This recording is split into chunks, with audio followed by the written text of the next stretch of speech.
And we are live for week 9. How's it going, everyone? It is Sunday morning. It is time to get into it. The best day of the week. Shout out to everyone who's on this live stream early. I'm going to rip through just a few of these comments that are up here before the live starts. We're going to go, as always, game by game through every single game on the slate today and tonight and tomorrow, talking through every single relevant player for fantasy in every single game. It is going to be a great week right now.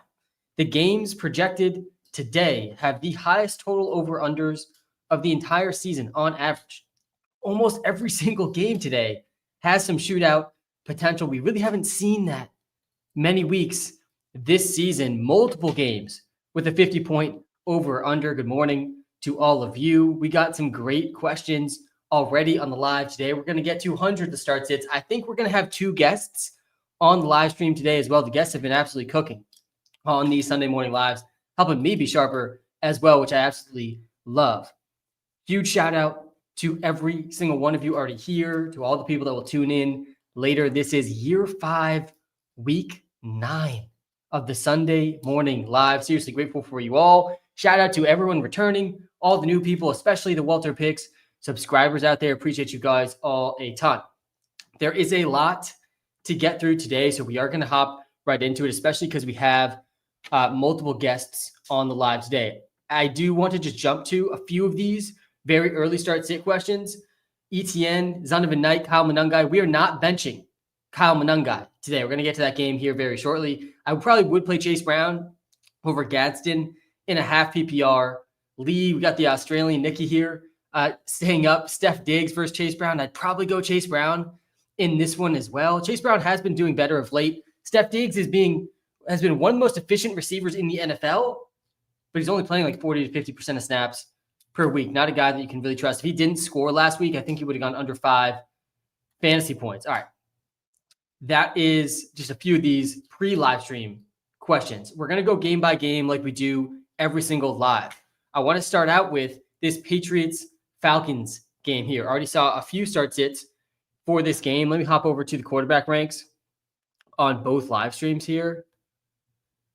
There is very interesting QB ranks this week. Drake May is a guy that is really tough to bench right now. I made my case for him to be MVP on the live last week, and I don't think anything in that case has changed here heading into week 9. Let's start with the Patriots here on this side of the ball because, guys, I know we're going to get the Trevion Henderson questions this week. And this is it. Ramondre Stevenson is out. Trevion Henderson, the lead back. Antonio Gibson's been out for the season for multiple weeks now. It's him and Terrell Jennings, a fellow rookie, undrafted rookie running back in Terrell Jennings, who has not had any meaningful role so far this season. And then they signed Dearness Johnson up from the practice squad. He might have a role in this game too. This is it here for Trevion Henderson to really show he can be valuable in fantasy. The matchup on paper is not bad here for Henderson either. I'm going to be telling a lot of people to start Trevion Henderson today. He's going to find his way into at least one of my Draftkings lineups today. The floor, I still worry about the floor here a bit, but the ceiling's got to be there for Henderson. And he is coming off his best game of the season. The Falcons got absolutely destroyed by Christian McCaffrey a couple weeks back. That's most of the points they've allowed. Achane did go for 20 points last week. Ollie Gordon also did well. So they've allowed over 30 fantasy points to running backs, the Falcons have, in back-to-back games. Granted, they played McCaffrey and Achane. The Bills running backs, they went for just over 15. The Panthers running backs went for over 15. I mean, there is a real ceiling here for Trevion Henderson. He finally started to show some explosiveness. Last week, it was his first game with more than 32 rushing yards. It was against the Browns, too. The Cleveland Browns. This was the most efficient yards per carry we've seen against the Cleveland Browns all season from Trevion Henderson last week. So, yeah, you got to be starting him. If you have him, I mean, this is the week to start him. He's definitely in play on DraftKings and FanDuel as well this week. He's priced pretty low. We got him ranked as running back 13 of the running backs remaining this week. He's an absolute must start right now. Let me pull up the running back ranks here. I'm not going to start him over Monangai, and I'm not going to start him over Vidal either. I expect to see some questions like that today. We can't be benching Monangai or Vidal. They're definitely safer and similar ceilings, if not better ceilings, than Henderson today. They both have better matchups than Trevion Henderson. today. And my big question for Trevion Henderson today, can we see him in like a real receiving role? This is the whole reason I was drafting him. I thought he was going to be in this James White 20% range target share that we just have not seen this season. Doesn't have a target in his last 2 games. Really has not lived up to the profile we expected when he was drafted in the second round of the NFL draft, 1 pick after Quinshon Judkins. Drake May is still firmly in the MVP race, in my opinion. Pat Mahomes and Josh Allen, they're both up against voter fatigue. Both of them have won MVPs. Allen obviously won it last year. Mahomes has won multiple. Drake May does not have the voter fatigue against him. Pats win the AFC East, and Drake May keeps up this efficiency. I think he's going to win the MVP, guys. I really do. Jonathan Taylor, sorry, it's quarterback award. That's just how the award goes. It is a quarterback award. Jonathan Taylor won Offensive Player of the Year. Drake May wins MVP. This Week 15 game against the Bills will probably decide it, but a tough matchup for May today. He's still in the top 10 quarterbacks for fantasy. Drake May is 4th in fantasy football points per game. He has 1 game under 16.5 points. Really high floor and high ceiling. Hunter Henry's a must bench for me today. I do not want to start Hunter Henry. Falcons have been really good against tight ends. Steph Diggs is like a borderline must bench here as well. He scored a touchdown last week. Yeah, would have been under 5 points had he not scored a touchdown. He's not playing enough snaps to really be a must start in fantasy. Does not have a game over 60% of snaps in the last month. Like they're using him in a really effective way in real football, but not so effective for fantasy. He's still one of the highest efficiency players. Yeah, he's 3rd in yards per route run, only behind Puka Nacua and JSN. He's just playing half the snaps. So yeah, really not a guy I think you need to start in Steph Diggs. And Terrell Jennings, Dearness Johnson, please don't start these guys. Kayshon Boutte, by the way, he's almost the inverse of Steph Diggs. He's also not playing. He's playing a little bit more than half the snaps, but he's not seeing like these massive target totals. He's just been so efficient on his targets. Over 13 points in 3 straight games, just kind of breaking efficiency models. He's at 18.7 yards per reception. That's 6th highest in the NFL, and he's scoring a touchdown on over a 5th of his catches, 21.7% touchdown rate, and over 18 yards per reception for Kayshon Boutte. It's really hard to see a player sustain this level of efficiency, but man, I don't know if we're going to see this change for Boutte. Drake May has been one of the most accurate deep passers in the league. The Patriots, by the way, in this game, they are 4.5-point favorites at home against the Atlanta Falcons, who just lost to the Dolphins. The Falcons have seemingly played to their level of competition all season. Like they lose to the Carolina Panthers. Then they beat the Commanders. They beat the Bills, compete with the Bills, play down, though, to the Dolphins level and lose to the Dolphins. A really tough team to get a grasp on right now. Bijan coming off, I would argue, maybe the most disappointing game all season. I was talking about the all-time single-game rushing yards record when Bijan was going up against the Dolphins. He ends up putting up 25 rushing yards in that game. I mean, really, really rough. He had only 9 carries, averaged 2.8 yards per carry against the Dolphins. He was only at 2.9 against a banged-up 49ers defense as well. And this Pats run defense is good. Obviously, we're starting Bijan, no matter what. Drake London is back this week. He was ruled out on this live stream last week. He's a must-start, even in a tough matchup against Gonzalez. I think Darnell Mooney is still an interesting dart throw because he's likely not to get Gonzalez, but he's still outside the top 40 receivers. Penix should be back in this one. And then Kyle Pitts, he's a borderline must-start tight end. Let me hop over to the tight ends here for week 9. Kyle Pitts is firmly in, I think, tier 2. He's the top of tier 3 for me among the tight ends. I would start Gadsden over Kyle Pitts. I think that one's pretty close, but I'm leaning Gadsden. Gadsden's the hotter guy right now. He's been unreal. The only guys I'm playing over Gadsden are Kraft, Bowers, Kittle, Ferguson, Warren, and McBride. Really all the guys that are competing for the tight end 1 overall status rest of season. Then it's Gadsden. Then it's Pitts. And then it's Ertz. I got Laporta and Kelsey at the bottom of that tier 3 as well, but I would play Pitts over Kelsey. I'd play Pitts over Ertz. I'd play Pitts over Laporta. Kyle Pitts had a really good game last week. Drake London was out, though. This was a 9-catch, 59-yard game for Kyle Pitts. It was also with Kirk Cousins.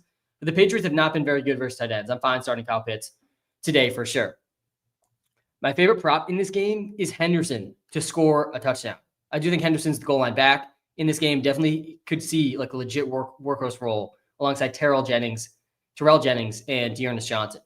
All right, next game here is the Chargers and the Titans. Chargers are 9.5-point favorites in Tennessee in this one. Definitely going to be a popular survivor pool pick.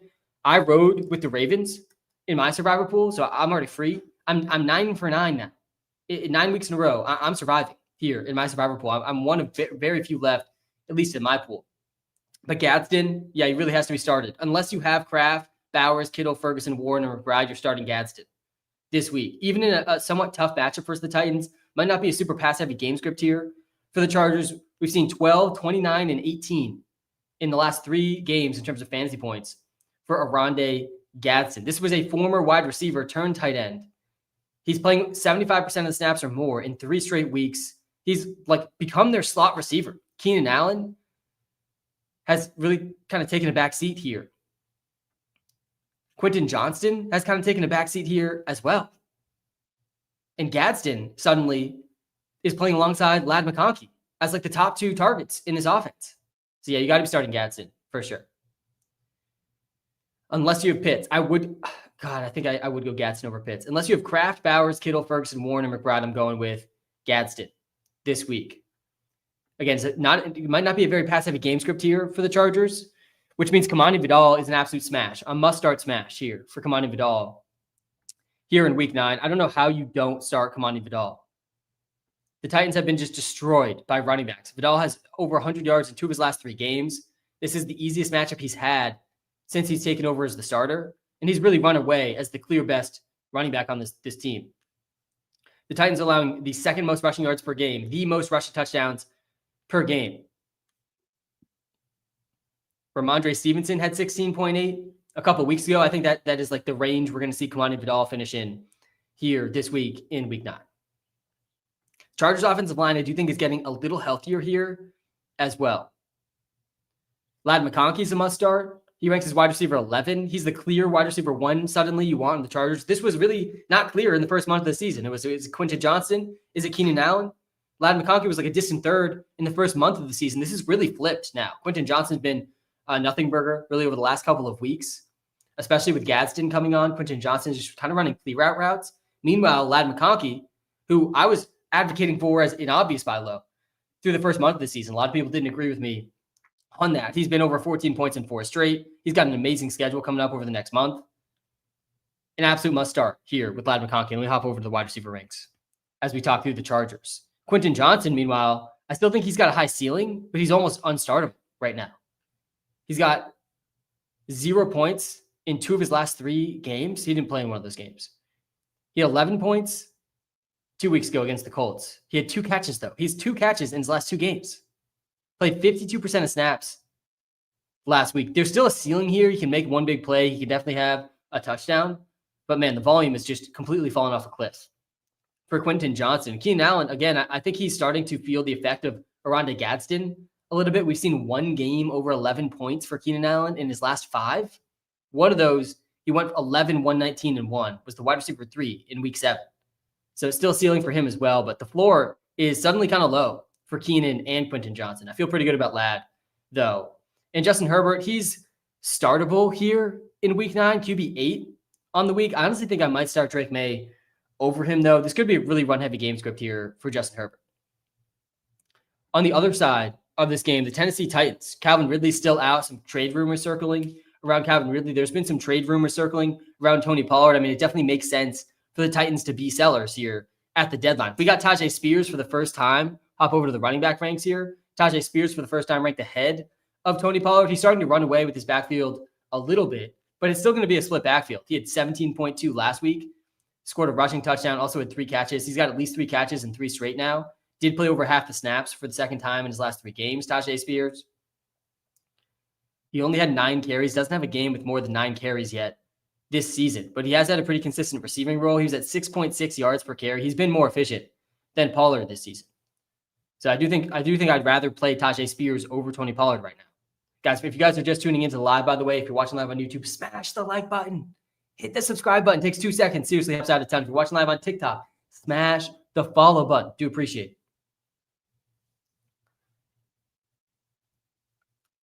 Gunnar Helm. Samps called Gunnar Helm out on live. Last week, Samps should be joining live again later as a guest. Had his best game of the season. Only 2 catches, but did score a touchdown, his first career touchdown for the rookie. He's kind of splitting time with Chigakonkwu now, which is pretty rough for fantasy. I don't really want to start either of these guys. I was really high on Cam Ward last week. Thought we were going to see the best fantasy game of Cam Ward's season last week, and we did. But I'm still chalking this up as an L. I thought he was going over 20 points. He finished with 13.8, which was his best game. His 2 best games now, by the way, have come against the Indianapolis Colts. And man, you continue to see these flashes for Cam Ward, but at the end of the day, statistically, he ends up pretty weak and really doesn't make some of the simple plays that he should be making. He ranks outside the top 25 QBs again this week. So there's really not a Tennessee Titan I feel great starting. I was in on DK and Imanor last week. DK projects the best now this week. I do think I prefer DK among these 3. Just not a great matchup here for the receivers. Chargers ranked 8th best versus receivers so far this season. They're going to be playing from behind, though. One of these 3 receivers, DK, Van Jefferson, Imanor, will probably go over 15 points. My money would be on DK. And I want nothing to do with Van Jefferson. I would start Imanor still over Van Jefferson. All right, that's the Chargers-Titans game. I think my favorite prop in that game as well is going to be Kamani Vidal's rushing yards over. We're going to get to tons and tons and tons of start sits, I promise, coming up here momentarily. Someone asked me about if they should start Justin Herbert or Jaden Daniels. Yeah, I'm definitely going Jaden Daniels over her. All right, Bears versus Bengals. This is the game that I promised we would get to very soon. We got to be starting Kyle Monangai this week. I don't think this is rocket science here. We have to start Kyle Monangai. He ranks as running back 8 in the WalterPicks ranks right now. He gets the Bengals, guys. They've been dead last versus running backs this season. Hop over to the running back ranks again. They've been dead last versus running backs this season. And there's no DeAndre Swift in this game. There's also no Roschon Johnson in this game. I mean, the backup for Kyle Monangai in this game is, I believe it's, Travis Homer. Someone named Britton Brown is the 3rd string running back who might actually be active in this game. Kyle Monangai could see over 80% of the carries in his backfield today. He's shown some explosiveness this season. He did have 17.4 points just a couple weeks ago against the Saints. I think he tops that here versus the Bengals. He's going to be extremely high ownership on DraftKings and FanDuel today, but this feels like one of the chalk things you need to lean into in DFS. Even though he could be over 50% ownership here on DraftKings, I'm still riding with him in my lineup this week. Caleb Williams, this is like a do or die week for Caleb Williams. 4 straight games under 20 points for Caleb. After starting the season really hot, he was averaging like 24 points per game through the first 3 games. Now he's averaging like 12 points per game over his last 4 games. He hasn't really had a bad matchup this season. Doesn't have very many bad matchups coming up through the next month either. This is a matchup versus the Bengals. Almost every QB has performed well against this Bengals defense. They've been really bad against the run. They've been really bad against the pass too, allowing the 3rd most passing yards per game, the 3rd most passing touchdowns per game. We saw Rodgers cook them. We've seen 4 top 12 QB finishes in the Bengals' last 5 games. Bo Nix, Goff, Rodgers, and Fields all finished top 12. I mean, Justin Fields finished top 12 versus the Bengals last week, guys, with no Garrett Wilson. I mean, with one of the most grossest wide receiver rooms I've seen going into a week, and Justin Fields still goes over 20 points. This is a shootout team right now with Flacco playing pretty well on the other side of this game as well, the other side of this team. So Caleb Williams is a start. He's a start this week. Go over to the QB ranks here. We have him just ahead of Justin Herbert and Drake May. I'm willing to have some faith in Caleb Williams here in this matchup, even though he's been really bad over the last month. But this is really it. If we can't see it here from Caleb Williams, I don't know how we trust him in fantasy moving forward. And I would start Daniel Jones and Jackson Dart over Caleb Williams. Daniel Jones ranks as QB1 this week, ahead of Mahomes and Allen. And I actually think it makes sense. We'll get to that game here coming up shortly. But yeah, in a couple leagues where I have Caleb Williams, I am starting Jackson Dart over him. I am starting Daniel Jones over him. But those are really only a few of the spots I would be starting someone over Caleb Williams. I'm starting Caleb Williams over Herbert, over Drake May, over Bo Nix, Trevor Lawrence, Mac Jones, Matthew Stafford, Jared Goff, Jordan Love. I'm starting Caleb Williams over all these guys. I think Adunze is in for a pretty good bounce back spot as well. He did bounce back a little bit last week, 18.4 points, 7 for 114. This is a good matchup for the receivers here as well. This whole offense should do well. I saw a report this morning. The Bengals might be sellers at the trade deadline if they lose this week. I mean, they are projected to lose in this spot. Bengals are 2.5-point underdogs at home. I do like the Bears there. I think the Bears do win this game. But Joe Flacco has been playing pretty well.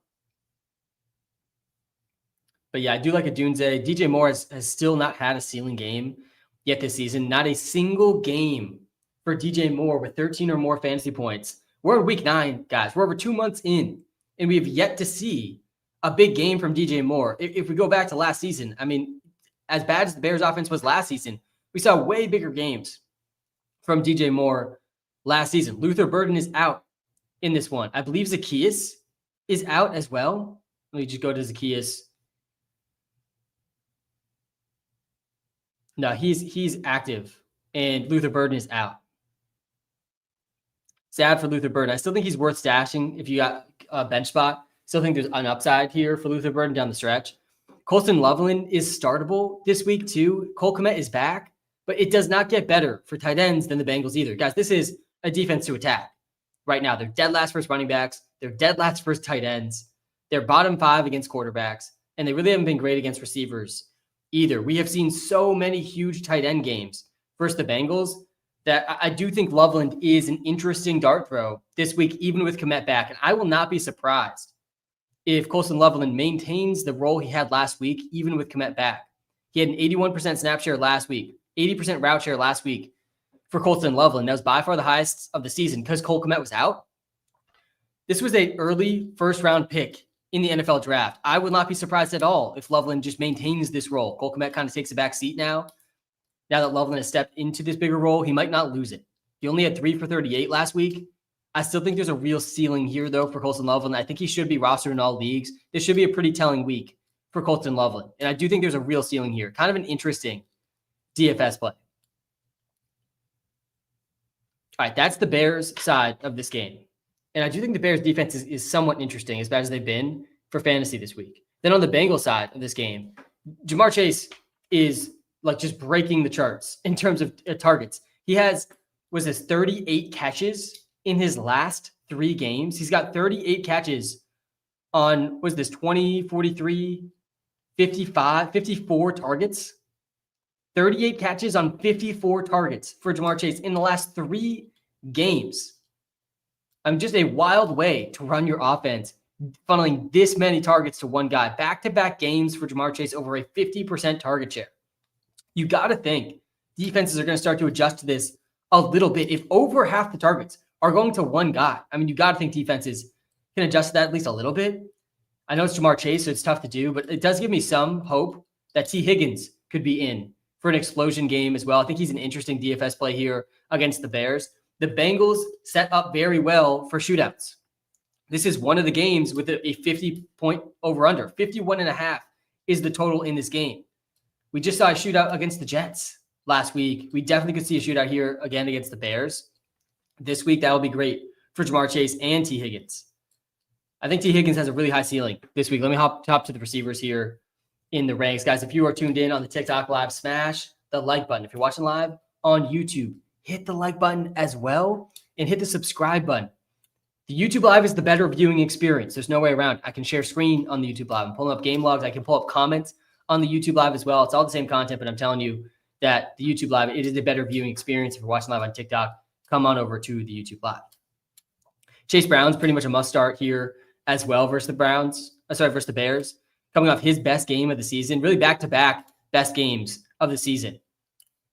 For Chase Brown, had 108 rushing yards against the Steelers, then follows it up with a 2-touchdown game with over 100 total yards again versus the Jets. The Bears have not been very good versus running backs this season. And again, the Bengals just set up really well for shootouts. That's good for Chase Brown. Samaje Perine's been playing like way more than you'd want for Chase Brown in fantasy. He still had a pretty good game last week.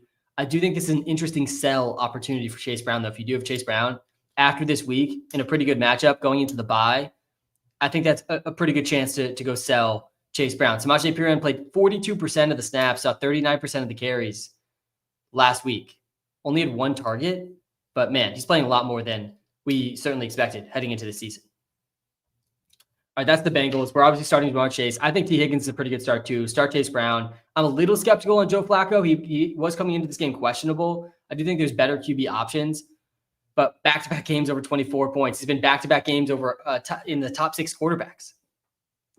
So yeah, you can start Flacco if you want. I would prefer a lot of the guys we have ranked ahead of him this week, though. Guys like Jacoby Brissett, For example, I would start over Joe Flacco. Mac Jones, I would start over Joe Flacco this week. We'll get to that 49ers game too, but there's a lot of potential shootouts this week. You do not need to lock in on Flacco by any means. I think my favorite prop in this game is the T. Higgins receiving yards over. T. Higgins yards over, probably my favorite prop in this one. I do also like Kyle Monangai to score a touchdown. I called Kyle Monangai to score his first career touchdown in this live a couple weeks ago. That hit. I do think Kyle Monangai gets in the end zone today. His over-unders in like the mid-70s in terms of rushing yards too. He's an absolute must-start here. All right, the next game, another game with a 51.5 point total. The Colts versus the Steelers. And I know, guys, we're going to get some serious questions here about our QB ranks on the live today. And let me talk through why Daniel Jones is an absolute smash here in this spot against the Steelers. First of all, Daniel Jones, aside from matchup, he's been the 8th best quarterback in fantasy points per game. He's gotten over 22 fantasy points in 3 straight games. Hasn't finished outside the top 12 QBs except for 2 weeks against the Rams and the Raiders. This is the best matchup for Daniel Jones that he's had all season. He's had at least 2 passing touchdowns now in 4 straight games. Hasn't scored a rushing touchdown in back-to-back weeks. Now he gets the Steelers, who are definitely a defense target right now in fantasy. Talked about it last week, this game versus the Packers and the Steelers. Like, are either of those defenses good? The answer is pretty clearly no. The Steelers defense is not good. They've allowed 6 passing touchdowns and over 700 passing yards in their last 2 games to Joe Flacco and Jordan Love. This is the Pittsburgh Steelers defense we're talking about.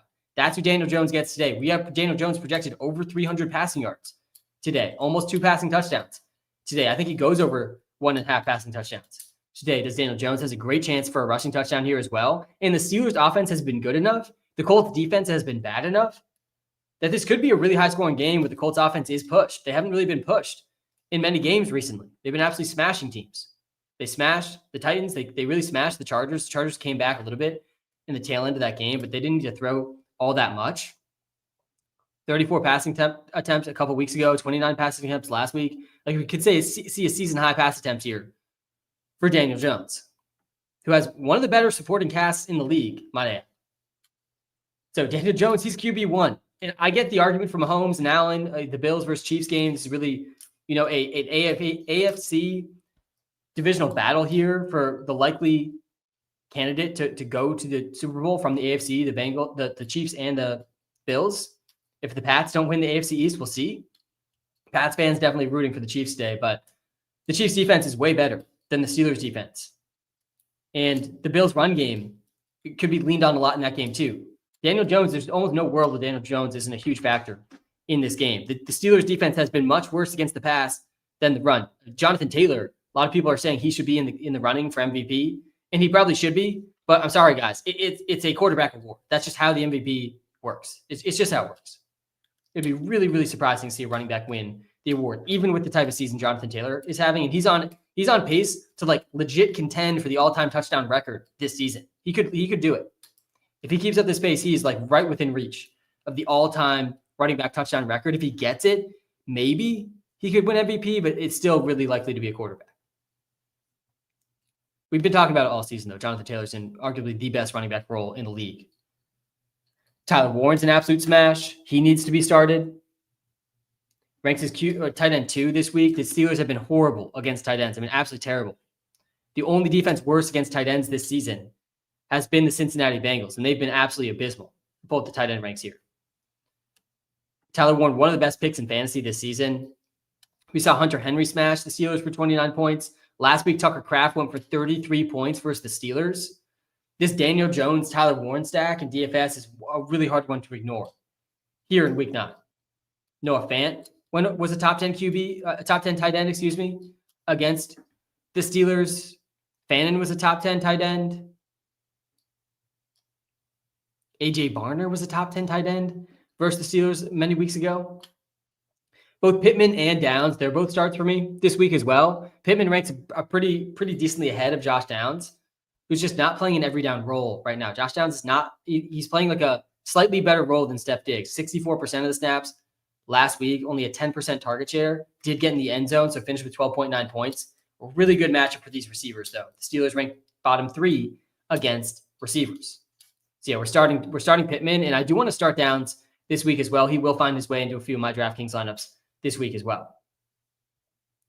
My favorite prop in this one, I do like, there's a couple props that I like in this game. On the Steelers side of this game, the Roman Wilson receptions line is at 1.5. There's plus odds out there for this one in some of them. He's coming out by far his best game. Calvin Austin is back now. He had 5 targets last week, though, 15% target share, and the Colts are going to be winning in this game. A lot of respect, by the way, being given to the Steelers in terms of the spread. The Steelers are only 3.5-point underdogs at home here versus the Colts. People are saying the Colts are Super Bowl contenders. If the Colts are legit Super Bowl contenders, I mean, they should be favored by more than 3.5 here. I'm still pretty skeptical, honestly, that Daniel Jones and this Colts team are like legit Super Bowl winning contenders. And this spread seems to agree. Only 3.5-point favorites versus a terrible Steelers defense. I get that it's at home for the Steelers. Mike Tomlin always gets a lot of respect in the spread markets, but a little surprising to me. I do like the Colts there against the spread. I like Roman Wilson's receptions line. I like Josh Downs' lines this week as well. I also like the Daniel Jones passing line in this game too. All right, moving on to the next game. I promise we're going to get to hundreds and hundreds and hundreds of start sit comments on this live. I see you guys in the comments. A lot of tough start sits here in week 9. A lot of like win-win options this week too. I feel like in a lot of start sit comments I'm seeing. We're 4 games in. We got 4 games, 8 games here to go. 49ers and Giants. Another game with almost a 50-point total. I think this game should be at a 50-point total. So I'm very bullish on this game being very, very high scoring between the 49ers and the Giants. This is a game that I'll be stacking in DFS in at least one lineup today. Christian McCaffrey projects as running back 1. This Giants defense has not been good this season. They're ranked 26th versus running backs this season. McCaffrey's coming off his worst game of the year in a tough matchup against the Texans, though. I do think we see a big bounce back here from CMC. George Kittle scored on National Tight End Day. We did call that out on the live stream last week. 4 catches, 43 yards, and a touchdown. A little sneak peek here. George Kittle is the official free player prop of the day on this live stream. Over 50.5 receiving yards is my favorite player prop of the week here in week 9. We have not seen George Kittle pass this mark a single time this season. I think he gets past it here today in week 9 in a potential shootout here versus the Giants. The 49ers, like kind of low key, are Bengals-like in the fact that their defense is really banged up. They're missing like 5 of their best defenders still on defense, the 49ers. Their offense is good enough, though, to keep pace with anybody. They struggled last week versus the Texans, an L versus the Texans. This Giants defense is much worse, though, than the Texans defense. Mac and Cheese, Mac Jones, he's getting another start in this one. But yeah, I do like the 49ers to put up a lot of points and allow a decent amount of points in this game. I think this over hits. I like the Kittle receiving yards over. He ranks as tight end 4 this week. Not many tight ends I want to be starting over Kittle right now. Really not many tight ends I want rest of season more than Kittle right now.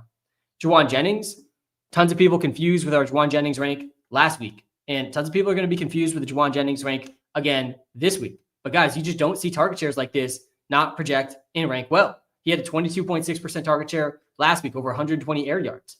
Didn't really convert much in a tough matchup, only 8.5 points, 4 catches, 45 yards.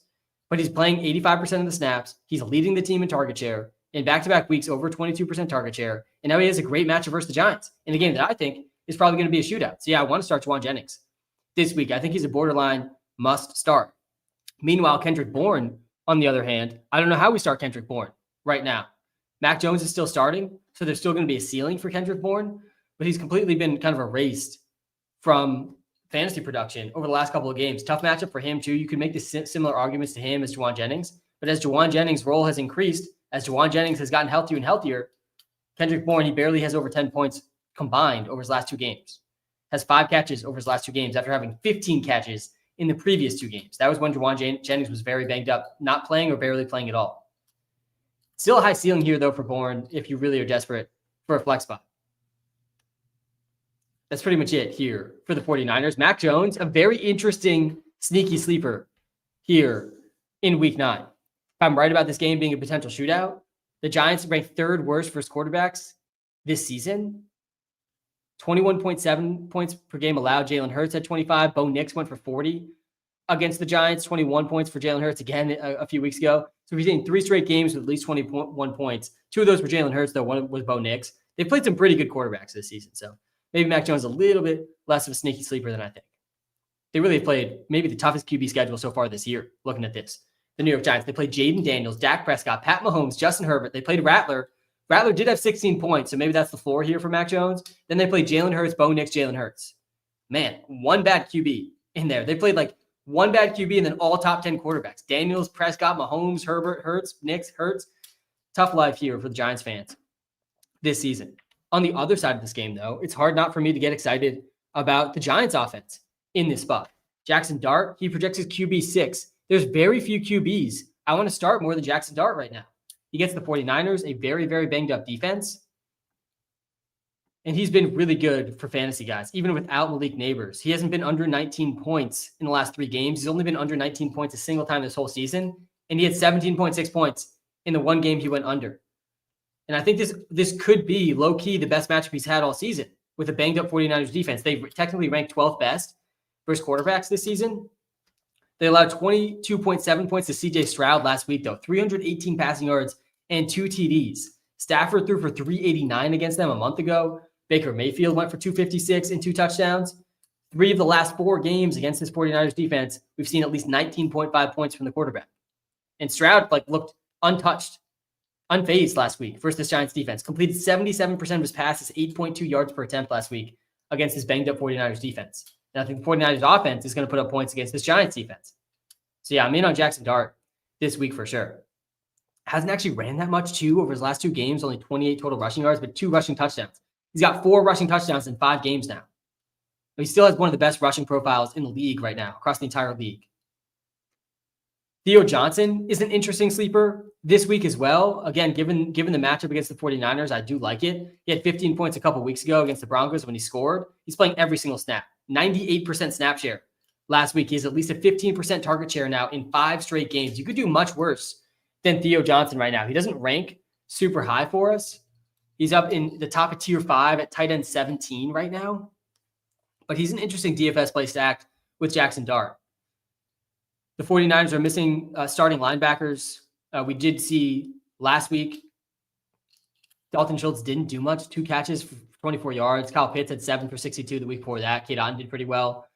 Also, an interesting sleeper here, Theo Johnson, in week 9. Tyrone Tracy, RIP to Cam Scatterbo this season. Hopefully he gets healthy for next season. He was super fun to watch. A really good rookie running back. He's out for the season. Really gruesome injury. Hopefully you guys didn't have to rewatch that one. But Tyrone Tracy's now like a pretty good start in week 9. Tracy was pretty good last season down the stretch in a role that should be similar to what he's in now. Last season, this was a pretty similar spot.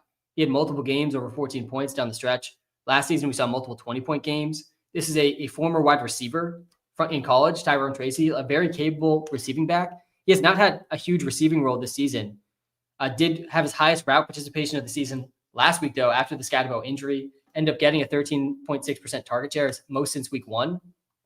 And again, I don't think this is a bad matchup here versus the 49ers. Tracy ranks as running back 20 right now. There's some pretty good running back options, though, with Isaiah Pacheco out. I think I would go Kareem Hunt over him. With Dowdle seemingly in line for a larger role, I probably would go Dowdle. Travis Etienne versus the Raiders, I'd go with him. Zach Sharp versus the Commanders. Pretty close, but I'd probably lean that way too. Trevion Henderson and some of these other rookies, Vidal, not a rookie, but in a really good spot. And Kyle Monungai, I'd start all these guys over Tracy. But yeah, Tracy's firmly a start this week, a back-end running back too, I think, rest of the season. And then these 2 receivers, Wandale and Darius Slayton, I want to start these guys this week too.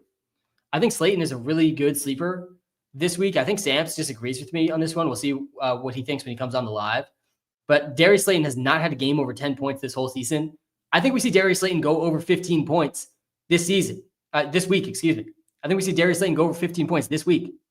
The role has actually been there. This reminds me a lot of the Darnell Mooney situation, where we got a guy who's playing over 70% of the snaps. He's actually seeing pretty good target shares. In his last 3 real games, we've seen a 20% target share, 15% target share, and 23% target share for Darius Slayton. These are the games without Neighbors and with Dart. We're getting a 20% target share here from Slayton. He has not really converted much of this target share into production, but this is a good matchup, potential shootout here versus the 49ers. I'm in on Darius Slayton this week. And I think Wandale, he's a safer, similar ceiling play too. We've already seen it from Wandale multiple times this season, over 15 points in 2 of his last 3 games. But yeah, I think Slayton is right there with Wandale in terms of projection this week. An interesting stack here with Jackson Dart in DFS as well. Favorite player prop in this game, probably the Kittle receiving yards. Yeah, that's the official prop of the game of the week for me. George Kittle over 50.5 receiving yards. We did cash on the prop last week. Evan Ingram over 3.5 catches, I believe it was. We're up to 11 and 6 on the season now on the official player props on this live stream. We are also, if you're in the Discord, I was in on Isaiah Likely. His receiving and receptions line, both cashed on Thursday night. Shout those out in the Discord for the WalterPicks subscribers. By the way, guys, if you have not tried WalterPicks yet, you got to try out the app. I've spent the last 5+ years of my life helping build the WalterPicks app. It is a free app. There are premium features in the app that you can get access to with a completely free 14-day trial. You can find that link to the 14-day trial in the YouTube description. You can also find it in the app. If you just go into the app, you'll find the 14-day subscription, 14-day trial to the premium features. Best way you could possibly support me. Best way you could possibly increase your odds in your fantasy league and for player props as well. Do appreciate everyone who's tried that out already. All right, continuing on here through the next games. I do think, by the way, this is going to be a really close one between the 49ers and the Giants. I lean towards the 49ers, though. They are slight favorites in this one. Again, I think that the total there is pretty strong. The Broncos versus the Texans is the next spot here. The only game, this is the lowest over-under game of the entire week. It's at 40.5. Pretty high, lowest total. Broncos are coming off a really exciting game versus the Cowboys, but they've had back-to-back amazing matchups against the Giants and the Cowboys. Bo Nix has 64.8 fantasy points over his last 2 games combined. 64.8 for Bo Nix. And I don't think he's like an absolute must start here because it's a much different matchup against the Texans. The Texans defense ranks number 1 versus quarterbacks this season.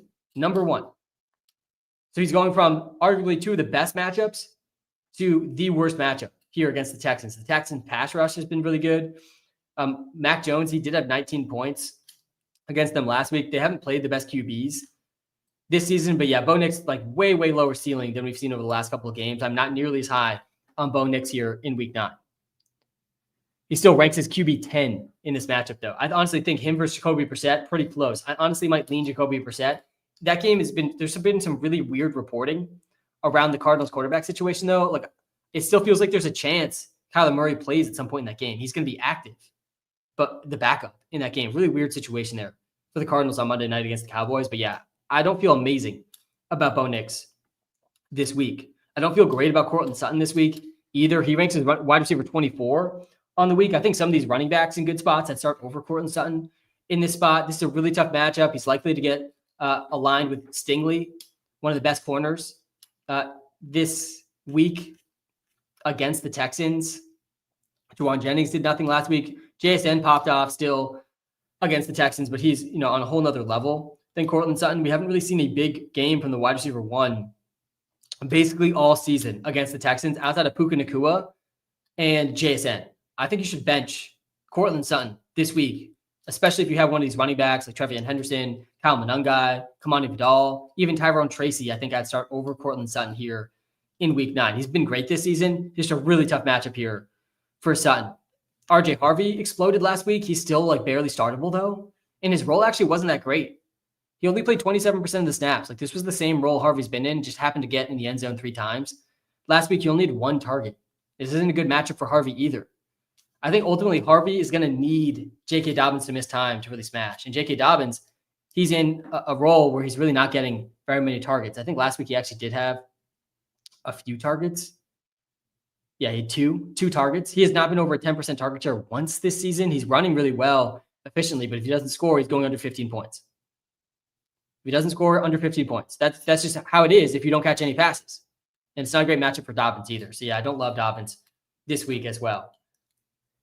Troy Franklin, I'm going to see him in some start fits. I know we actually haven't projected for the same exact target share as Courtland Sutton in this game. The target share has been pretty good for Troy Franklin, coming off another game just under a 30% target share. He should have the better matchup compared to Sutton this week. I wouldn't be shocked to see Troy Franklin outscore Sutton. We don't have it projected that way, but we do have them projected pretty close. Only 6 wide receiver spots apart here, Troy Franklin and Courtland Sutton. Evan Ingram, not nearly as high as on him either. Again, they're not playing the Cowboys this week, so we're not going to be as high on any of these guys. Didn't have a great game ultimately for fantasy, but did cash his prop for us last week. Only 43% of the snaps for Ingram last week, but did see another game over a 14% target share. He said 5 straight now. Evan Ingram over a 14% target share. Broncos really spreading it out like a decent amount. Marvin Mims, by the way, he's out in this game, so hopefully a little bit more consolidated. I did call Pat Bryant out as a deep sleeper last week. Feels worth just quickly mentioning again. He did have his best game, 2 catches, 40 yards, touchdown. He's been over 50% of the snaps, Pat Bryant, in now 4 straight games. He's going to play over half the snaps in this game versus the Texans. Once again, makes him a very, very deep sleeper. On the Texans side of this game, Nico Collins still projects really well, even against the Denver Broncos. There's no Pat Surtain. The Broncos defense is still going to be good, though, guys. The Broncos defense has depth at corner. They don't have another Pat Surtain, and I do think Pat Surtain, like taking away the number 1 option against every single matchup, makes the rest of the Broncos secondary looks better than they probably are. But this is still a good secondary. They still have legit elite players in the secondary. But yeah, it's still impossible to bench Nico. He's back this week off the concussion. Even against the Broncos, the role, the ceiling that Nico has, the floor he has every single week really needs to be started. We can kind of ignore week 5 and week 7. He played under 60% of the snaps in both those games. Every other game, he's had a pretty strong floor outside of week 1. Tough matchup, but you got to be trusting and starting Nico. Woody Marks in this spot is definitely a little sketchy as well. Definitely a decent amount of running backs I prefer over Marks. We did call Marks as a pretty intriguing play last week in a likely negative game script. That came to fruition. He had 4 catches, 49 yards. In games where they fall behind, he only played 40% of the snaps. But yeah, another game over 10% target share. He's got 9 targets in his last 2 games. If the Broncos get a lead here, it's going to be Woody Marks, not Nick Chubb. So Marks is definitely the better play in fantasy right now. But he's also not like a smash. CJ Stroud is the must bench for me this week. I do not want anything to do with CJ Stroud. I think he's going to be pretty overrated heading into this game because he looked great in their last game against the 49ers. His best game really of the season. First game over 300 passing yards this season. But the 49ers defense was so banged up. I really think this Broncos defense is going to exploit the Texans offensive line in this game. I do not think we should be trusting Stroud even after the breakout game last week. Much different matchup here for Stroud from last week. So yeah, I do think the Broncos take this one. This is projecting as like kind of the ugliest fantasy game of the whole week. Still, the 40 point over-under is not, nothing. On to the Vikings-Lions game. This one should be a lot of fun. This is another game close to a 50-point total, 48.5 over-under in this game. And I think this game is also a pretty good candidate to hit the over. Justin Jefferson, he projects as wide receiver 7 on the week. JJ McCarthy is back. And this is a huge week for JJ McCarthy, who it seems like people couldn't be more down on JJ McCarthy than they currently are. I'm not all the way down in the dumps where everyone else is on JJ McCarthy. We've seen 2 games from him. He was basically a rookie this year. They weren't great games from JJ McCarthy, but it's such a small sample size. I'm not willing to just throw in the towel on JJ McCarthy yet. It seems like they really wanted to keep playing Carson Wentz, which is not a great sign. I do believe that Justin Jefferson, though, is the definition of quarterback proof. So I still have a ton of faith in Justin Jefferson here in week 9. He ranks as wide receiver 7 on the week, just behind Jamar Chase. Pretty good matchup here against the Lions. Lions, I believe, coming off the bye here.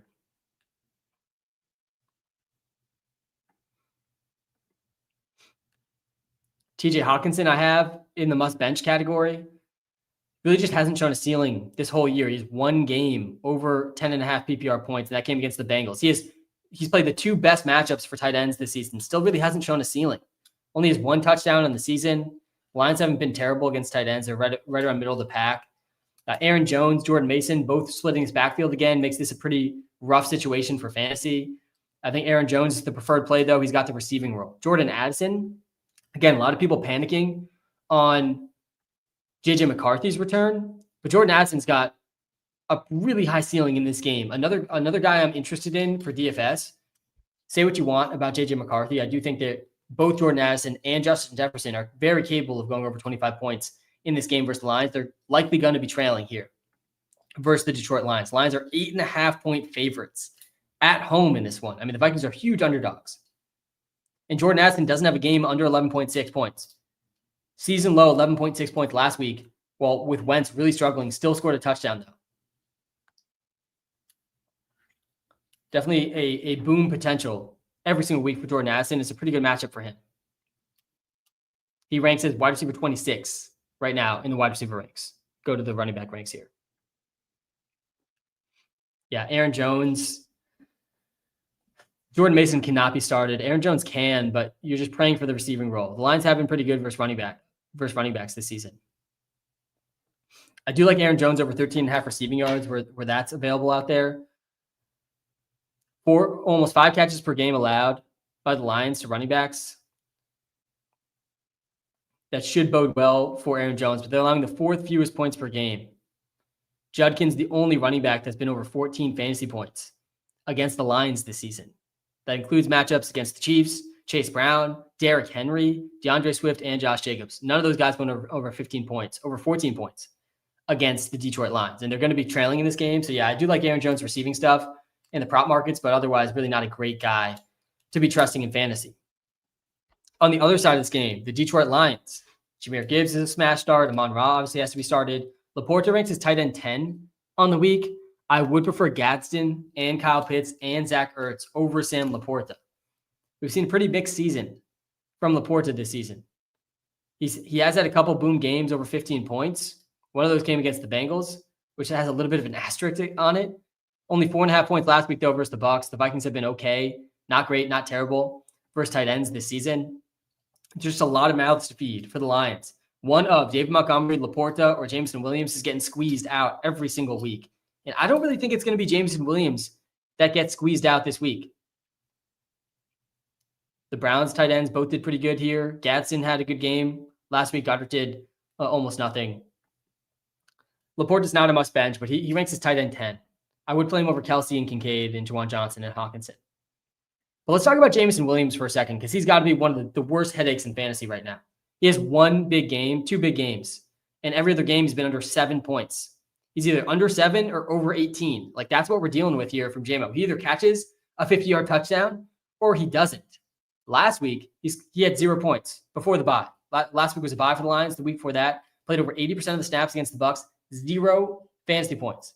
Only 2 targets for Waymo JMO.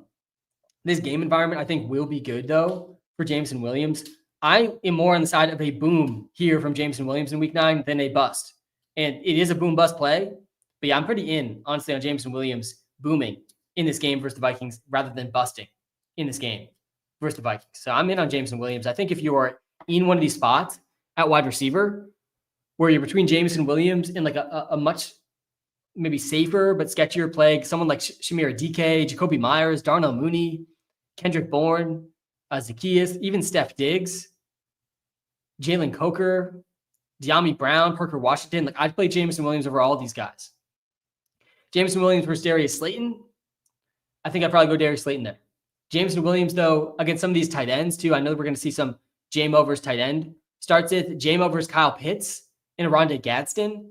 That's a really tough one. I think that Pitts and Gadsden have a higher floor than JMO, but man, I still like the ceiling here for JMO more than both these tight ends. I honestly might go JMO over Gadsden and Pitts. I would play JMO over Ertz and Laporta and Kelsey. Again, I'm in on the ceiling case for JMO this week, but the floor is certainly low. All right, that is the Vikings and the Lions. My favorite prop in that game is the Jameson Williams receiving yards line. All right, on to the next game here. We're almost through all the games, and then we're going to get to tons and tons of starts hits. I already mentioned my free player prop of the day. That was Kittle over 50.5 receiving yards. That's my favorite prop on the slate today. We're 11-6 on the free player props this season. If you're looking for more player prop insights, by the way, you got to check out the WalterPicks app. It is the best app for player prop insights that you can find. Use code SAM. When you sign up, you'll get a 14-day free trial to the app right now, only available to the people who use code SAM from this live stream. Check it out if you are into the props. All right. Panthers versus Packers. Panthers are 13.5-point underdogs in Green Bay in this spot. 13.5-point underdogs. The biggest underdogs of the week. Bigger underdogs than the Titans, even in this spot against the Packers. Bryce Young is back here as well versus the Packers. Tet McMillan has to be started. Absolutely must start Tet McMillan in week 9. Ranks as wide receiver 10. We still have not seen the true ceiling for Tet McMillan yet. Still doesn't have a game over 20 points. I think this is very likely to be the first game over 20 points for Tet McMillan this week. We have him projected for 14.8. He's yet to have one of these 6 or 7 catch games, close to 100 yards, and score. The one game he scored twice, but only had 3 catches. He puts together a touchdown with one of these 6 or 7 catch games. He's going over 20 points. I still think his after the catch ability is getting a bit underrated. Last week, you got to take with a slight grain of salt because it was with Andy Dalton, and Bryce Young's going to be back. 43.5% target share, though, for Tet last week, over half the air yards for the team. 22 yards after the catch as well. Third best game after the catch. This season, averaging almost 20 yards after the catch per game. And they're going to be getting crushed in this game. They're 13.5-point underdogs. So, yeah, I do like Tet in this spot. We saw Jamar Chase go nuts against the Packers. DK Metcalf and Roman Wilson and Calvin Austin combined for 13 catches, almost 200 receiving yards against the Packers last week with Aaron Rodgers. So, yeah, I like Tet a decent amount this week. I think he's an absolute must start. Rico Dowdle is also a start this week. It's not a great game environment, game script for him. The Packers have been pretty good against the running backs this season. But Dave Canales came out and just straight up said this week, yeah, it's going to be Dowdle. Like Dowdle's, going to be in a bigger role this week. Almost definitely. We're seeing a bigger workload, at least percentage-wise, in terms of the carries and targets for Dowdle versus Hubbard this week than we've seen the last few weeks. The Steelers running backs, they didn't do much. They played the Cardinals running backs. They didn't do much. Chase Brown didn't do much. Javonte, Quinshon Judkins, they did okay. It's not a great matchup here against the Packers, but the role projection is good enough. This week, we're projecting him for 61 carries. We're projecting him for 58% of the rush share this week. He's been under that back-to-back games. We got him for a 7% target share today, too. That he's been under that in back-to-back games as well. And Dowdle's, he's been smashing. He's been one of the most efficient running backs in the league. So he is startable here in week 9, depending on the running backs you have to choose between. I would start Trevion Henderson over him. I think Kareem Hunt versus Rico Dowdle is pretty close here with Isaiah Pacheco out. I would definitely start Kamani Vidal and Kyle Monungai over him. Devontae, Jalen Warren, Kyron, all these guys I would start over Dowdle. But yeah, he's in play. Right in that Kareem Hunt, Tyrone Tracy range. I would start him over Bam Knight and Woody Marks and J.K. Dobbins and Kenneth Walker and Aaron Jones. And Kamara cannot be started right now in fantasy. But yeah, Dowdle is definitely an interesting one. I do like the Jalen Coker receptions line in this game too. I like the Tet receiving yards line and the Jalen Coker receptions line in this game, with the Panthers likely going to be behind big. The snap share did jump up big time for Jalen Coker last week, up from 36% all the way to 65%. This could easily keep rising. I think 65% of the snaps is like the floor for Jalen Coker in this game. He did have some pretty good games with Bryce Young last season, 17% target share last week. Again, they're going to be getting crushed. He should be able to go over the 2.5 receptions where that line is set. On the Packers side of this game, Jacobs ranks as running back 5 on the week. Really hard not to start him right now, but Emmanuel Wilson has been playing like a decent amount. Jacobs only had 13.5 last week. He's been scoring in almost every single game so far this season. He's second in rushing touchdowns per game this season at 1.3, only behind Mr. Jonathan Taylor. He's ahead of James Cook in rushing touchdowns per game. Doesn't have a receiving touchdown yet this season, but he only played 53% of the snaps, did Josh Jacobs last week. He's been now under 60% of the snaps in back-to-back games. Hasn't had a game over 60% of the rush share in 3 straight games. Like he's in more of a committee than we'd expect. Only 2.5 yards per carry last week, too. It seems like he's been battling through some type of injury, and that could be explaining the rise for Emmanuel Wilson. But still, the matchup here, the game environment here, the likelihood of a touchdown here makes Josh Jacobs rank top 5. He's only going to be getting healthier as well. Tucker Kraft is a really, really difficult guy to bench right now, too. The tight end 1 in fantasy football right now. We got to take this, I think, with a little bit of a grain of salt, though. He played the Bengals, Cardinals, Steelers over the last 3. 2 of those are the best 2 matchups for tight ends. He doesn't get the best matchup for tight ends at all the rest of the season. This is not a bad matchup, though, for Kraft at all. I don't know how many pass attempts we're really going to get to see from Jordan Love, though, given the matchup and the spread. But yeah, Tucker Kraft's still a tough guy to bench right now. If you go to the tight end ranks, there's only a few guys, only 5 tight ends we have over Tucker Kraft. I would play Brock Bowers over Kraft if you have to make that call. I would play George Kittle and Ferguson and Tyler Warren and McBride over Kraft. But yeah, I'm not playing Gadsden over Kraft. I'm not playing Pitts over Kraft, Kelsey over Kraft. Not doing any of that. So Kraft is still, in the must-start range. Love or Goff? Yeah, so let me talk about Jordan Love here. Good timing of this start sit. We're going to get to so many start sit questions, I promise, on this live stream as well. Every single week, we get to hundreds of the start sits. We got multiple guests joining this live today as well to help with some of the start sits. But yeah, Love versus Goff is, man, a close one. They both rank outside the top 12 QBs this week. I prefer Jacoby Brissett over both of them. If you aren't worried about Kyler Murray being active in that game, which I'm a little bit worried about, Trevor Lawrence and Mac Jones project better than both Jordan Love and Jared Goff too. He's probably available in most leagues. I don't know if I drop Love for Mac Jones straight up, though. If you have a bench spot, I do think I would start Mac Jones over Love and Goff. Man, Goff has the higher ceiling here, though. Love has a slightly safer floor. I think I would go Goff over Love. Yeah, I think I'd go Goff over Love. And I'm playing Darius Slayton over Parker Washington. We're about to get to that Jags game here coming up momentarily. My favorite prop in this Panthers-Packers game, already mentioned it. It's the Coker receptions or the Ted McMillan receiving yards. Let's go to this Jags-Raiders game next. 43.5 total in this one. Jags are 2.5-point favorites in Las Vegas. The Raiders had a bye at a pretty good time because they just got absolutely embarrassed by the Chiefs before the bye. They only ran 30 plays on offense, did the Raiders, in their game before the bye. That is near a record low in a game ever. 30 plays. We see teams throw more than 30 times in a game.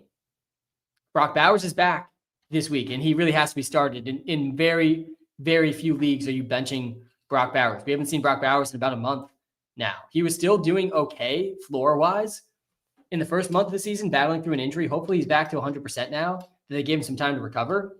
He doesn't have a touchdown yet this whole season. Still averaging over 55 receiving yards per game, though. Not a bad matchup here versus the Jags. They rank bottom 12 versus tight ends. You're starting Brock Bowers.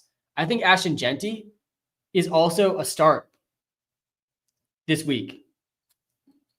If this offense can just sustain some level of volume in terms of plays, Genty's going to have a good shot at 15-plus points every single week. I actually think we're a little too low on Genty rest of season.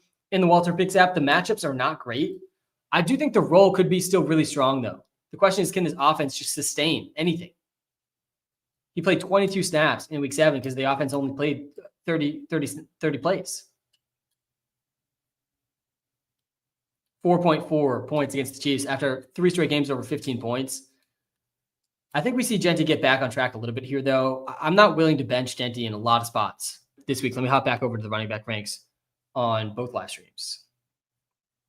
If you guys are just tuning into the YouTube live, guys, smash the like button. We're almost through the game-by-game portion of this live. Then we're going to get to tons and tons of start sits. Appreciate everyone on the TikTok live as well. Smash the follow button for watching live on TikTok. Manungai versus Genty. Yeah, we're going Manungai. We're going Manungai over basically everybody this week. There's no benching Manungai. The matchup's way better for Manungai.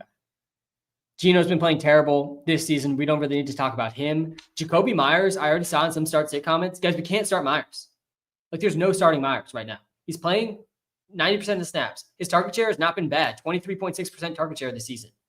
But guys, he has one game over 13 points. That was week 1 in the revenge game versus the Pats. It's not a bad matchup here versus the Jags. I don't know how we can trust Jacoby Myers, though. And there's so many trade rumors circulating himself. Jacoby Myers himself said, yeah, I still want to be traded. Literally this week. I don't know how we started a guy like that here, heading into a game right before the trade deadline. Trey Tucker's been better than him this season. Brock Bowers is back. Genty's going to have a big role. It's a good matchup, but I can't talk myself into Myers at all today. I think you kind of have to bench Jacoby Myers. He is on my must bench list. By the way, I didn't say it on the Packers portion of that game real quick, though. I'm benching all the Packers receivers. I want nothing to do with Romeo Doubs, Matthew Golden, or Christian Watson this week. I'm benching Doubs, Christian Watson, and Matthew Golden. I just don't think there's going to be enough pass volume to go around. Kraft's going to be involved, of course, as well. I think at least 2 of those 3 receivers are going to bust. Yeah, so none of the receivers I feel great about here for the Raiders with Brock Bowers back. I do think I honestly think Trey Tucker and Jacoby Myers, they should probably be a little bit closer here in the ranks. Don't think it's obvious which one of these 2 guys you'd rather start. And Dante Thornton's going to continue to have a role here too. On the Jaguar side of this game, I mean, what a brutal blow to the Jags, a non-contact knee injury to Travis Hunter in practice. Now going to be out the next month. Didn't tear his ACL. Sounds like it's not a long-term thing. He probably will be back this season.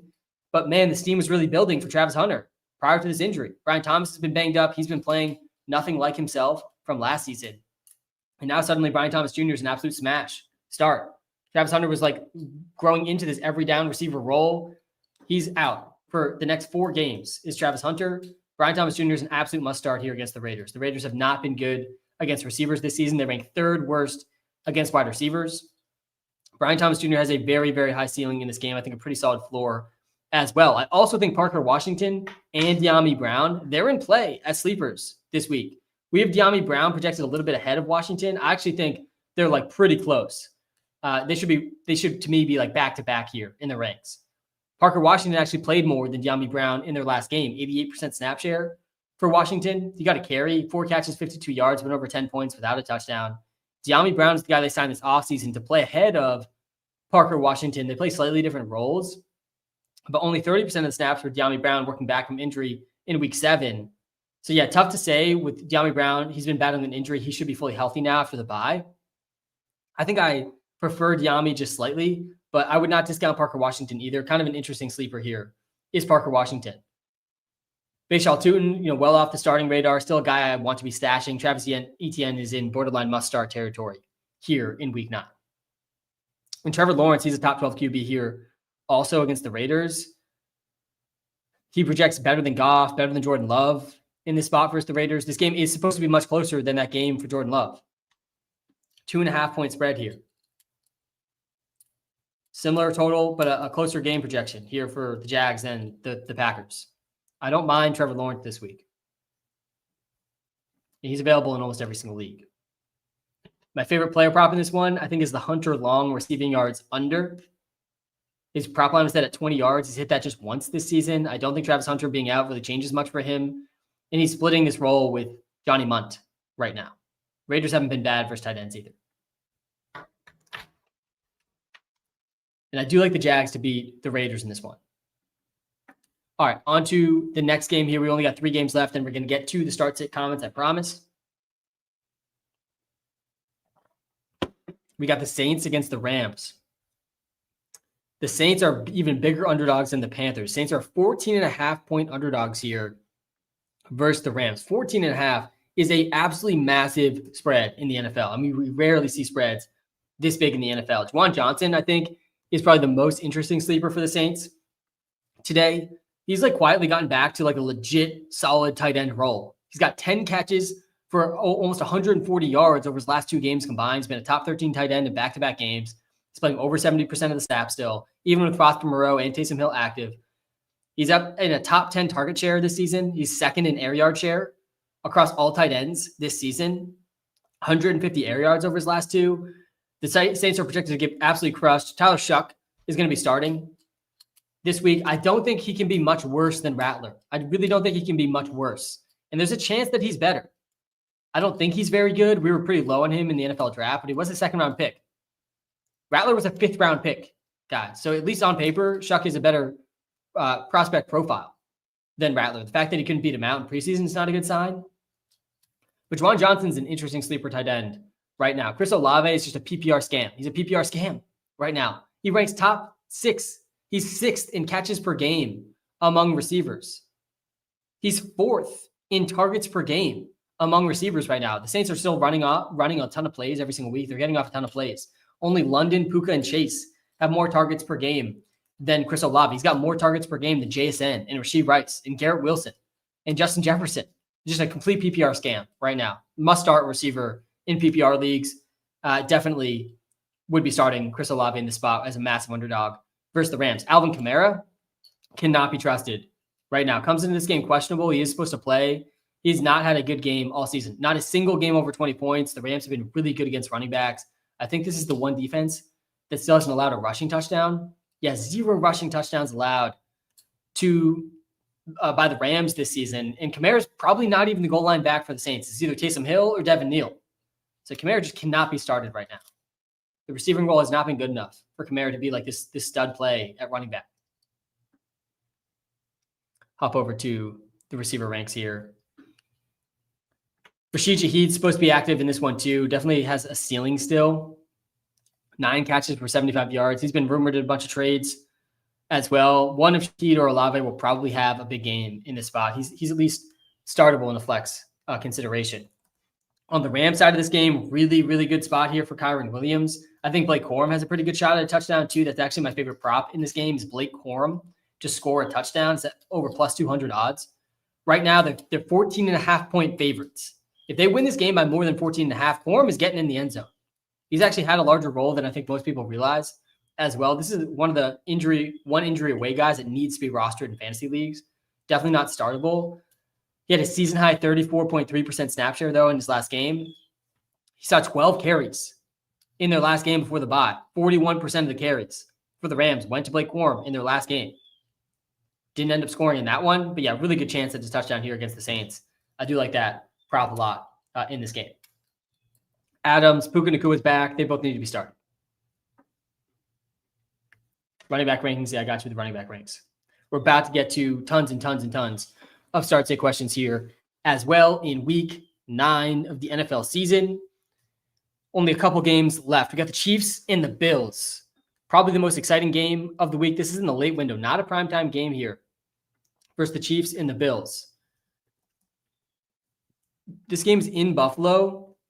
Chiefs are still favored by 1.5 in this game, though. I don't know how the Bills defense is supposed to stop this Chiefs offense right now. Rashee Rice projects as wide receiver 1, even with a ton of really strong wide receivers on the slate.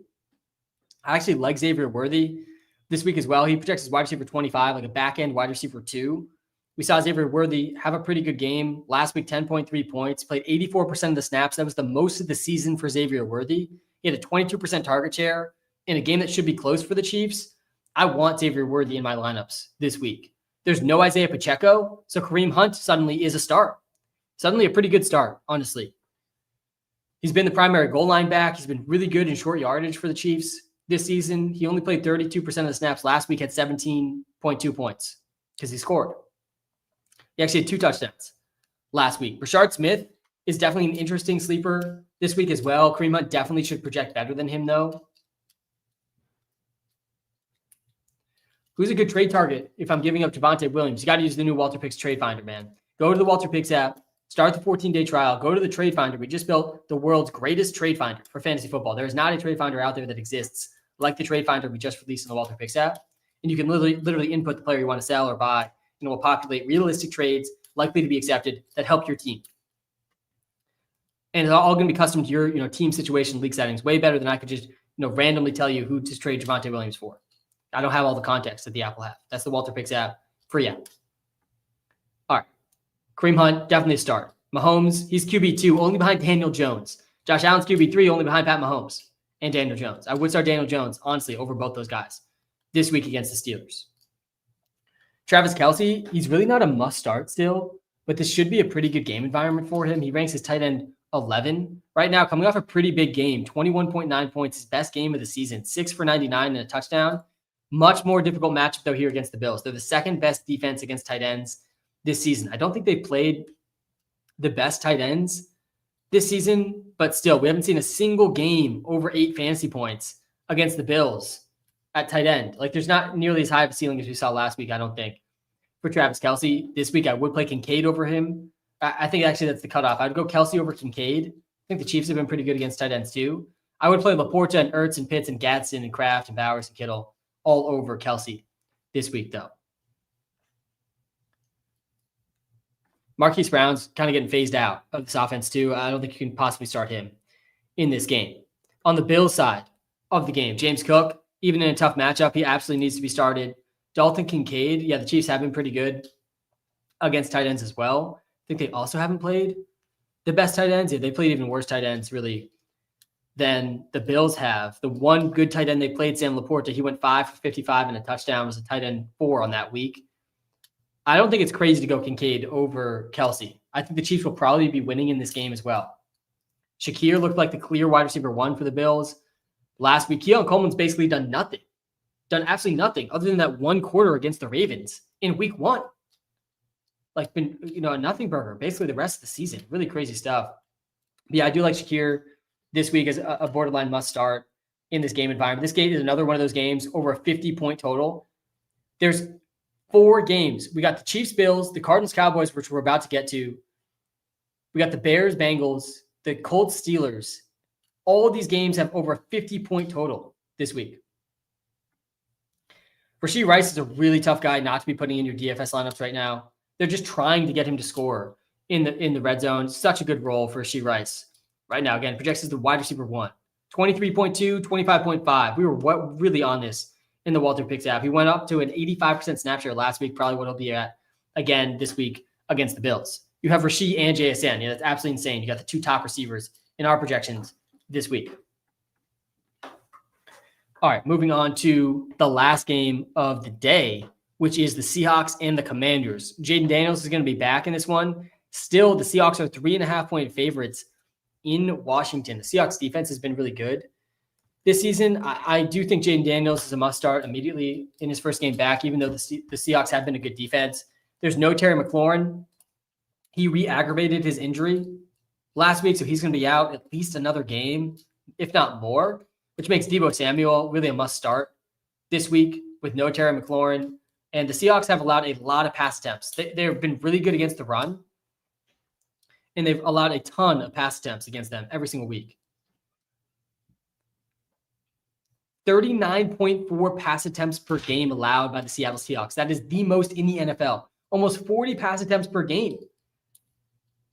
Really wild. They're allowing the most pass attempts per game. 49 pass attempts in the last game against CJ Stroud. 42 the week before that against Lawrence. Baker got off 33. Kyler threw 41 times. I mean, if Jaden Daniels gets off 40 passes or 40 pass plays even in this game, he's going to smash, even in a tough matchup. And Zach Ertz, he projects as a top 10 tight end for similar reasons with no McLaurin in. Jacory Krosky-Merritt, though, against the Seahawks is not a guy I want to start. He has no receiving role right now. TreVeyon Henderson or Parker Washington's got to be TreVeyon Henderson. All right, on the other side of this game, real quick, the Seahawks, they are without 3 starting receivers in this game. Cooper Kupp is out, Jake Bobo is out, and Derek Young is out. So after Torrey Horton, Cooper Kupp is out, and then the next 2 receivers are out. Cody White and Ricky White are going to get called up from the practice squad in this game, but it's really just 2 receivers on this team this week. It's JSN, who's probably going to lead the league in targets this week, and then Torrey Horton. It's not an amazing matchup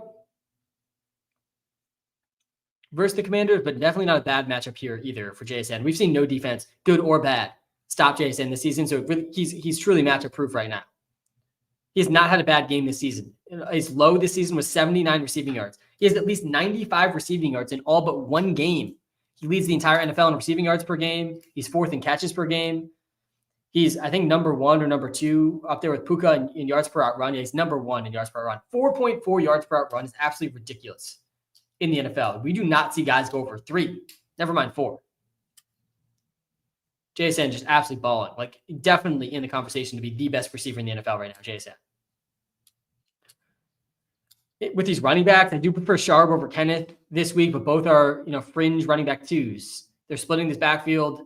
Sharp is the guy getting more of the receiving work, and I think more likely to get the goal line work too. He scored 2 touchdowns in the last game. So I do prefer him slightly, but they're both pretty risky. With all these receivers out, Elijah Arroyo is kind of an interesting sleeper at tight end too, if you're really desperate at tight end. He did have a 17% target share in the last game. That was the highest of his career, rookie tight end.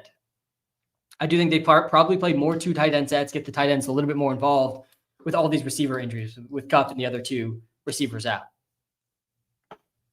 All right, the last game of the week, just to get to quick, the Cowboys and the Cardinals. Some really weird reporting around the Arizona Cardinals QB situation this week. Let's actually start with the Cardinals here, where they're saying Kyler Murray is questionable. And it seems like he's on the right side of questionable, like he's going to be active in the game, but they've already come out and said, no, Jacoby Brissett's starting.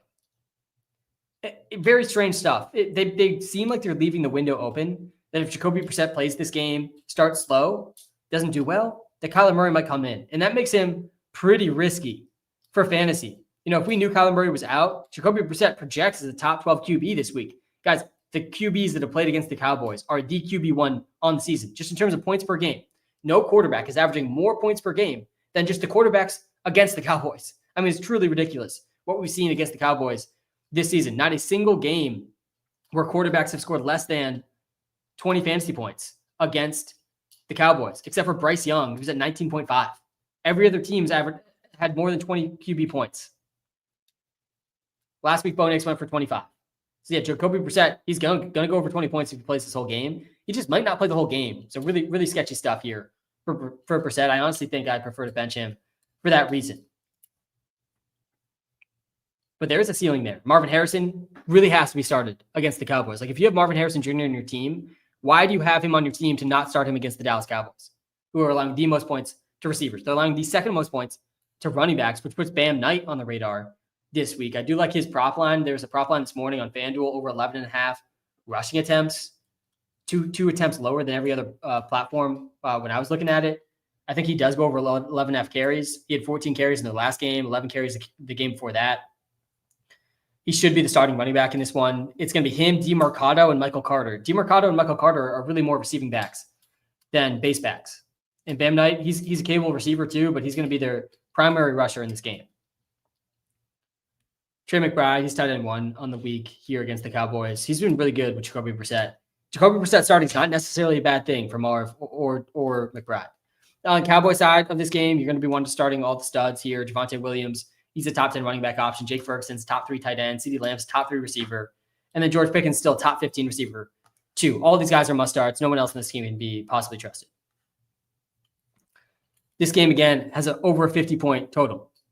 The Cardinals are only 3.5-point underdogs in Dallas. I do like Dallas in this game. All right, that is every single game of week 9. Talked about every single relevant player in every single game, and it is time to get to the start-sit segment of the live. Before I hop into the start-sits, real quick, here's the Draftkings lineup for the day. We're going to have some guests joining here in about half an hour on the live too. I'm going to get to some start-sits right now. The lineup I'm rocking with here today is the Daniel Jones, Josh Downs, Tyler Warren double stack. I'm going with Rashee Rice against the Bills, Kyle Monangai against the Bengals, Trevion Henderson in a starting role against the Falcons, Christian McCaffrey as the bringback against Darius Slayton in the 49ers Giants game. And I'm going with the Rams defense here against the Saints. This is my favorite of the 3 DK lineups I'm playing this week. If you want to see all 3 DK lineups I'm playing this week, head over to the Discord where the DFS channel, where all WalterPicks subscribers can see the DFS lineup I'm riding with today. I'll probably tweak this a little bit. The thing I like the least about this lineup is I have no Steelers bring back. I like some of these other pieces in these other games so much. And when you play Monangai and Henderson and Slayton, like you really have a ton of room to get Rice, to get CMC.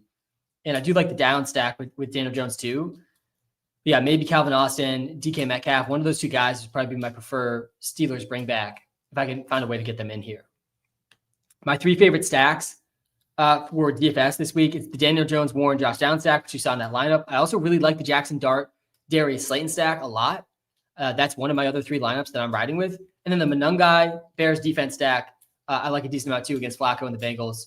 Flacco's been cooking, but it wouldn't be shocking to see Flacco fall apart a bit, one of these weeks soon as defense start to adjust with what the Bengals look like with Flacco. When over half your targets are going to one guy, it really feels like a thing that defenses can scheme around.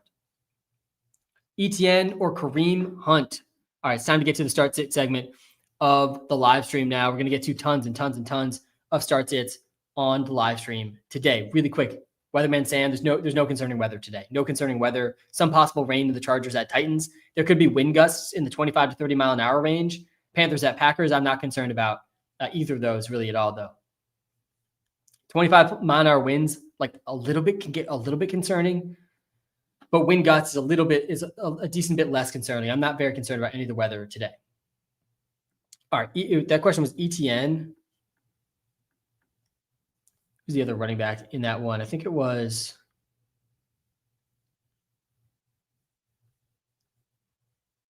Etienne versus Henderson. I got the running back ranks up here. I would go Trev Van Henderson over Etienne. I do like Etienne here versus the Raiders a decent amount. He hasn't been over 10 points in the last month, but now he gets the Raiders. And if the Raiders struggle anything like they did last time out against the Chiefs, this should be a good spot for him. Rashard Smith and Pacheco and Hunt, they combined for over 25 fantasy points versus the Raiders in their last matchup. Pollard and Spears went over 15 points combined. Obviously, Jonathan Taylor smashed. But I still think Henderson's projected for more touches today. And he actually has a better matchup on paper today, too. Just Trev Van Henderson. So, yeah, I'm going Henderson. Dowdle or Hunt? Yeah, it's a tough call, man. I think I'd lean towards Dowdle over Hunt just because Rashard Smith will be involved still as well. I think Dowdle has been way more efficient than Hunt this season, and I am in on the comments about Dowdle getting more work. Charbonnet or Bam? Gosh, yeah, this is a tough one. We do have Sharp like a decent bit ahead of Bam Knight. Such a tough start sit, Zach Charbonnet and Kenneth Walker right now. Bam Knight is not like a locked-in workhorse, though, too. The matchup's better for Bam, obviously, but yeah, I think I still do lean Sharp over Bam Knight. Michael Pittman Jr. or Brian Thomas Jr. Yeah, I'm not benching Brian Thomas, guys. Oh, God, we do have Brian Thomas below Michael Pittman in the ranks.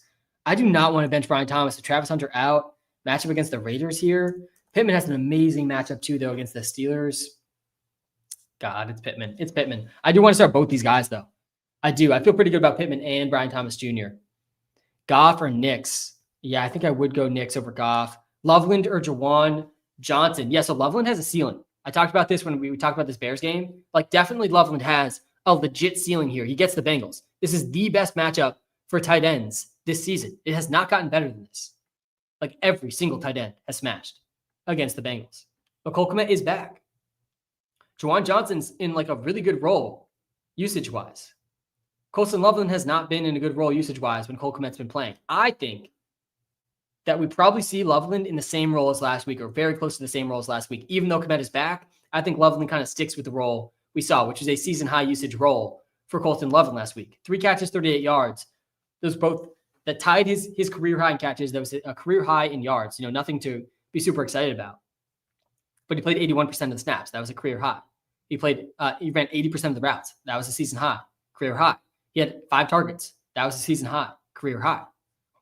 So if that sticks here, even with Kmet back, and he gets to play the Bengals, he's probably going to smash. Like, there's a real ceiling here for Colston Loveland this week. The Bengals are allowing over 21 points per game to tight ends. That is dead last. They allowed Mason Taylor to go as a top 10 tight end last week. The week before that, both Jonnu Smith and Freiermuth were top 15 tight ends. The Steelers, guys, they scored like 50 fantasy points at tight end versus the Bengals. Between Jonnu Smith, Freiermuth, and Darnell Washington, there was 4 tight end touchdowns versus the Bengals in that game. Tucker Kraft was a top 10 tight end. Sam Laporta was a top 5 tight end. TJ Hawkinson was a top 5 tight end. Harold Fannin was a top 10 tight end. Like, almost every single week, we're seeing a top 10 tight end here versus the Bengals. And the Bengals, they're really built for shootouts right now because the defense is terrible and the offense is good enough to put up points. We saw that last week versus the Jets. Juwan Johnson's the safer play, though. Make no mistake about it. Johnson has a pretty good role right now. That's why he projects better. But, man, I'd be fine going with Loveland over Johnson here. It's not like the floor is that compelling for Juwan Johnson. It's like a 10-point. He's around a 10-point floor. They're huge underdogs versus the Rams. The Rams have been a pretty good defense, though. Let's look at the matchup tab here quick for Juwan. But yeah, I'm okay going Loveland over Juwan if you want to shoot for the ceiling. But make no mistake, Juwan Johnson's floor is definitely safer. It's possible I'm wrong and Cole Kmet does mix back in. And we see Loveland revert back to the role he was in, which was not very exciting. Again, he has no games with more than 3 catches.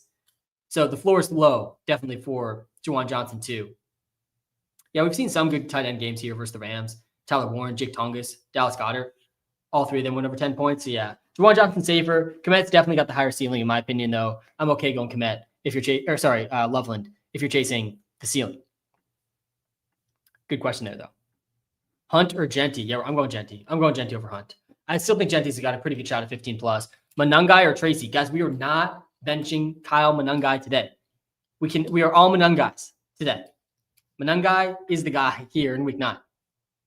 Like, I don't know how you bench him. There's very, very few running backs you're benching him for. And no one's going to be asking these start sits. Like, we're not going to start him over James Cook or Josh Jacobs, Jameer Gibbs, or Kamani Vidal. I'm starting over Monungai. We got Monungai projected ahead of Javonte Williams, ahead of Jalen Warren, Kyron Williams, who's in a great spot, Chase Brown in a pretty good matchup, Trevion Henderson in a potential workhorse role, David Montgomery. Like, it's Monungai over all of these guys. There's no Swift. There's no Roshan Johnson. Travis Homer is the backup to Monungai. Monungai might literally see 100% of the carries for the backfield today for the Bears against the Bengals, who ranked dead last versus running backs. The Bengals ranked dead last versus running backs and tight ends. They've been horrible. George Kittle or Jake Ferg in a PPR league. Yeah, some interesting tight end start sits here this week. Jake Ferguson projects better than Kittle, but man, I do not want to bench Kittle here versus the Giants. Cardinals have been a pretty good matchup, though, for tight ends. Ferguson's coming off his worst game of the season, put up a donut last week, only played 60% of the snaps, only had one target. Did Jake Ferguson last week. Meanwhile, Kittle, he's kind of in the opposite trend, having his best game of the season last week. 14.3 points for Kittle on 4 catches, 43 yards, and a touchdown. Man, honestly, I think I might go Kittle here. The matchup's a little bit better for Ferg. Ferg has been really good this season. I feel really good about Kittle in this spot, though. He's the free player prop of the day, over 50.5 yards. They project close enough that I honestly think I lean Kittle personally, but Ferg does project a little bit better. Tough call here. I lean Kittle, though. Marvin Harrison Jr. or Rashid Shaheed in a full PPR league. Guys, you got to start Marvin Harrison Jr. against the Cowboys. I mean, this is one of the stone cold best matchups for receivers. Jacoby Brissett starting is not bad news either. It's got to be Marvin Harrison Jr. in most of these start-sit questions this week. QB, I got you with the QB ranks. Let me go to the QB ranks. Let me know in the comments too, guys, which rankings you guys want to see next. I'm going to get to as many start-sits questions as I can. Nobody's going to get to more start-sits on live streams than me every single week. That's my goal every single week when I wake up Sunday morning. All right, Dowdle, Trevion Henderson, Chase Brown, pick 2. Man, I think you got to go Henderson and Chase Brown here. I think you benched Dowdle. On this one. I don't hate Dowdle this week. Sounds like he's going to be in a bigger role in a somewhat tough matchup. I do like Henderson and Chase Brown a decent bit. Hey, Sam, good luck today. You too, man. Got 2 questions for you. Kittle or Kraft and Dobbins or Montgomery in a PPR league? Yeah, it's got to be Monty, I think, over Dobbins. He's not catching passes. If Dobbins does not score, he's going under 15 points every single week. And Montgomery's not that different. But I think the game environment there is a little bit more exciting with the Lions and Vikings. And then Kraft and Kittle is a tough call. Very tough call. We do have Kittle ahead of Kraft. I think I would go Kittle over Kraft. Much tougher matchup for Kraft this week than what he's had. Kraft's had like 3 really good matchups in a row. And Kittle has a better matchup this week. I think I would go Kittle. I have a lot of faith in Kittle being a top 3 tight end rest of the season. Morning, Sam. Pick 2 for flex, full PPR. Monty, Sharp, DJ Moore, or Tracy. Walter says Moore and Monty by slight edge. Alvin, thanks for checking out the WalterPicks app first. Guys, if you haven't checked out the WalterPicks app yet, like, you really are missing out. Let me just show you a quick example on TikTok, what you get for free in the WalterPicks app. Spent the last 5 years of my life helping build this app, and it is the best place to go for fantasy advice, best place to go for player prop advice. There's some premium features in the app too. You can get a 14-day free trial from those as well. With all the premium features free for 14 days if you use code SAM when you sign up. Appreciate you, Alvin, already checking out the app, and appreciate you back in the live here. Yeah, this is not an easy start sit. And I think Tracy versus Monty and Sharp, like, that is really close. You said Monty and Moore have the slight edge. I think that Tracy is probably the one that deserves the most consideration here with Scatabo out. Yeah, this is pretty close. I do like DJ Moore's ceiling still. I think I agree with the app. I probably would go Montgomery and DJ Moore over Tracy. Certainly close call, though. And yeah, I think I'd play all those guys over Sharp. I think I would. Let me go to the running back ranks here again. Yeah, we do have Sharp just over. Oh, we have Sharp a little bit ahead of Tracy. Maybe a slightly better touchdown ceiling for Sharp, but I think a better receiving role for Tracy. Keenan, Tracy, or JMO. Pick one. Yeah, so if you heard me during the Lion segment of the live stream, I'm pretty in on Jameson Williams this week. I do think we see a boom game from Jameson Williams here in week 9 against the Vikings. I like the game environment there. He's been as boom and bust as it gets. He's either been under 7 points or over 18 points every single game. He either catches a 50-yard touchdown or he doesn't catch a 50-yard touchdown. That's how it's been for J-Mo. I think coming out of the bye, though, they will make it a focus to get him involved.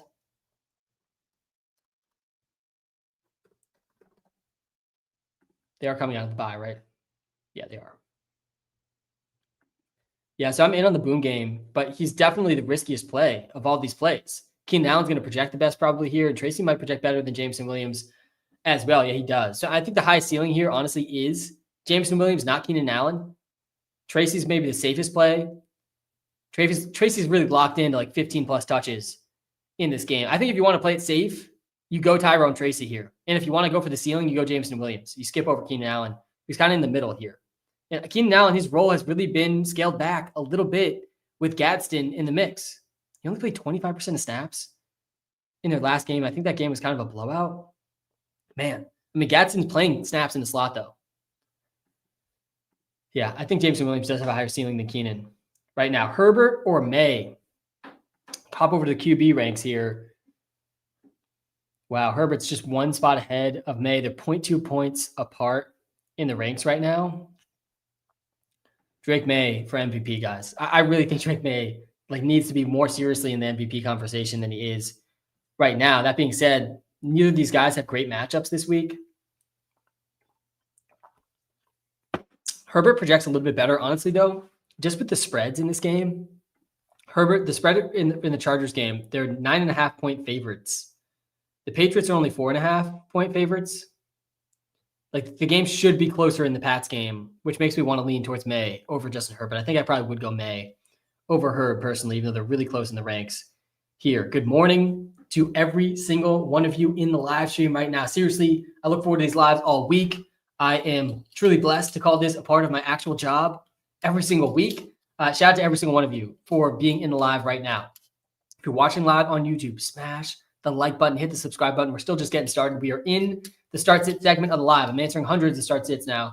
The rest of the live, we're going to have a couple guests on as well to answer some start sits. Also, if you're watching live on TikTok, smash the follow button. I do appreciate it. Jacoby Brissett or Bo Nix? Tad, I'll get to this one next in the YouTube live. We're going to get to some comments, of course, in the TikTok live too. Jacoby Brissett projects well. You just have to be aware he might not play the whole game. There's some really weird reporting going on in this Cardinals game where Kyler Murray is supposedly going to be active in this game. He's technically questionable. He's probably going to be active in this game. I don't know if he'll be the emergency third QB or the legit backup QB. If Jacoby Brissett doesn't play well in the first half, we could see Kyler Murray play also in this game. That's pretty concerning for me from a fantasy perspective. We already do have Bo Nix projected ahead of him. Right now, our projection for Jacoby Brissett is assuming he plays the whole game. And that is a good thing against the Cowboys. Again, if you've just played the QB playing the Cowboys this season, ranks as QB1 this season. They're averaging over 24 quarterback fantasy points per game against the Cowboys. So yeah, I'm in on Brissett if he plays the whole game. I'm just not convinced he definitely will. Good morning, Sam. Tough spot with these buys this week. LOL. Start to a flex. Wandale, Sharp, Dowdle, or Hunt. Yeah, this is not that tough, Tad. With the buys, trust me, it gets a lot uglier. A lot uglier than this. I do like Wandale here versus the 49ers. I think this Giants-49ers game, the over is going to hit, and this could be a potential shootout. The 49ers defense really struggling, and the 49ers offense going to be able to cook against the Giants defense. So yeah, I like Wandale. Sharp, Dowdle, Hunt. Choosing one running back between those. Let's hop over to the running back ranks here. A tough call between those guys. Let me pull up the running back ranks on both lives here. Dowdle's a really difficult one because the matchup's not good. The role should be better, though, for Dowdle. He is not a must-bench Rico Dowdle right now. He's been one of the most efficient running backs in the league, and the coach literally said he's playing more this week. Kareem Hunt, on the other hand, there's no Isaiah Pacheco. He's the clear goal line back for the Chiefs heading into this game. He's been really effective in short yardage. This game is a 50-point total, 53.5 point total. And he's capable of catching some passes too, Kareem Hunt. And then you have Sharp, who actually projects the best of the three. Somewhat interesting matchup versus the Commanders. He's also kind of the clear goal line back for the Seahawks right now. Man, I honestly think Kareem Hunt versus Dowdle is close. We have them back-to-back. I honestly think I probably would go Kareem Hunt here over Sharp, over Dowdle. He's got a pretty good chance at a touchdown. I don't think the Bills' defense is that scary. I really do not think the Bills' defense is going to be capable of stopping the Chiefs' offense in this game. Panthers running backs didn't do a ton last week. They did go for about 100 total yards and a touchdown, though. Bijan smashed the Bills the week before that. Patriots running backs did okay. Even the Saints running backs combined over 20 points. Rashard Smith's going to have a role still, but all of these guys are in committees. Dowdle, Sharp, Hunt. That's why it's such a tough start sit here. But yeah, I honestly think I'd go slightly against the ranks. Here, I would go Kareem Hunt over Dowdle. Man, Dowdle versus Sharp, too. I think I would probably go Sharp over Dowdle. The matchup is tough for Dowdle. The role should be good, but it's not like he's going to, like, I do think that we still see Chuba Hubbard play, just not as much. Parker Washington or Dalton Kincaid, man, these are the start sits that get me up in the morning. Parker Washington is a guy I'm starting in multiple leagues this week. This is a very good matchup for the passing attack for the Jags here against the Raiders. This game's projected to be pretty close. There's no Travis Hunter. So it's Parker Washington and De'Ami Brown running behind Brian Thomas Jr. We have De'Ami Brown projected a bit better than Parker Washington. Let me pull up Kincaid here too, who's definitely like a somewhat interesting spot versus the Chiefs. De'Ami Brown projects better than Parker Washington. Parker Washington projects better than Dalton Kincaid. Yeah, I think I would go Parker Washington here over Kincaid. And I think Parker Washington and De'Ami Brown really close. It's a really tough call because De'Ami Brown was not at full health in their last game. Parker Washington played over 80% of the snaps in that one. If you guys are tuned into the YouTube live, guys, smash the like button, hit the subscribe button. If you're watching live on TikTok, I'm telling you, it is a better viewing experience on YouTube. I can pull up comments on screen. I can share my screen. I will answer comments on both lives, but I do want to shout out the YouTube live. It's a better viewing experience. Link to that's right in the TikTok bio. Jennings, Sutton, or Higgins? Most weeks in the past, this has been a pretty easy Courtland Sutton answer. I'm pretty out on Courtland Sutton this week. I would go as far to say Sutton is a bench here in week 9 against the Texans. He's going to be matched up against Stingley. The only two receivers that we've seen do well against the Texans this season were Puka Nacua and JSN. That's it. End of list. Those are the only guys that have had legit good fantasy games against this Texans defense. I mean, this Texans defense ranks number 1 against quarterbacks this season. They rank number 4 against receivers. Puka had 23. JSN had 26. No other receiver's been over 12.5. Like Puka had 12.9. So no other receiver's been over 13 other than Puka and JSN. I think we see Sutton go under 13 here in week 9 against the Texans. I really don't want to start Sutton when I have Jennings and Higgins. And I know a lot of you guys disagreed with the Jennings ranking last week. Didn't end up having a huge game. Last week did Juwan Jennings, but again, the target share was there. He's getting healthier every single week. Guys, this is a guy that's been playing through multiple broken ribs, a shoulder injury, and ankle injuries. He's been playing through 3 different injuries over the last month. And he's seemingly starting to get healthier and healthier. 85% of the snaps in back-to-back games. Now, he has a pretty good matchup versus the Giants. I like Juwan Jennings this week. I think T. Higgins has a really high ceiling too. With the amount of targets that have gone to Jamar Chase over the last 3 games, 54 targets for Jamar Chase over the last 3 games. Over 50% of the targets have gone to Jamar Chase in back-to-back weeks. Like, you got to think defenses start reacting to that in some way, and that's going to help T. Higgins if that happens. So I do think there's a really high ceiling here for T. I still think I'd go Juwan Jennings over T. Higgins, but T. Higgins does have the high ceiling, and I want to bench Courtland Sutton. Good morning, Sam. Good morning to you as well. Marvin Harrison Jr. or Nico? Thanks. Yeah, I want to start Marv against the Cowboys. I'm not starting him over Nico, though. Even in a tough matchup for Nico, no thanks. There is no Pat Surtain, which makes the Nico matchup a little bit better for sure, too. I'm seeing some Vidal questions. You got to start Kamani Vidal, guys. There's no benching Kamani Vidal. Let me go to the must benches here on the TikTok live and talk through these because I'm seeing too many of these guys in some of these comments. Need 2 of 3 for flex. Juwan Jennings or Trevion Henderson or Jaylen Warren. Gosh. I think we do have Warren ahead of Henderson. Warren gets the Colts. Man, my gut says you should go Henderson and Warren. I think Henderson and Jennings and Henderson, but I think Henderson and Warren's probably the move. Both these are top 13 running backs, both locked into pretty good roles. Really good game environments. Really good game environment here for Warren. The Colts have been pretty good against running backs. My gut says it should be Jennings and Henderson. I think projections are going to say Henderson and Warren, though, over Juwan Jennings. I'm fine with that. I'm fine just going with the projections here with 2 running backs that are locked into pretty high floors. All right, let me talk through the must starts, must benches quick here that I have up on the TikTok live. Then I'll get back to some of the start sits. So the QBs that like you really should feel very, very good starting. Daniel Jones, he ranks as QB1. Guys, you're starting Daniel Jones against the Steelers. I like Jackson Dart against the 49ers, banked up defense. Dak is an obvious start. Jaden Daniels is back. He's still top 5 QB. I think Caleb Williams will bounce back this week against the Bengals. They've been horrible defensively. And Justin Herbert and Drake May, I don't mind. I do like May more than Herbert. Just talked about that one just a few minutes ago. But that one risk for Herbert this week is that game is not close against the Titans. They're 13.5-point favorites, I believe, in that game. Maybe it was 9.5, actually, 10.5 in that game. The running backs you need to start, you cannot bench Vidal and Kyle Monangai this week. These are the 2 running backs like you really just can't bench. Both these guys rank as top 10 running backs, running back 7 and running back 8, respectively. Vidal and Monangai. I would play Vidal over Monangai, but man, both in really good matchups and really good roles. There's no DeAndre Swift. There's no Roschon Johnson. Travis Homer, who is really a special teams player, is the backup to Monangai today against the worst defense versus running backs. Trevian Henderson's a must start with no Ramondre Stevenson in the lineup. It's not a terrible matchup here versus the Falcons. You really have to start him.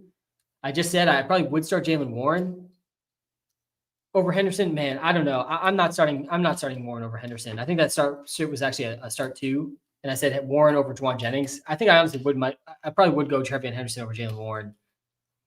I might move Jaylen Warren down right below Henderson, honestly, in these ranks. I'd probably play Kyron and Chase Brown over Trevian Henderson.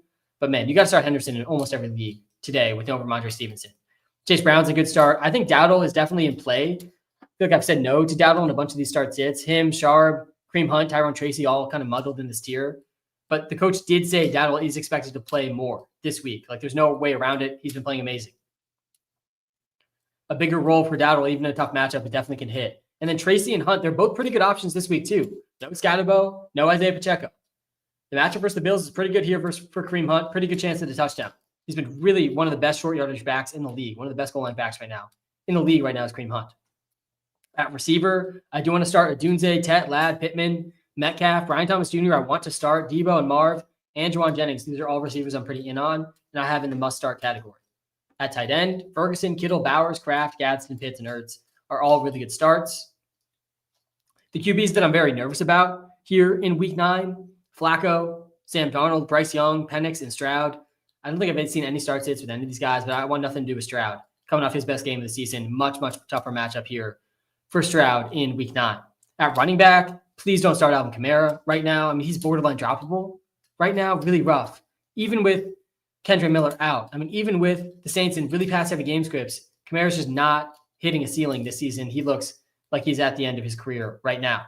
Tony Pollard, RJ Harvey, Chuba Hubbard, Corey Bryson Merritt, all must benches this week as well. Jacoby Myers is not a guy I think you can trust.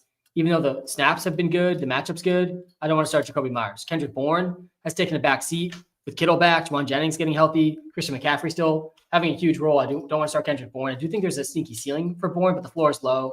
Donald Mooney's not a guy I trust, even with him getting the better matchup between him and London this week. And then Romeo Doubs, Matthew Golden, Christian Watson. I want nothing to do with any of these Green Bay Packers receivers in a likely really run-heavy game script for the Packers. At tight end, I have no interest in TJ Hawkinson, Evan Ingram, Jonnu Schultz, or Henry this week. Thoughts on Steph Diggs? Yeah, I'm pretty nervous about Steph Diggs in fantasy. If he didn't score a touchdown last week, Steph Diggs would have gone under 5 fantasy points. He's playing only half the snaps. That's the problem. He's been one of the most efficient receivers in the league. The only receivers averaging more yards per out run than Steph Diggs right now are Puka Nacua and JSN. That's it. End of list. But he's only playing half the snaps. So for fantasy, it's really not that great right now for Diggs. I would play Henderson over Kareem Hunt, yeah. Dobbs, QJ, or Kenneth Walker. Yeah, I don't know how we start Quentin Johnston, man. And I have Dobbs in my must-bench list too. Let's actually do the start-sit comparison. This is close. Quentin Johnson, he had 11 points a couple weeks ago. I believe it was 0 last week. Still a real ceiling, though, for Quentin. I think Kenneth's going to project the best here. Yeah, he does. Yeah, I think I'd go Kenneth here as well. Henderson or Downs at flex. Yeah, I think I would go Henderson over Downs. I like both, though, for sure. Drop White, put waiver wire Jennings in over Laporta. God, Bucky's going to be back soon. I don't know if you can drop Rashad White. We still don't really know when Bucky's coming back. I would play Jennings over Laporta, though, yeah. I don't feel great about dropping Rachaad White, though. It depends how deep your league is, too, and how much you need him. Sam, Darnold or Flacco? Just worried about Flacco's shoulder. Yeah, it's totally fair. Totally fair to be worried about Flacco's shoulder. Let's do Darnold versus Flacco here quick, then I'll get to Kylo's question here in the live. Getting to tons and tons of start sits on the live, both YouTube and TikTok right now. I think it was Flacco versus Darnold. Let me hop over to the QB ranks quick. Crack the neck real quick as we get to another start sit here.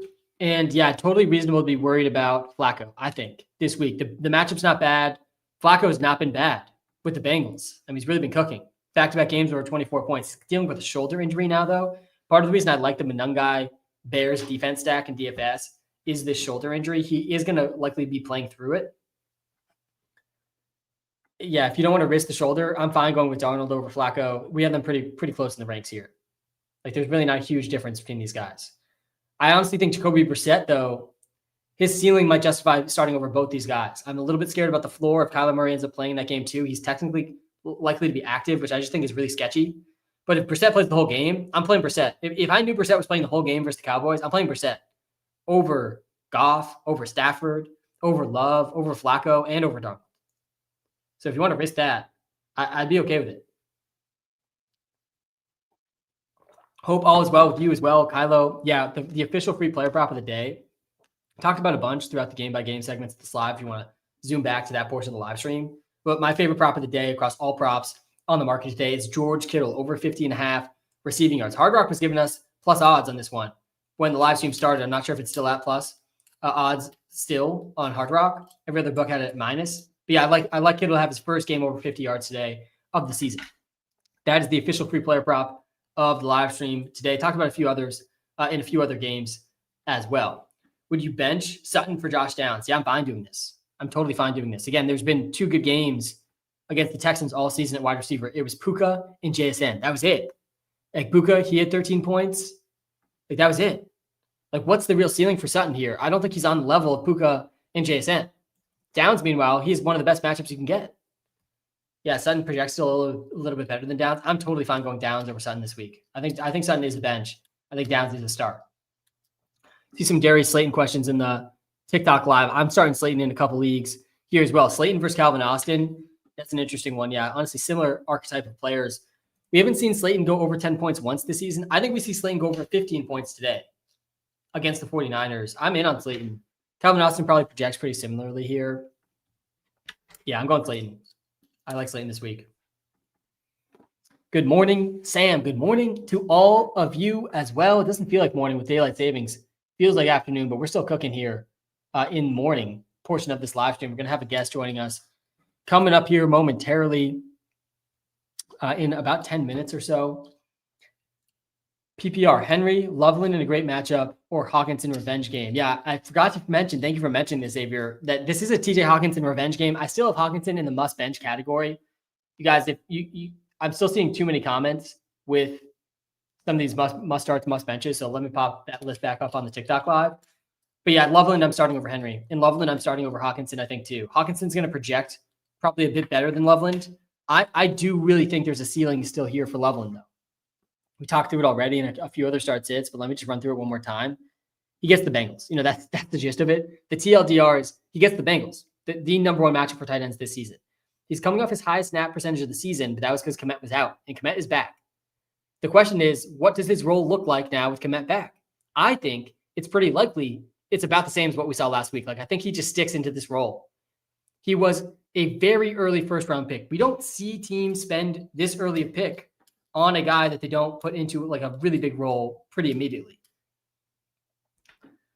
Hawkinson, on the other hand, he's been pretty mid this season. He does project a little bit better than Loveland here. I just think the ceiling is higher for Loveland. We have not seen a real ceiling for Hawkinson. He's got one game with a touchdown. Every other game he's been under 10.5 points. Not that we've seen a real ceiling for Loveland yet either, to be fair. Like, Hawkinson's definitely safer. I don't think you can start Henry, though, against the Falcons. They've been really good against tight ends. He's in the must-bench list right now. Dowdle or Sutton in the flex? I'm going Dowdle over Sutton. Nix or Brissett? I'm going Nix over Brissett. What's up, Sam? Please pick 2 non-PPR. Sharp, Olave, Downs. Thanks. Yeah, non-PPR. we don't get the PPR scam here from Olave.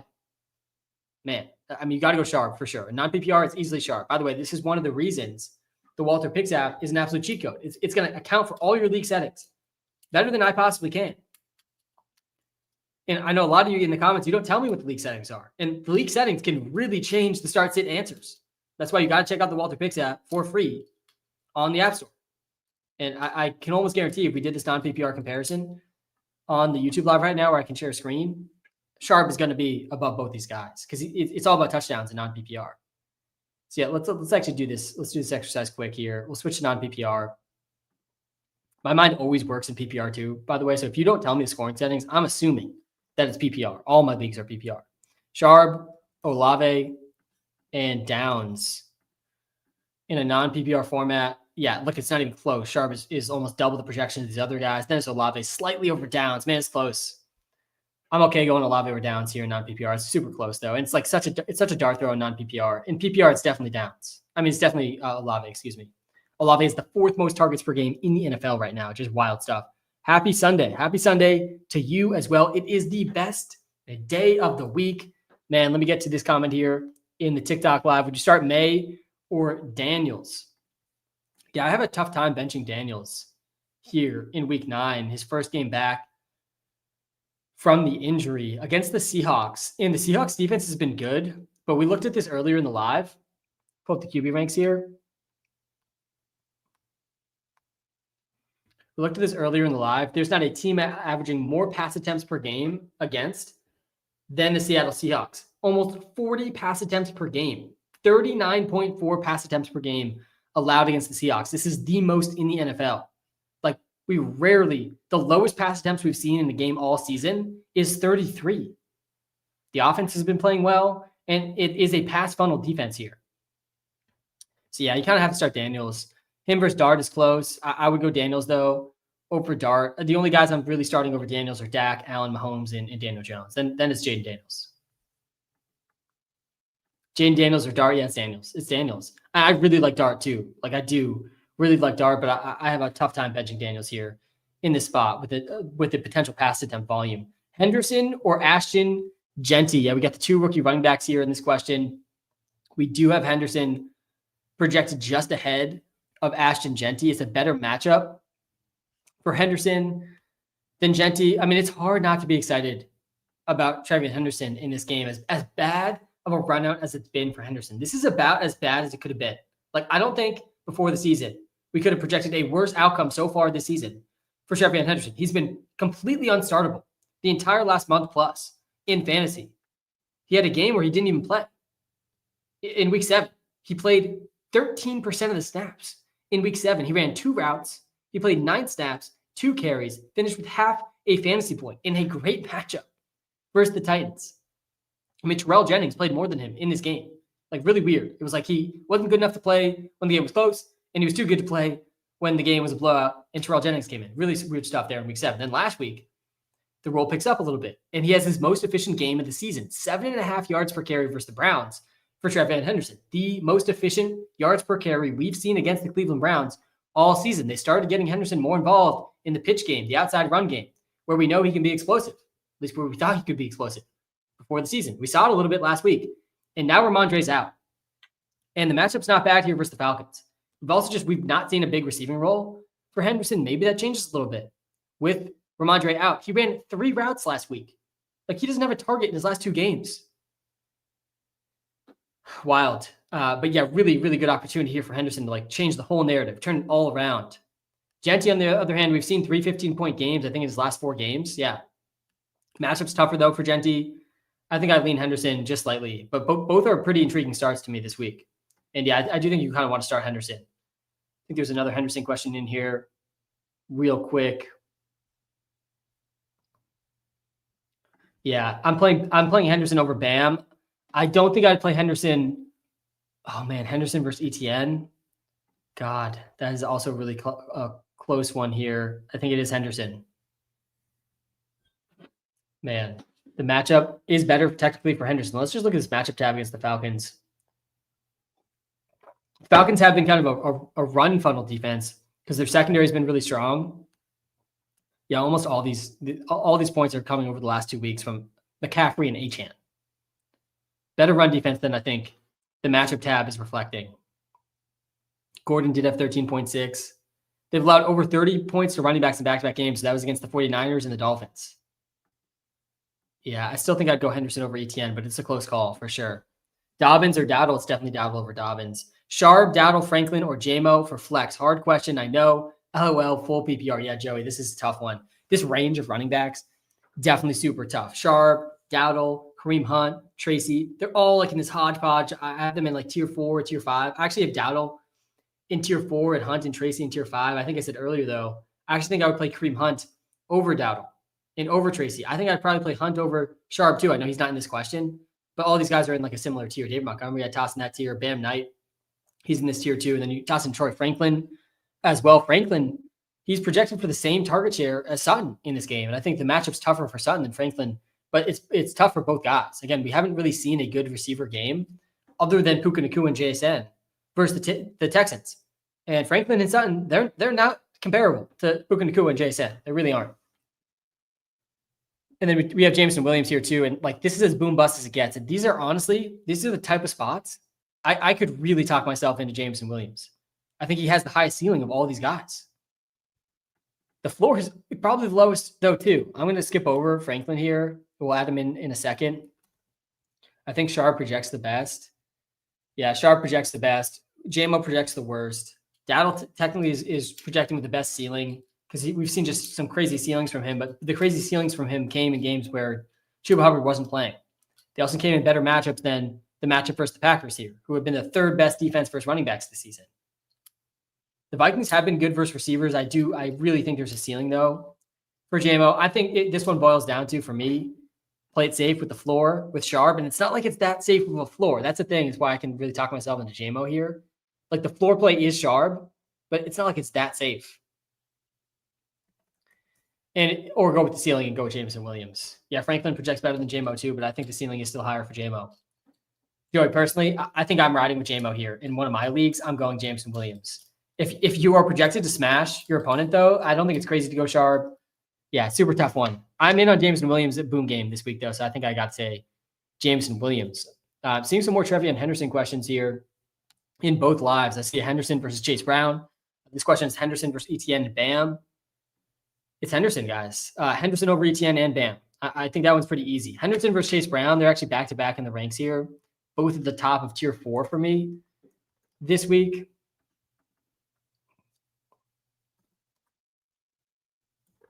I think you kind of have to go Chase Brown over Trevion Henderson. Yeah, I would go Chase Brown over Trevion Henderson. Bam Knight or Xavier Worthy? Oh, man, I think it's Xavier Worthy there over Bam Knight. I do like Xavier Worthy in that game environment versus the Bills. I have Kittle and Bowers. Do I start both or play ETN instead? PPR. Yeah, there's some really strong tight end teams out there. We have Kittle and Bowers back-to-back in the ranks here in week 9. I do want to start both these guys. Let's compare them versus ETN. I think it's actually pretty close here. ETN's not in a bad matchup this week either. I would play Kittle over Bowers, but it's close. Like, I don't feel super strong about it. Yeah, I think you bench ETN. Just play both these tight ends. We still have not seen a touchdown from Bowers this season, but it's got to come sooner rather than later with him back from the injury. Devontae Adams, Kraft, Monty, or ETN, pick one. Yeah, we're not benching Adams. Man, Adams versus Kraft. I would definitely play Adams over both these running backs. I think it's Adams over Tucker Kraft too. The wide receiver 16 versus the tight end 6. Yeah, it's Adams. Sampster, happy November. Happy November to you as well. Start one in flex. PPR, Keenan, DJ Moore, Jacoby Myers. Walter says Keenan.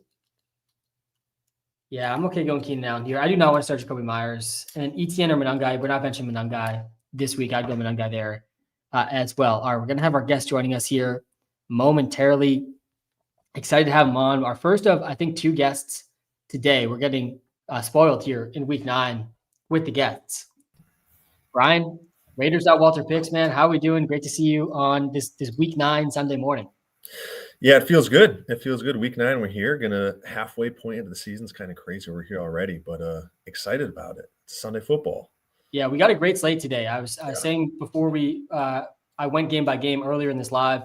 This is the highest average over under across the slate we've had all season. I mean, there's 4 games over a 50-point total in week 9 here that are left. We had one of them was on Thursday night. That game had a 50-point total as well. So we actually had 5 here in week 9. There's no game under 40 this week. I mean, there's tons of games at like 48 and a half.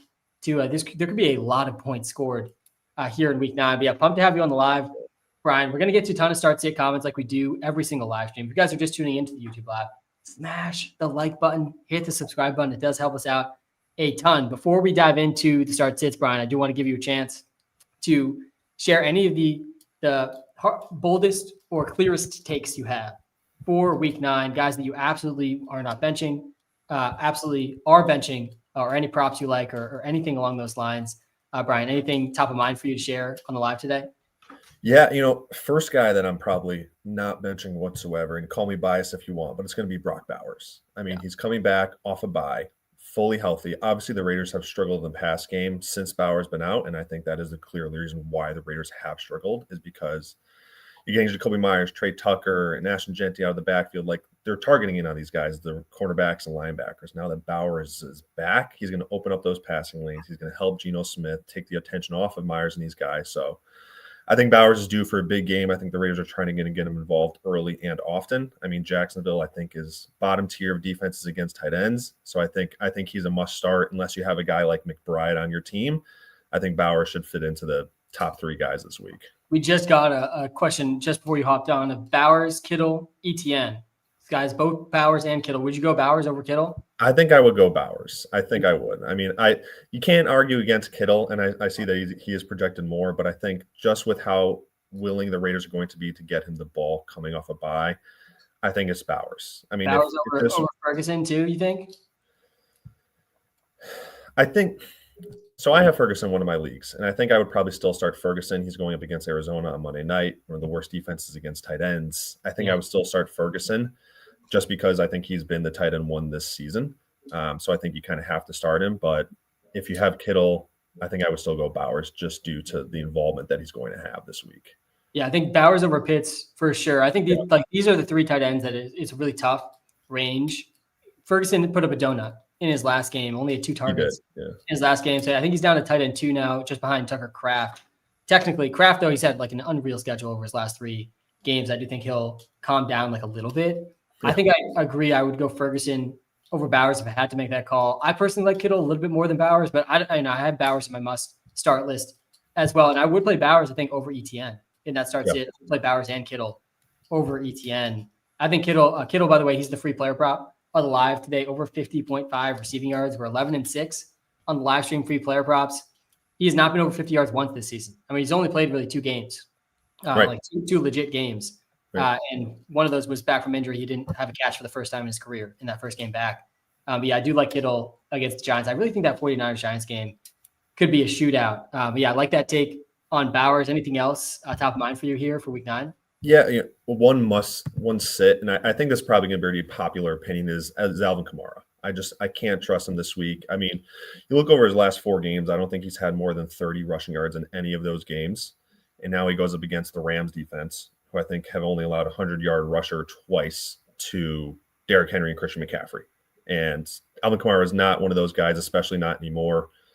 Quarterback carousel, Tyler Shuck is starting. I think Rams are probably going to bring a ton of pressure. I think it's going to be a negative game script. Kamara won't be featured. I don't see how you can trust him over his past performances, especially against the Rams defense this week. Yeah, this matchup is as bad as it gets at running back. You could definitely make the argument this is the toughest running back matchup in the NFL right now. They haven't allowed a single rushing touchdown, and they played Saquon, Jonathan Taylor, Christian McCaffrey, and Derrick Henry, and they have still not allowed a rushing touchdown. I mean, this to me, it is probably the hardest running back matchup just with that context of who they played. And yeah, the only 2 running backs over 100 total yards were JT and McCaffrey. Henry and Saquon, they didn't do it.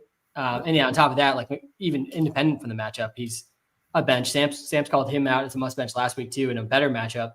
Yeah, he had 6.5 points. He does look like just an aging, declining, end of career Alvin Kamara, which is sad.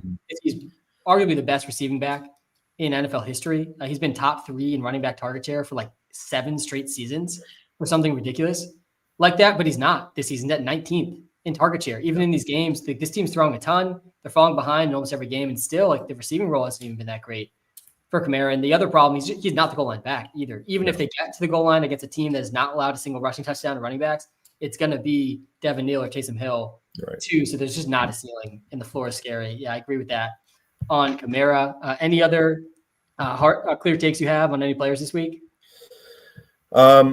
You could call it a clear take if you want, just based off the matchup, but I really, really like Marvin Harrison this week against the worst pass defense in the league in the Cowboys on Monday night.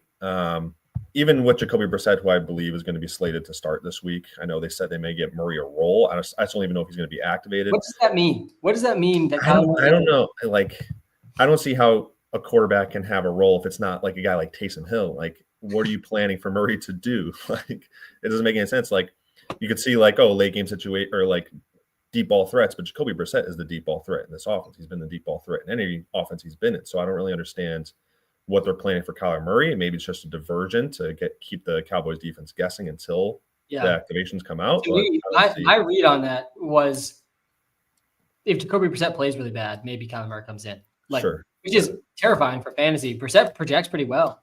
For fantasy, he projects as a top 12 QB. Because if you just played the QBs playing the Cowboys this season, you have the number 1 quarterback in fantasy. That's how great this matchup is. Like, Brissett would be a pretty good start, but the fact that Kyler Murray might play it makes him really risky. I do like Marv in this spot too. There's been some tough Marvin Harrison questions on live so far. I've been pretty mixed on how I've been responding to those. But yeah, if you have Marv, this is the matchup that you want to be starting him against the Cowboys. This is ideal for Marvin Harrison Jr. For sure. I definitely agree with that. I would start him over Courtland Sutton, for example. He's one of my must benches this week. Any other takes you have, Brian, before we hop to some of the start questions? Yeah, I got one bold take I can throw your guys' way here. And it may not be too appreciated, but I kind of like Tyjae Spears today. We've seen him. It's not a great, this offense obviously has not been great all season. But we've seen Spears out-snap Pollard in 2 of the last 3 games since Spears has been back. He had, 2 touchdowns last week, or he had 17 to 20 fantasy points. Yeah. In the potential negative game script, which this game very well could be, Pollard's not going to catch passes. He's never been that in his career. And the Titans are down. Spears is going to continue to be featured. He's going to catch those passes out of the backfield. And if you're in PPR leagues, I think if you need a running back, if you have someone on bye, like a Saquon on bye, he's a great fill-in, banking on that he's going to catch passes. But I think we could see him potentially find the end zone on one of those out of the backfields late in the game down. I think he's a good spot start. Yeah, the Titans are 9.5-point underdogs in this game, which definitely bodes well for Spears. He has been more efficient than Pollard, I think, in 3 straight games as well. Pollard's been rumored on the trade market. I feel like there's been a lot of trade rumors out there. Always there's way more rumors than what actually ends up getting done in the NFL. But it would make some sense to move on from Pollard. It makes sense for the Titans to be sellers, just in general. The matchup's about average here. The game environment, though, should be, I think, pretty good. I don't see the Chargers offense really getting stopped in this game. No. Yeah, we saw 2 huge games from Achane and JT. Corey Krosky-Merritt had a good game, though, as well. I feel like he's actually somewhat comparable to Spears in sort of the high-efficiency, low-volume role. Dobbins and Harvey combined for almost 20 fantasy points in week 3 as well. So we've seen plenty of good games for the running backs against the Chargers. Definitely don't hate this spot. Brashard Smith, we have just ahead of him. We do have Kamara ahead of him. I assume you'd go Spears over I would Kamara. Go Spears over Kamara, yeah. I probably agree with that. I'd probably go Smith over Kamara as well. How about Brashard Smith versus Spears? What do you think about that one? He's definitely a popular sleeper. Yeah, I like Brashard Smith. I think he can carve out a role with Pacheco out, but I don't see him. He's not going to be in the goal line situations. That's going to be Hunt. I still think Hunt is going to be the featured back in the passing game as well. But I do think Smith is going to have a role. I just don't know how much I can really trust him with Hunt being that featured back. And even with Pacheco healthy, Hunt was still going to be featured a lot. And we saw that last week. He's a little risky still. I know he had that great game against the Raiders when they were up big. I would potentially like to see it, but Buffalo bodes well for a good matchup. I know it's KC Buffalo. Anything can happen in those games. So it's a little risky for me. I may just go Spears based off of efficiency over the last few weeks. Yeah. But I do think Brashard Smith could potentially have a good game this week. Yeah, I think I agree. I think I probably would go Spears as well. Brashard Smith barely played last week. He had 11% of the snaps. I'm not convinced we're going to see like this huge role Mm-hmm. for Smith. You're really banking on the receiving role for him, which definitely could hit in this game. But yeah, I agree. Hunt's going to get all the short yardage stuff. Hunt's been one of the best short yardage backs in the league. He definitely has a really good touchdown potential here. You got a question from the TikTok live about Tajay Spears for Zach Charbonnet. I've seen a ton of Zach Charbonnet questions here in week 9. There's a bunch of these running backs that are in like the same kind of muddled tier. Charbonnet, Dave Montgomery, Rico Dowdle, Tyrone Tracy. I put Kareem Hunt in there too. All these guys, not clear like workhorse backs, but like there's a story you could tell about starting them in fantasy. Sharp's definitely right there. Yeah. Is there any of those guys you start Spears over? I'd probably start Sharp over Spears just based off of his consistent floor that he's had. I mean, I feel like he's been the more efficient back this season other than Kenneth Walker. Like, it seems like the Seahawks like to favor Charbonnet more so than Walker, but it's kind of split every now and then, where Walker will get in for like 3 drives, and then Sharp, and then Walker. So it's still that risk you're playing with who's going to get the ball in the prime situations on those drives. But based off of how consistent Sharp has been with his floor, I think I would probably go him because he is the safer play. Sharp is the goal line back and the primary pass catching back for the Seahawks, even though he's not the most explosive back.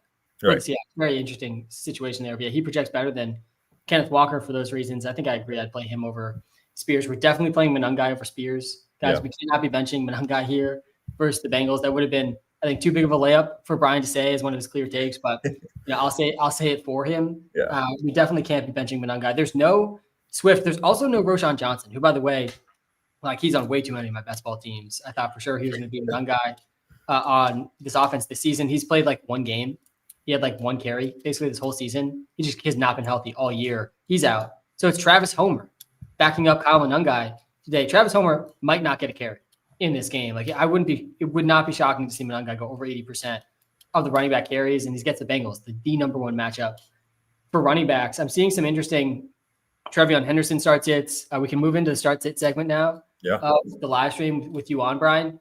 I am curious what you think of Trevion Henderson today. I'm sure I'll ask Samps when he's on live a bit later too. Every week, it feels like I end up asking our guest about Trevion Henderson because he always ends up in the start sits. This week, though, you got the biggest bull case for him of the entire season. Mondre is out. Antonio Gibson's been on IR for quite some time now. Henderson's coming off, I think, his best game of the season. He just played the Browns. The highest yards per carry we've seen against the Browns all season on 10 carries for Henderson last week. They finally started getting him going on some outside carries, and it worked really well. 7.5 yards per carry versus the Browns. Doesn't have a target, though, in the last 2 games. Gets the Falcons in this spot. Would you play more Bam Knight? And just like in general, how are you feeling about Trevion Henderson? Yeah, I definitely play him over Bam Knight, I think. I mean, he's going to be the lead back in this offense. Obviously, like you said, I mean, 7.5 yards per carry against one of the best defenses in the league against the Browns last week. Like, that can't be ignored. Like, I think since week 4, Atlanta has allowed like the 5th or 3rd most rushing yards per game to opposing running backs. And everyone's been calling for Henderson's name all season long because in the touches that he's gotten, like, he's been decently efficient. And now with, like you said, with Ramondre out, no Antonio Gibson, like, this is the game for Henderson to start. Like, this is the week you need to start him. A susceptible Falcons defense. This is the week you need him. And I think he's going to perform. I think he's got a safe floor this week and a very high ceiling. So I don't see any reason for you not to start Henderson if you have him. When against a guy like Bam Knight or Tajay Spears, Alvin Kamara, all these guys, I would definitely play him over. Yeah, Henderson over Montgomery. Yeah, over Genty as well. Travis Etienne, Dowdle, Hunt, Tracy, all these guys. There's a case you could make for some of these guys in their respective situations. Henderson versus Chase Brown, I think is close. I lean Chase Brown. I would too. Yeah. But that was a good shout on the yards per carry. Looking at this, I'm even more excited about Henderson now. Really, every single game, we're looking at this column here is yards per carry. In the matchup tab we have up on the screen on the YouTube live right now, Ja'Cory Krosky-Merritt went for 6.7 yards per carry. James Cook had 5.1. McCaffrey had 5.4. Achane 3.7, but Ollie Gordon was at 4.6. Right. Like almost every single game, we're seeing over 4 yards a carry. And the Falcons secondary is actually pretty good. Like they're a run funnel defense with how they've been performing against the running backs. I mean, man, we could see the ceiling finally show for Henderson. We have not seen a game over 12.6 points all year, and he's been unstartable really over the whole last month. Oh yeah. Well, he's been playing literally 2 weeks ago. He played 9 snaps against the Titans in a great matchup, a game that the Patriots rolled the Titans. He had 2 carries, 1 target, half a point in that game. I actually don't think he had a target, just 2 carries, I think, in that game. So, I mean, really rough so far. But yeah, this is the spot where you really need to be starting him in a lot of situations. Yeah. And I do think this could set the tone for even, games following the season. Like if Henderson has a good game this week, like we're expecting him to, like we could see him easily touch into those Ramondre Stevenson shares when he comes back from injury. Like this could be the tipping point for Travion Henderson to really show what he's worth. Yeah, you're definitely hoping for that if you're like me and have him on way too many teams. I do think, too, the injury for Stevenson, very vague injury for him right now. Right. I mean, we started projecting him out pretty early in the week before he was ruled out because there were some rumors. The Pats were looking for running backs in the trade market. They signed Dearness Johnson to the practice squad, then activated him shortly after that to the active roster after Ramondre got ruled out. But it seems like this could be a multi-week injury, too, for Ramondre. On top of that, the Patriots have the best running back schedule the rest of the season. I mean, the Patriots have a really easy schedule the rest of the season. And the playoffs, they get the Bills and then the Ravens, too. I mean, to open the fantasy playoffs. This is a team that I really want, one of Henderson or Ramondre, especially if there's going to be one of those guys out.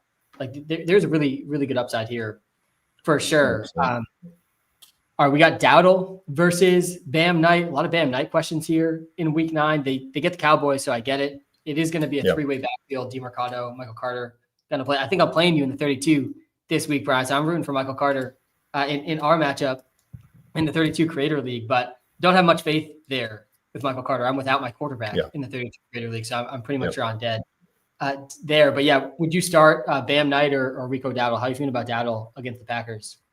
Yeah, I'm a little skeptical on Dowdle this week just because he's playing Green Bay. Like since he's broken out 4 weeks ago was now, like he hasn't played a defense nearly as good as the Green Bay defense that he's going to face. And obviously Chuba Hubbard is still there. And I know Dave Canales has said, like, we're going to feature Dowdle more. Like he's earned it. He's going to be that lead back. I'm just a little cautious against this matchup. Like this isn't what you wanted from the first game where Dowdle is going to be the lead guy with Hubbard if you have Dowdle on your teams. It's screaming, less than 7 fantasy points to me. And I have him in our league in the 32 creator team, so I'm forced to start him. But I think there are definitely better options. I think I wouldn't mind starting Bam Knight over Dowdle solely based on matchups and, with how well Bam Knight has performed in some of the games he's played in. So I would be very cautious on starting Dowdle this week because of this defense. Yeah, it's totally fair. Looking at this matchup tab, I am a little bit more nervous about Dowdle. Now, we haven't seen a running back over 10 points versus the Packers since week 4. That was Javonte Williams who did it. Judkins also did it. And Gibbs did it in week 1. But, man, we've not seen very many good games. No games at 20 points for any running back. I mean, can he really hit a 20-point ceiling? And it is a good shout. He's played really well. But, yeah, he's played the Dolphins, the Cowboys, the Jets, and Bills. All top matchups for running backs. Packers are the 3rd toughest matchup in terms of fantasy points allowed this season. And it's not like they played terrible running backs. I mean, Chase Brown, Bam Knight, the Steelers the last 3 weeks, not the best. But the Panthers, they're also, I think it was 13.5-point underdogs. Yeah, it's huge. Were they 13.5 or the 14.5? Yeah, 13.5-point underdogs. The Saints are 14.5-point underdogs. I know that's only 1 point difference. It's actually a pretty big difference, though, with the 14 number. Like, we don't see NFL teams be 14.5-point underdogs very often. But, yeah, the Saints-Rams matchup does make some sense there. Yep. Bam Knight over Dowdle, I think, is reasonable with the case that Brian just laid out. Like polar opposite matchups there for those two guys. I do think, too, Bam Knight has the most touches in that backfield pretty easily. And he's actually caught passes, too, even though the other two guys are pretty good pass catchers.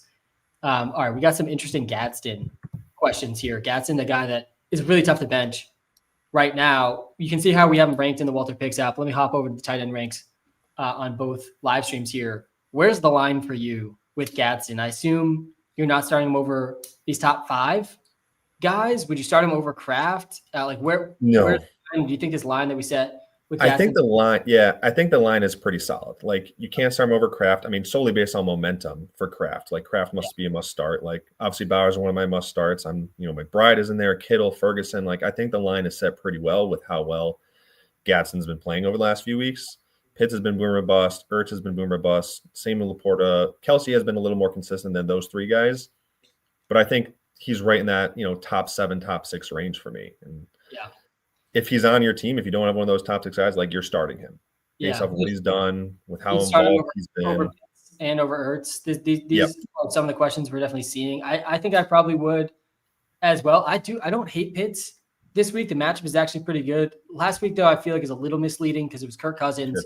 There was no Drake London in the game, too, and London's been just dominating the target share on the team. Plus, it was against the Dolphins. We just saw, 3 tight end touchdowns against the Dolphins on Thursday night. I mean, they cannot stop tight ends. So I think this probably could finish as the best game of Pitts' season last week in terms of catches. So, yeah, I think there's like still a low floor for Pitts. The matchup against the Pats isn't bad. Yeah, Gadsden's like the primary slot receiver for the Chargers right now. You ignore the position he plays. He's basically playing slot over a third of his snaps from the slot. This has impacted Keenan Allen, I think, to a degree as well, but he played receiver in college. Like, this is a converted receiver playing tight end. He's not playing, he's not blocking as a tight end. He's just running routes as a slot receiver, like a big slot.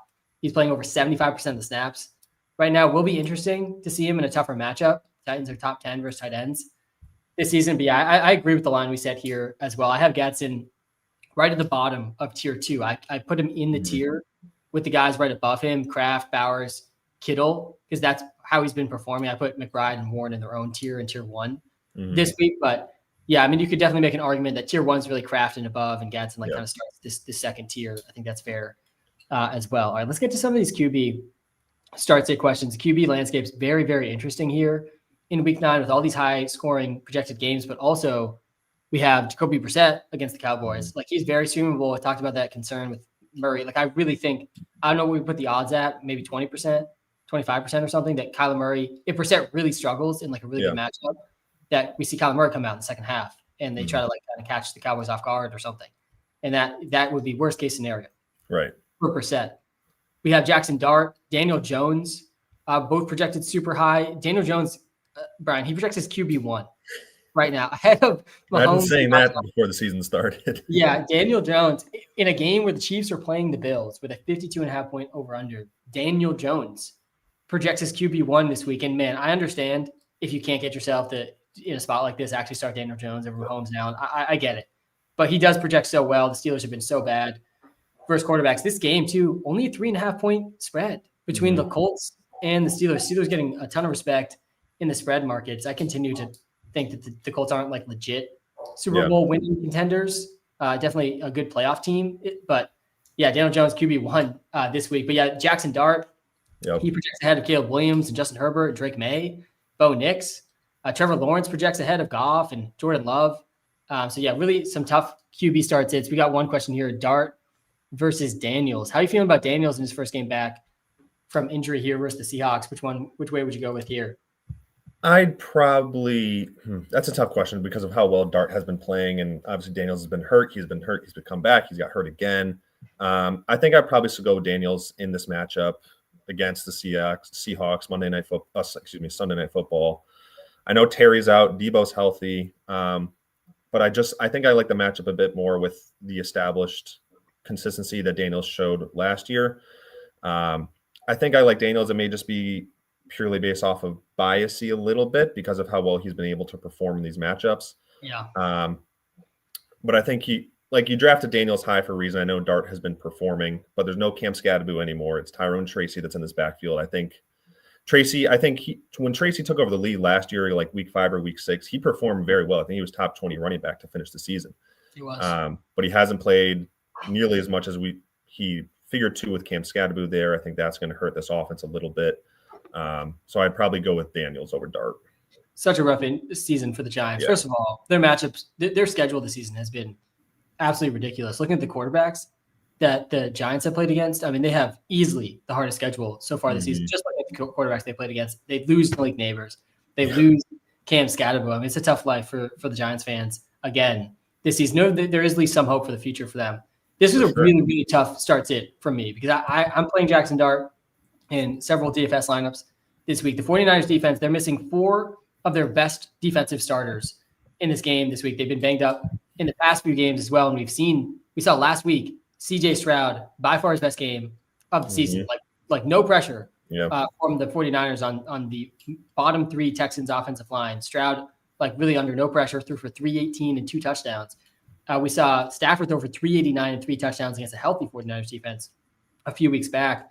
Jackson Dart has been balling, and I think the 49ers are not going to be stopped by the Giants defense. Like, I really think this could be a really good game environment. Yeah. At the same time, you look at the matchup tab for Jaden Daniels. No team is allowing more pass attempts per game than the Seahawks, almost 40 pass attempts per game against the Seahawks this season. Like really a pass funnel defense. They're getting a lot of pressure on QBs, making them get it out quick.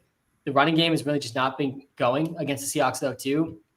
Man, if Jaden Daniels throws the ball 40 times, we're starting Daniels 100% of the time in that situation. So yeah, I think I lean Daniels slightly too, but I do really like Jackson Dart as well.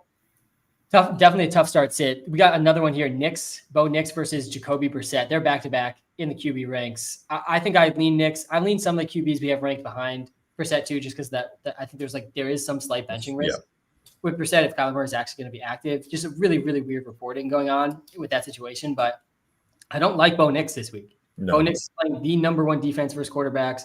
And I think he's just a little misleading. He has like 60 points, 64.8 points over his last two games because he played the Giants and the Cowboys, two of the top three matchups for quarterbacks. Now he gets the number one toughest matchup for quarterbacks, the Houston Texans. Their secondary has been legit this season. Their defense is like legit top defense in the league right now. They're allowing under one passing touchdown per game. They haven't played the best QBs to be fair, but yeah, I think we see a big step back from Bo Nix from what we've seen the last couple of weeks. Would you go Bo Nix over Brissett? What do you think about this one? I think I would go Nix over Brissett. I'm in the same boat as you. Like Nix is going to be one of the guys that I'm probably going to sit if I have other better options. But because of the uncertainty on Monday Night Football, like you can't wait for that matchup. You have to start Nix. He's Sunday at the 1:00 slate. I think I would still go Nix based off of his past performances, the offense that he has, how well he was how well he's been. I don't see you starting him over Brissett. I don't see you starting him over Stroud. I think I would still go Nix, but I would definitely temper expectations on, the 40-point games he's been putting up and 30-point games he's been putting up. CJ Stroud, we got a comment in the TikTok live. Why CJ Stroud so low? We have CJ Stroud ranked QB 24. We have him behind Geno Smith, behind JJ McCarthy, who I actually do want to pick your brain a little bit on JJ McCarthy here in just a second. Stroud's coming off his best game of the season. Like, no question about it. Best game of the season. Again, that was against a banged-up 49ers defense, though, where he had no pressure on him. And Surtain is out. The Broncos are still a very good defense, though. I think they're honestly a little underrated in this game defensively. With Surtain out, people are expecting maybe them to soften up a little bit, but their secondary is still one of the best secondaries in the league without Surtain. I do think it's hard to measure these other corners because they played with Surtain, so they always get to play, the second, third, fourth receivers, but they have some legit corners, I think, still should be able to generate a lot of pressure, too, against the Texans' defensive line, way more than the 49ers defense did last week. So that's why Stroud ranks so low in a really tough matchup here versus the Denver Broncos. I am curious to get your thoughts on JJ McCarthy and if you trust Jordan Addison and Justin Jefferson still with McCarthy coming back. I feel like everywhere I look, people are doubting JJ McCarthy. I mean, people are so down on McCarthy. He's only played 2 games in his entire NFL career, and it's like people know for sure this guy sucks. It's like really people, I think, jump to like conclusions really fast in the NFL. Not that he's played well, though. I mean, are you panicked on JJ McCarthy too and a little worried for Jefferson and Addison, or are you more hopeful? I think I'm definitely more hopeful than the consensus has been with McCarthy. I think I would probably be not super excited this week with his first game back going against the Detroit defense, who admittedly hasn't been great against opposing quarterbacks this season, but it's a tough matchup, divisional matchup at Detroit, first game back from an injury. I don't love him in this matchup, but I'm not scared for Jefferson and Addison for how good they are. Like, he's going to feed these guys.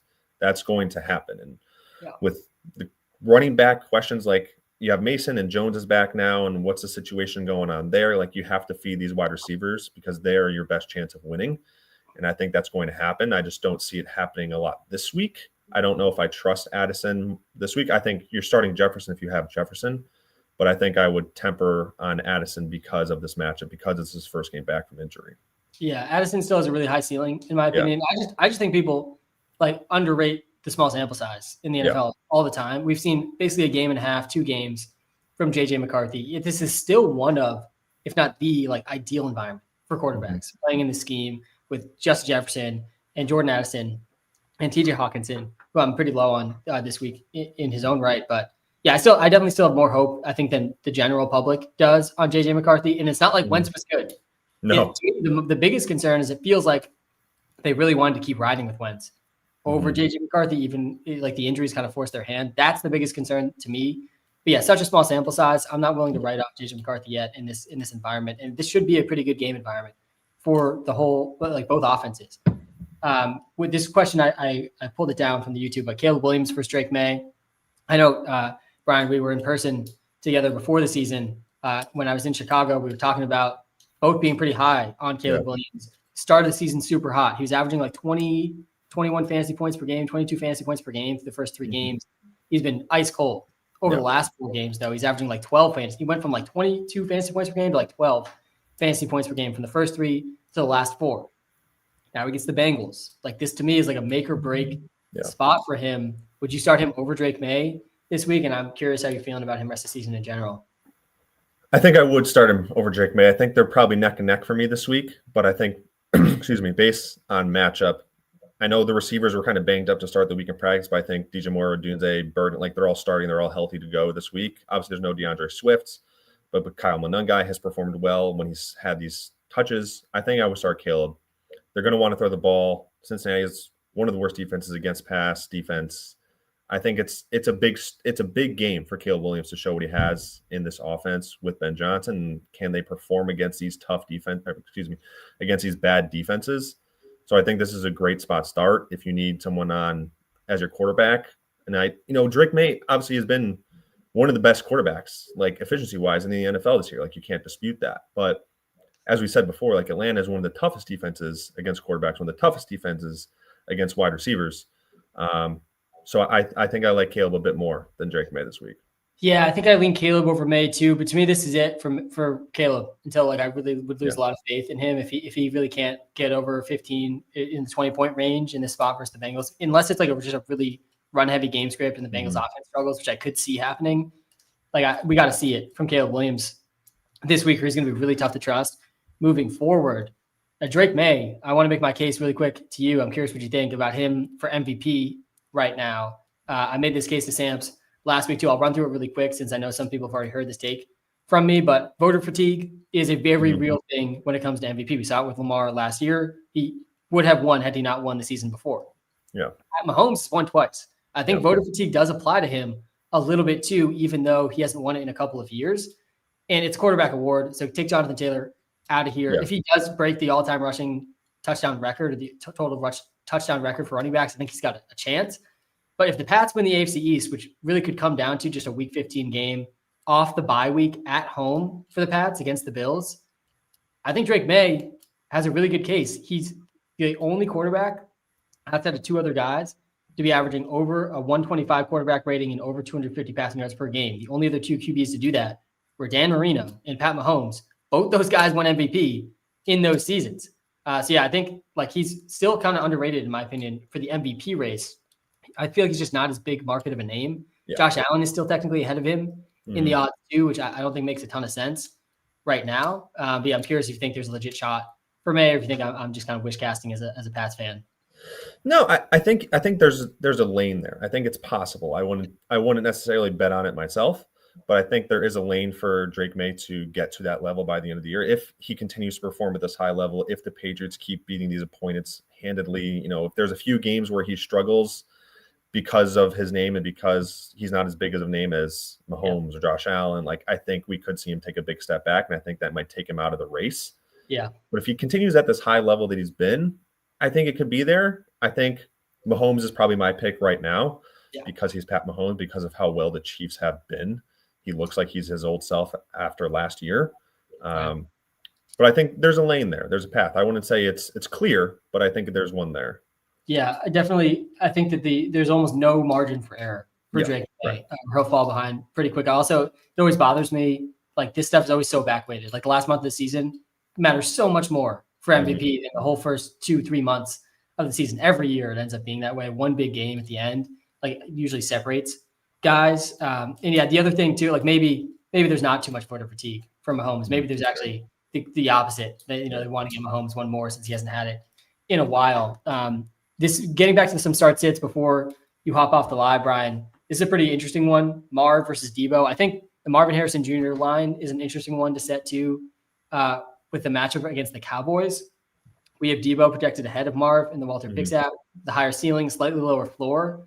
He gets the Seahawks. We just talked about all the pass attempts that happened against the Seahawks. It's not really a terrible matchup for him. No. Jaden Daniels is active. McLaurin is out. I do kind of want to start Debo this week. I think I probably would go Debo personally over Marv. But yeah, would you go Debo over Marv and any of these guys ahead of Marv that we'd start Marv ahead of?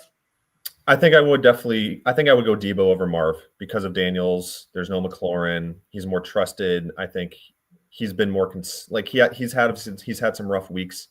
But you look at his stats at the beginning of the season, like it's hard to kind of ignore. And a good matchup, home, Sunday Night Football. Like I like Debo this week. I think I would definitely start Marv over DJ Moore, and I think I would start him over Chris Olave this week, Marvin Harrison. Chris Olave obviously has been kind of the PPR king this year. PPR scale.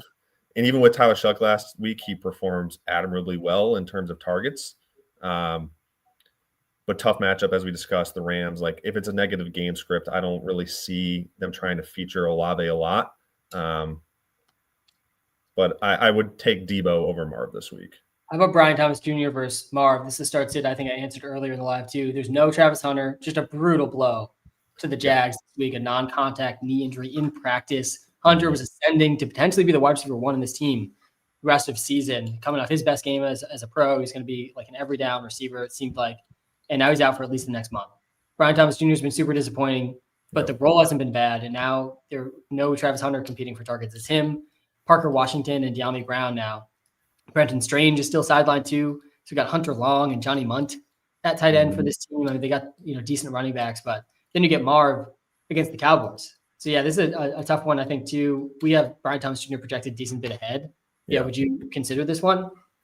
Yeah, I think I would. It pains me to say it, but I think I would start Brian Thomas Jr. this week. Like the Raiders have not been good against the pass defense. I think they're bottom 5 in yards, and I think bottom 5 against opposing wide receivers this year. Like I think this is a big bounce back week for Brian Thomas coming off a bye. No Travis Hunter. Like this is the week I think they make it known. Like, yeah, we do care about Brian Thomas in the offense. We do want to get him the ball. And I, again, with the quarterback uncertainty in Arizona, like I'll trust Trevor Lawrence a lot more than Jacoby Brissett or Kyler Murray. I don't know who it's going to be. So I like Brian Thomas more than Marvin Harrison because of that quarterback, because of no Travis Hunter, and because of, he's still Brian Thomas. Like he's still going to be doing well. Yeah, and it seems like a lot of this has maybe been injury related, which is part of the reason people were making the case Hunter was going to be wide receiver one out of the bye, which obviously isn't going to be the case now. It is noteworthy though. Hunter also impacts the defense. They're only going to get worse without Travis Hunter too. He probably is their best corner. I know he wasn't playing every single snap, but he was helping on defense as well, which is definitely good news for the Raiders in that game. But yeah, I do think that could be more shootouts potentially on the defensive side for the Jaguars as well. Their secondary is not good. There's a reason they were trying to get Travis Hunter to play both ways. This is an interesting one from the YouTube live here. Keenan Allen versus Jaylen Warren. I haven't got to many Jaylen Warren questions, but he feels to me like one of the tougher guys to nail down here. In week 9, he projects pretty well, like ahead of Trevion Henderson. I think we had a Henderson versus Warren question. I actually think I went Henderson there. I think I argued Warren should actually be like right below Henderson in these ranks. I'd play Kyron, Chase Brown, Henderson all over Jaylen Warren. Keenan Allen's also kind of a tough guy to nail down. We have Ladd firmly ahead of Keenan now, and Keenan's still firmly ahead of Quentin Johnson, like a total flip from what it was a month ago. And it could definitely flip at kind of any point still. Wouldn't be that shocking. Warren projects pretty well, though, for us right now. Would you go Warren here, or do you have a case for Keenan Allen? The case I'll make for Keenan is that he is, I think, 4 receptions away from breaking the Chargers' all-time receptions in history. So I think they're going to try to get him that record today to pass Antonio Gates. So I think he could be featured early to try to get that record. So if he's in the red zone, like I could see him getting a touchdown. I could see him getting some big plays over the middle. But because of this game script potentially being very negative for the Titans, I think we could see Keenan potentially exit in the third quarter because they are so far ahead. And in a more anticipated, closer matchup with the Steelers and the Colts, I think I'd probably go Warren, especially because, he is a running back, which are more valuable in fantasy football. He's a pass-catching running back. I mean, he plays the majority of the snaps on offense. And he's been efficient this year. So I think I would go Warren because of the efficiency, because he plays more, because he's a running back. But I do think Keenan can have a good game as they try to get him that record today. He's had at least 4 catches in every single game this season. I just pulled those game logs up. So I agree. That's a pretty cool record to be breaking. Antonio Gates is no joke. The records that he had set there with the Chargers. Like that call. for sure. The floor for Keenan has been really high too. Like the floor is like 7-8 points every single week, which is actually pretty high across the league, especially in PPR leagues. Before we get to this Booty Washington question and get to some of these last start sits with you on the live, Brian, there was an interesting start sit question on the TikTok live that I want to jump to because we have Tet ranked really high this week. We have Tet ahead of Ladd McConkey, ahead of Michael Pittman in a really good spot, ahead of George Pickens and Nico Collins and DK Metcalf and Brian Thomas Jr. and Debo. The question was Debo versus Tet. I'm tossing Ladd in here too. I'm curious if you're as bullish as we are in the WalterPicks app on Tet this week.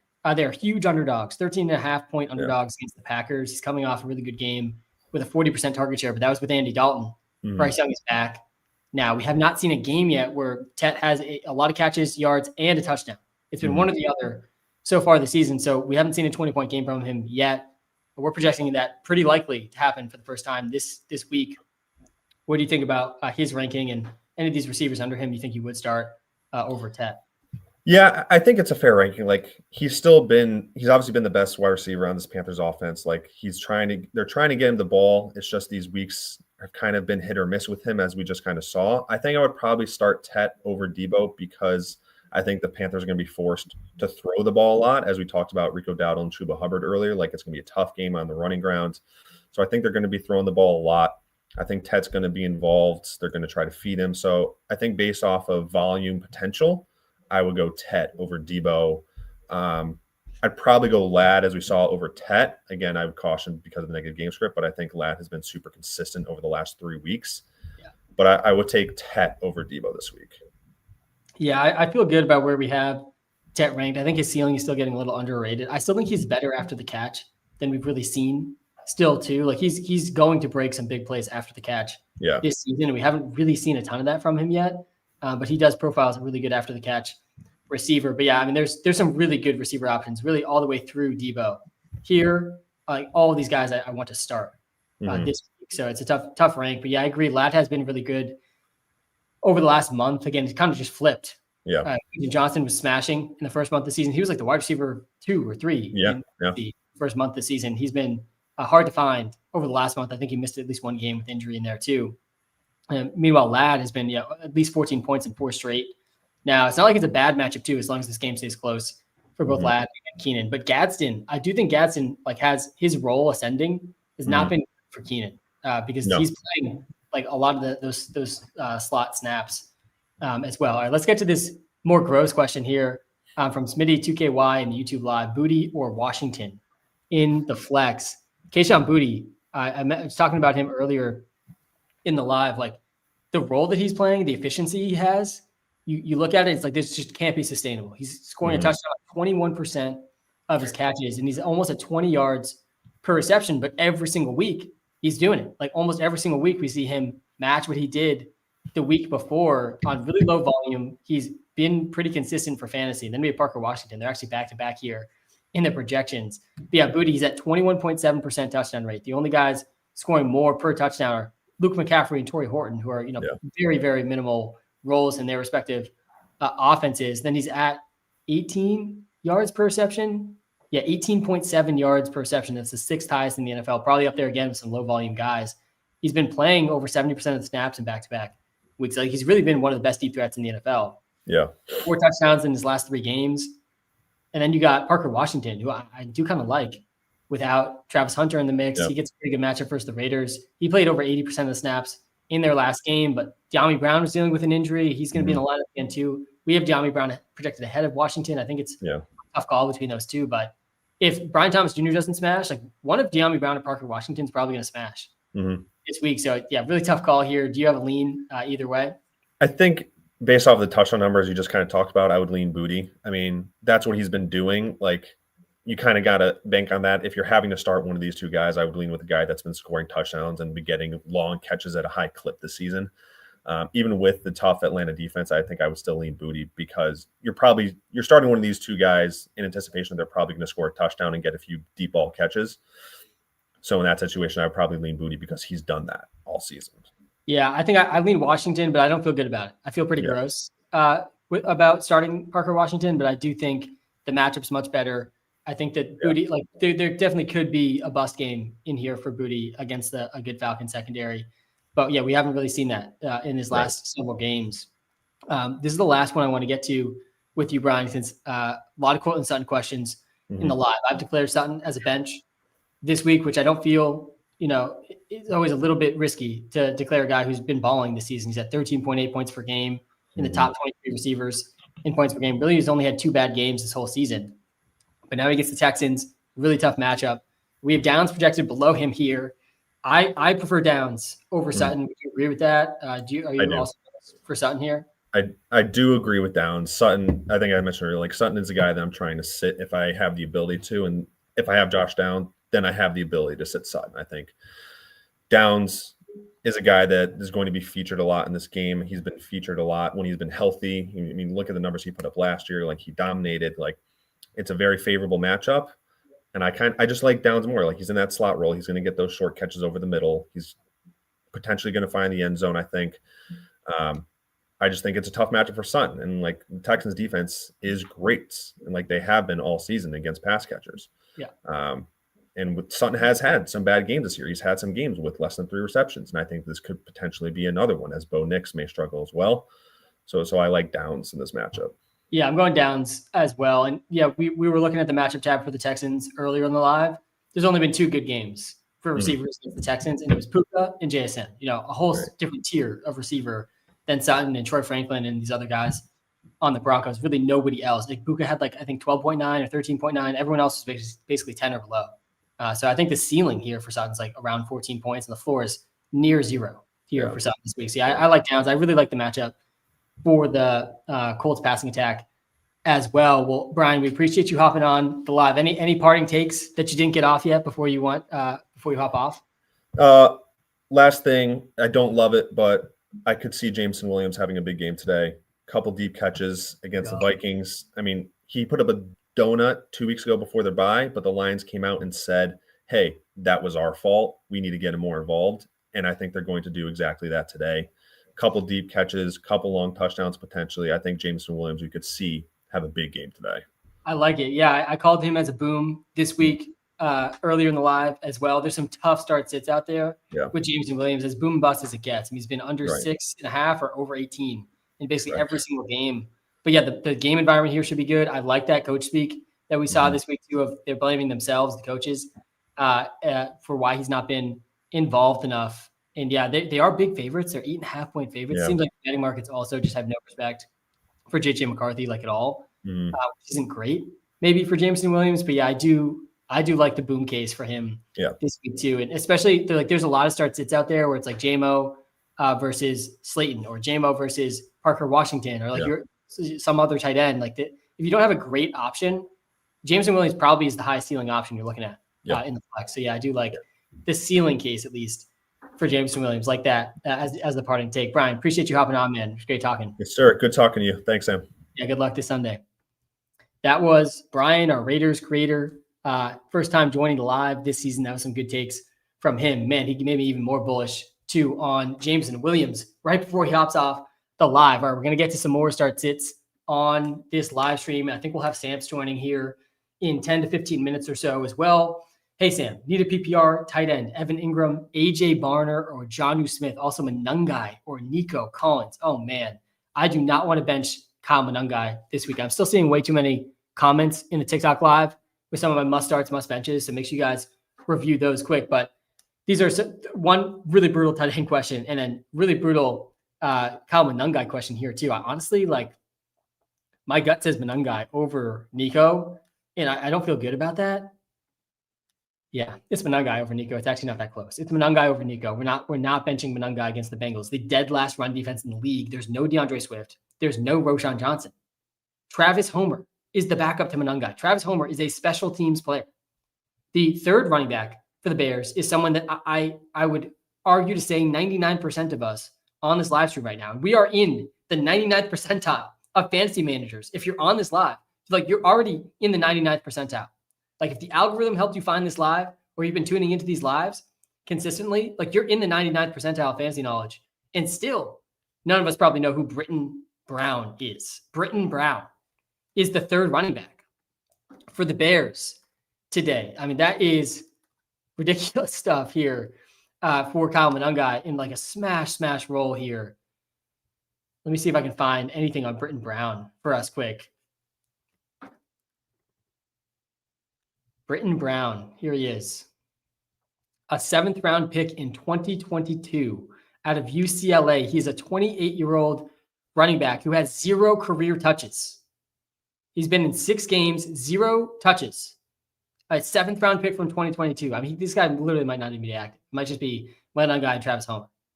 Yeah, we're starting Monungai, man. And yeah, these tight ends, AJ Barner, Evan Ingram, Jonnu Smith.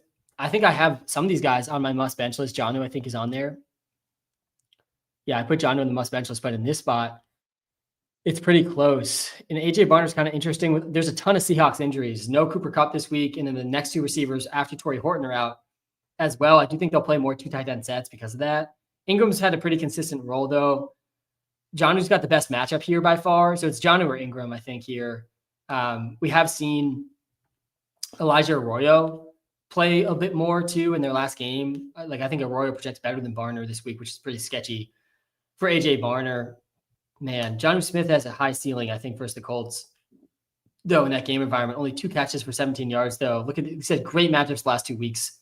Hasn't done much. So, yeah, I think it's Evan Ingram. He's the floor play here. Jonnu's the ceiling play. Though, considering sitting Bijan for Vidal, come on, man. We're not going that crazy. I know Bijan's coming off a rough game versus the Atlanta Falcons, but versus the Miami Dolphins, but we cannot be benching Bijan for Kamani Vidal. We got Vidal ranked really high. You got to start Vidal at almost every single spot.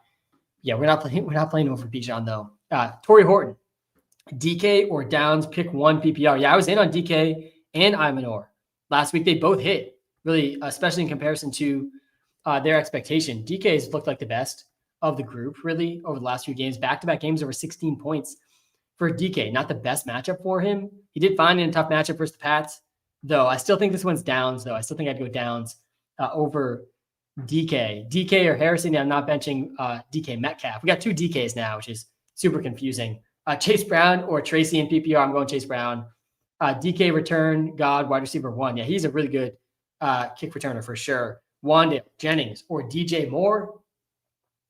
Oh, gosh. Every week I make a case for Juwan Jennings, and he disappoints. I do still think the projection for Jennings should be strong. Debo or Keenan, I'm going Debo over Keenan. Wandale, DJ Moore. I don't think you can go DJ Moore here. Oh, God, he projects the best. I do really like this game environment. I mean, all 3 of these game environments are good. You know, we got both sides of the 49ers Giants game here, and then the matchup versus the Bengals. DJ Moore projects the best. You can't feel great starting DJ Moore. I do think Juwan Jennings is in for a pretty good spot as well versus the Giants. And then Wandale's been kind of cooking himself in several of these games over the last few games. Only 3 for 48 last week against the Eagles. Man, I think I'd go Juwan Jennings over DJ Moore. We had them back-to-back basically in the ranks. DJ Moore's ceiling is probably a little bit higher. I personally go Juwan over DJ Moore. Super close one. Monungai or Josh Jacobs full PPR. Any word from Weatherman Sam? By the way, yeah, Weatherman Sam's got you all season. Weatherman Sam's here. Another week, really not to be concerned about the weather. I'll pull up the report here as I get to this Monungai question. And yeah, we don't want to be benching Monungai. Honestly, I could see a good argument to play him over Josh Jacobs. He does not project better than Josh Jacobs, though. He projects under Josh Jacobs. Jacobs, though, has like not been playing his full role. He really hasn't. He's been under 60% of the snaps in back-to-back games, under 60% rush share in back-to-back games. This is his snap share here, 55, 53%. For Josh Jacobs, his rush shares 57%, 50%. Hasn't had very many targets, under 10% target share in back-to-back games. Like Emmanuel Wilson's played a big role. The matchup's good, though, versus the Panthers. The touchdown upside's huge versus Jacobs. But, man, Kyle Monungai, his prop lines are in the mid-70s for the rushing yards today. He's going to get 80% plus, I think, of the running back carries. For the Bears rushing attack has actually been pretty good since their bye. And the Bengals are dead last for running backs. I'm okay going Monungai here, honestly, if you have to make this call. It's a gross time. It's a gross thing to be benching Josh Jacobs, but I'm okay with it. All right, let me get to some more of these start sits here.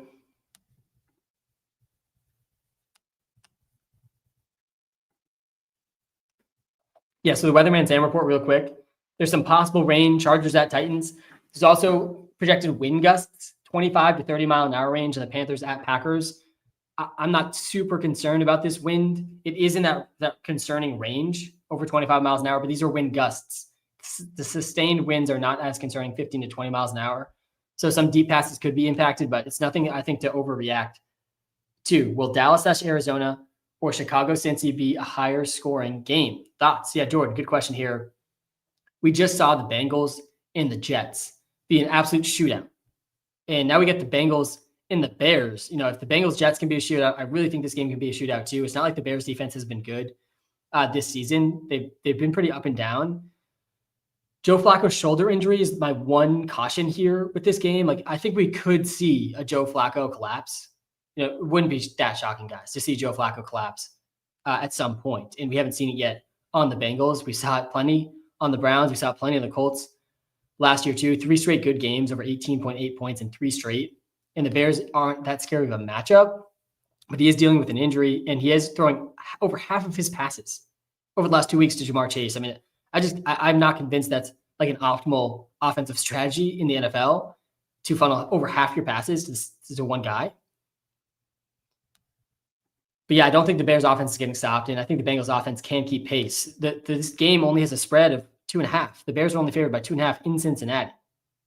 But then the Cowboys, man, like just the stone cold best shootout team this whole season. You look at the stats for the quarterbacks versus the Cowboys, and it's hard not to say the Cardinals-Cowboys in this one. Man, it's a tough call. I think I probably would say Cardinals-Cowboys, but it's super close. Definitely super close. Aaron Jones or Brashard Smith at flex? Yeah, I've been seeing a decent amount of Brashard Smith questions here in the live over the last hour. I do want to get to some of these. The more I think about it, the more I'm worried that Brashard Smith has like really, really high bust potential. The matchup is good. If the Bills can get a lead in this game, I think that'll be good for Brashard Smith. But Kareem Hunt is going to play some of the pass downs. Kareem Hunt is going to get almost all the goal line work, probably all the goal line work. It's going to be like Kareem Hunt and then Rashee Rice getting stuff in the red zone. I mean, they're really trying to get Rashee Rice touchdowns inside the 10 and inside the red zone. He had a carry in the red zone last week. Aaron Jones is an 8.5-point underdog against the Lions. I do like his receiving potential in this one. I think I would go Aaron Jones over Brashard Smith. Dart or Daniels? Yeah, I'm going Daniels over Dart, but it's super close. With Flacco in, but with injury, Higgins, DJ Moore, or Diggs? Yeah, I'm going Higgins. I'm going T. Higgins there over DJ Moore, over Steph Diggs. I actually think we have DJ Moore projected ahead of T. Higgins. Yeah, we do. But I like the ceiling a lot for T this week. With so many targets the last couple of weeks going to Jamar Chase, it's hard not to expect defenses to overreact to that. I don't think you can start Steph Diggs with how little snaps he's playing. DJ Moore projects really well too against the Bengals, but it's not a bad matchup for T versus the Bears on the other side of that game. I'm okay going with T. Higgins here over DJ Moore. We get to some of the news that's coming out so far. Jaguars linebacker Devin Lloyd not expected to play versus the Raiders. That's good news for Ashton Genty. Terry McLaurin not expected to play in week 10, possibly subbed out through the week 12 bye. That just came out as well. Davil's going to officially start today. That's not surprising news. Falcons have some defenders that are up today. Some offensive tackles back for the Vikings. That's good news for them. Mekhi Becton's out again for the Chargers. Brock Purdy's inactive, not the emergency QB. Not too much injury news we're really waiting on here this week. Dalton Schultz is active. That was expected. Trey Hendrickson is inactive again for the Bengals. That defense just somehow gets worse and worse and worse. But yeah, I think I go T. Higgins over DJ Moore personally. Close call for sure. All right, we're going to have Samps join live here momentarily. Looking forward to having him on as our second guest today. We've had some really strong takes from the guests so far this season. Samps has been no exception. Samps, how are we doing here? Week 9, Sunday afternoon now. We just hit noon. We got the daylight savings today, so I feel like we're an hour later in the day, but we're not. How are we doing, Samps? Great to see you, man. Great to see you as well. I needed that daylight savings. I'm feeling good right now. That extra hour hit pretty well for me. I've been kind of like a bear in a cave in hibernation these last few days, and now I'm coming out of the cave to give my takes and then maybe go back into my cave the rest of the day and then come back at it tomorrow. But I prepared a list today. I got some guys I'm in on. I also have a take that is not necessarily fantasy related, ready to go.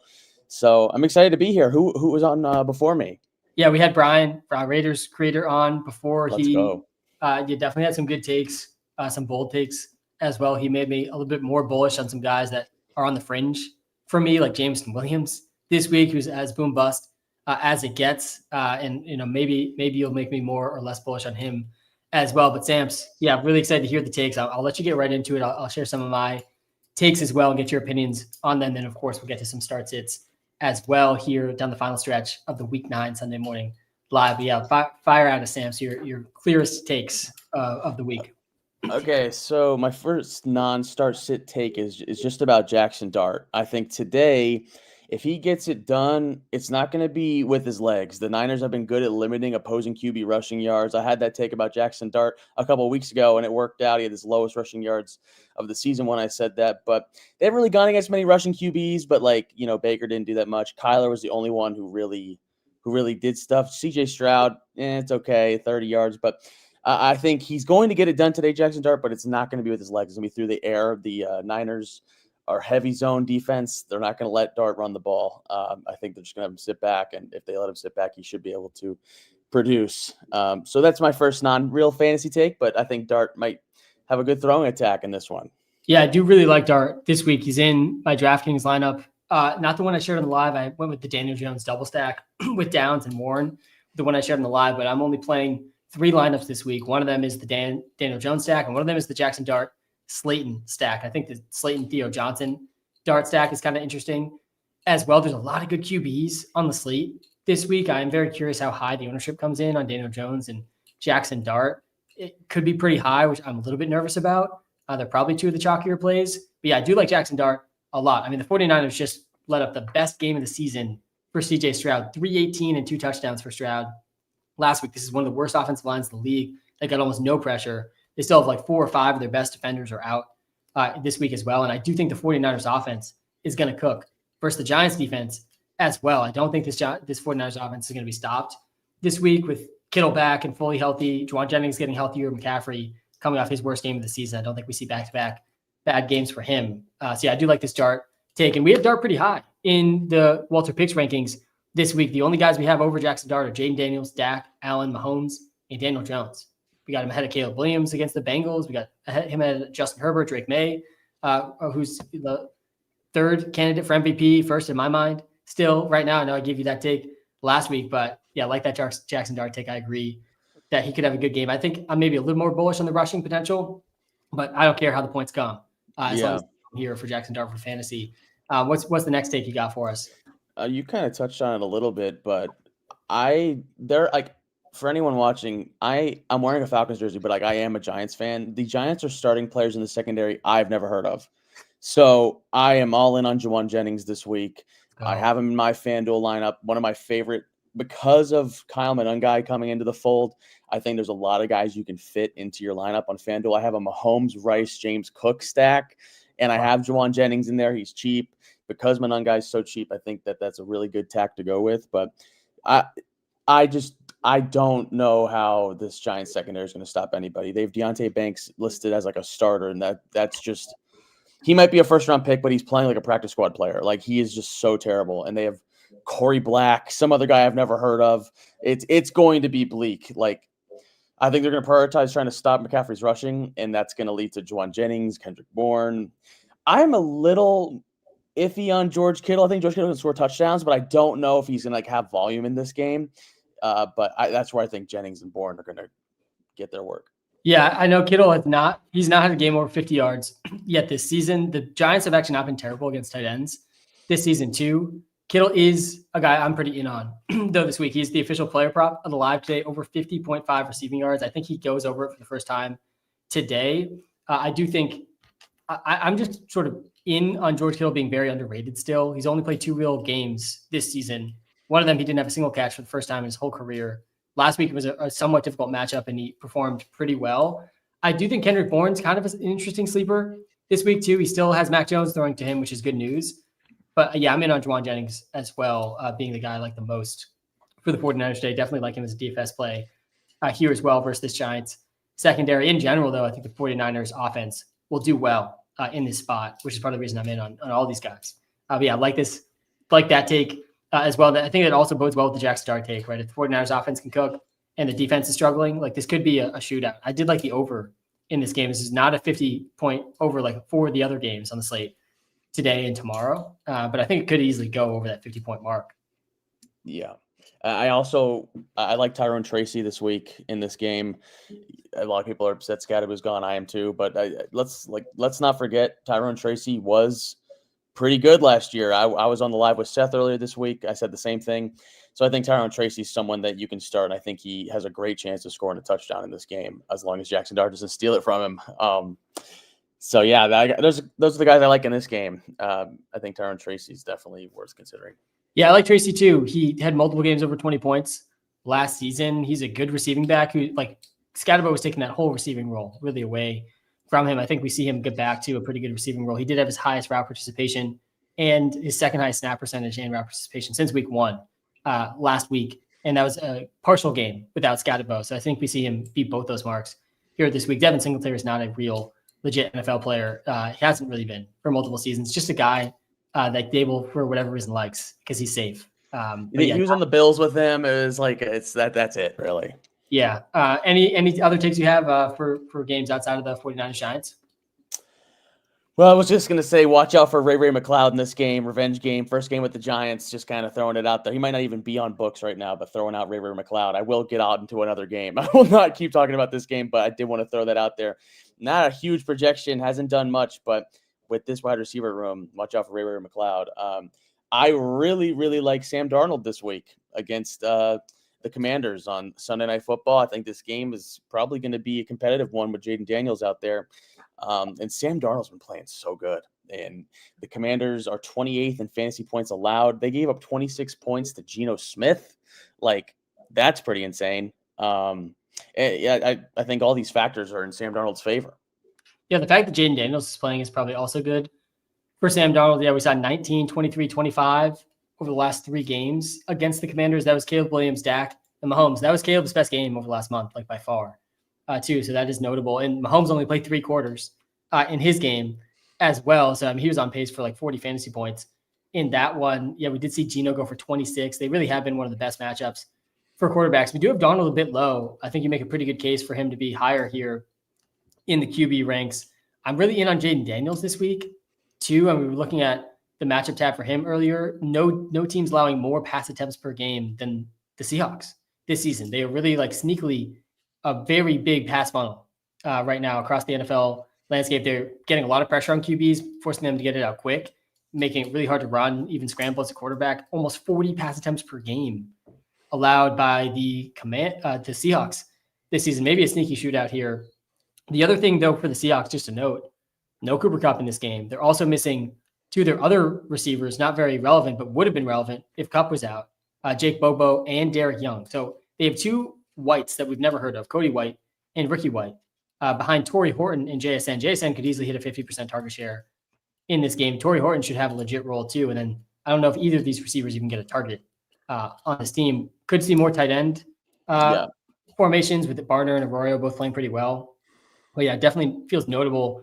3 of the top 6 receivers, top 5 receivers, top 6. Yeah, 3 of the top 6 receivers are out for the Seahawks. No, 3 of the top 5. Yeah, 3 of the top 5 receivers are out. Really 1 and 2. Horton is kind of starting to take over Kupp role. Kupp was a really good guy from my do not draft list this year. But yeah, good shout there with Darnold. Would you start Darnold over Flacco and Love and Rodgers?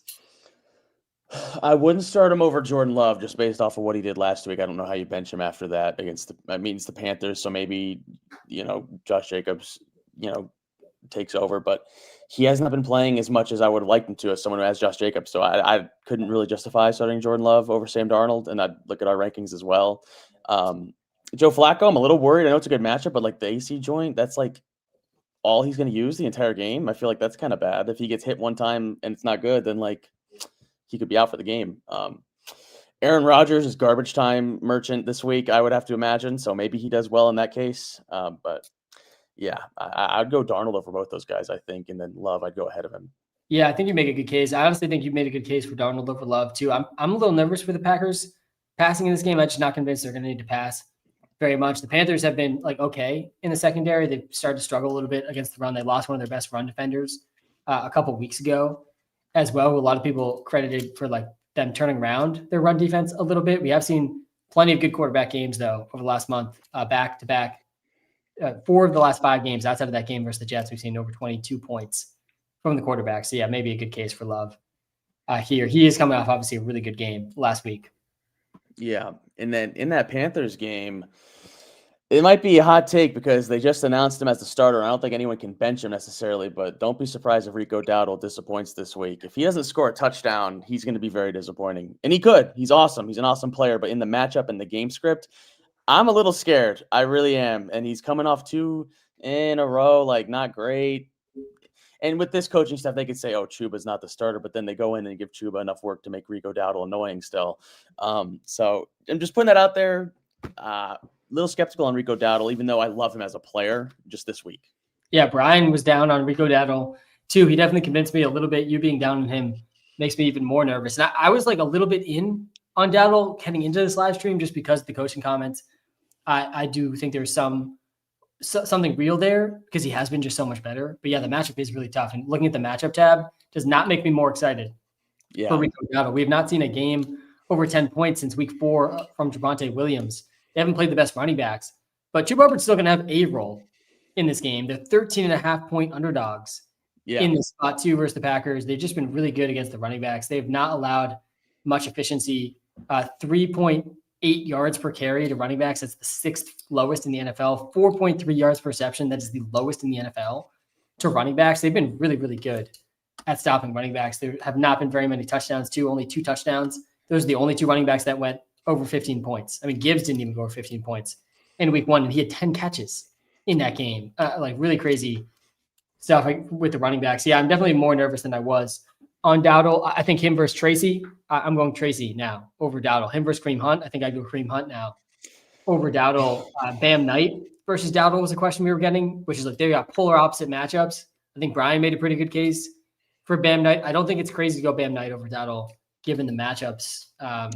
Dowdle probably gets more touches than Bam, but maybe not. Like it's definitely within the realm of either way there. So yeah, tough calls with Dowdle this week, but both our guests are down on him, which feels notable. Samps, any other takes you got? Yeah, I don't know if I need to rattle them off. I want to make sure we have time for start sits, but I did prepare like a list. So let's run through them and then we can discuss. All right, I'm wearing his jersey. I like Kyle Pitts this week. I like Parker Washington this week. He was heavily involved before Travis Hunter was heavily involved in that last game for the Jaguars, and it's a good matchup. And now Travis Hunter's out. I think Parker Washington is definitely a spot start who might have some value moving forward. I also I just want people to understand, play Brock Bowers. That's another player that you need. Like you have Brock Bowers, play Brock Bowers. He's missed time. He hasn't been the greatest thing, but Jaguars aren't good against tight ends, and he's finally fully healthy. When Brock Bowers is fully healthy, he's like Gronk. I know you're a Patriots fan. It might be a crazy thing to say, but he rumbles down the field. No one can stop him. And the last start I have is Xavier Worthy. Maybe that's a hot take. Xavier Worthy, I know Rashee Rice is here, but if you look at last season when he played the Bills, he was a dominant force. They knew how to use him against the Bills. So I don't know if it's sticky, but I think Xavier Worthy, if you're in a pinch, is someone you can start this week. Those are all my starts. I have some bench guys, but let's talk about the starts. Yeah, Brian was in on Bowers too. It's definitely a good call. I'm curious where you have the line for Bowers at, because there's some other good tight ends this week too. Would you play Bowers over Kittle? As the resident Giants hater, if I could only take one, as a Giants fan, the Giants hater, I would go Kittle probably, but I would say both. Would you play Bowers over Ferguson? Over Ferguson, I don't know how you do that. I really don't know how you do that. I know he had a bad game last game, but Ferguson is just... That's where we have the line right now in the WalterPicks App. We have Ferguson and Kittle ahead of Bowers, but it's close. And then Bowers versus Tucker Kraft is probably the last one to really consider. After last week, you can't bench Tucker Kraft. I said this on the same on the stream with Seth earlier this week, because I feel a lot of people with Bowers are going to be starting 2 tight ends this week. Yeah. And I don't think that's the worst thing. We did have a question of Bowers, Kittle, and ETN from someone earlier, and we said both tight ends in a spot like that, even though ETN's not in a horrible spot this week Yeah. either. But yeah, I think the line is Gadsden and Kraft for me. I would start Bowers over Kraft. Kraft he's been unreal, but he's had amazing matchups the last 3 games. He doesn't have as great of a matchup here this week versus the Panthers. I'm okay going Bowers over Kraft, but it's definitely not an easy guy to bench right now. You probably can't start both. On the Xavier Worthy one, I do really like this call as well. Season high snap share last week, even with Rashee Rice back. Marquise Brown and Tyquan Thornton are starting to just get completely phased out of this offense. Juju's been playing ahead of both those guys. We have a season high snap share. He had a 21% target share, highest we've seen in the 2 games with Rashee Rice. So far, yeah, the game environment's really good. We only have 1 touchdown from him this season. But yeah, with Rashee Rice and Kelsey, as good as they've been the last couple of games, I do think we might start to see Mahomes get some over the top deep passes going, and it's probably going to be to Xavier Worthy if that happens. Yeah, I do like the ceiling for him as And well. Also, the pick that the Bills traded the Chiefs to take Xavier Worthy, wouldn't it? That's why he's always going to do good against them. I believe in that kind of thing. But I got 1, 2, 3, 4, 5 benches. I'll list off real quick, just so we can get the starts. So they're kind of a combo deal, but if you can bench J.K. Dobbins and R.J. Harvey this week, I think they're in major letdown spots after a great game last week. And in that same game, C.J. Stroud has been a top 15 quarterback 4 weeks in a row, but I just don't see how he has time to do anything this week. So I'm saying if you have C.J. Stroud, bench him. I think Keenan Allen is a bit risky this week. Lots of target competition in a matchup that should dominate. So if he doesn't get a piece of that pie early, it could be you're kind of screwed. And then the last one, I don't know if you're like to hear this. I don't love Stephon Diggs this week. If he didn't score a touchdown last week, he'd be way more on the benching, status. So yeah, those are the guys I got on the bench this week. I did 6 bench, 7 starts, a little 6-7 action for those in the chat. So nice. I was very nervous you're about to say Trevor Van Henderson for the path. That would have been a much tougher blow for me, who I do want to talk about him in a second once we get through these. R.J. Harvey and Dobbins, definitely reasonable calls. I'm pretty low on Sutton too. The Texans defense has been legit good this season. And the Broncos are coming off games against the Giants and the Cowboys. They're going from 2 of the best 3 matchups for quarterbacks to the worst matchup for quarterbacks this season. Dobbins is not catching passes. So if he doesn't score, he's going under 10 points. R.J. Harvey, he scored 3 times last week, but his role was actually like the exact same as it's been. So definitely a bit of a fluke. And again, that was the Cowboys. So yeah, I think at least one of these guys, Bus. I'm with you on that one. Steph Diggs is a tough guy for fantasy because they're using him so well in real life. He's the 3rd in the NFL in yards per route run behind Puka and JSN. When he's out there, he's cooking, but he's only out there half the snaps. Last week, if he didn't score a touchdown, he was under 5 fantasy points without the TD. And now he gets the Falcons, who have been really good in the secondary, a run funnel defense here for the Atlanta Falcons, which is part of the reason I'm pretty bullish on Trevion Henderson today. At least I think this is the most optimistic we could possibly be all season for Trevion Henderson. So that one feels reasonable as well. And then, we have CJ Stroud ranked really, really low in the WalterPicks app this week. And for a lot of the reasons you said, I mean, they just had really good matchups. They just played the 49ers with a really banged up defense. They got no pressure on Stroud at all. And I think people are underrating the Broncos defense a little bit without Surtain.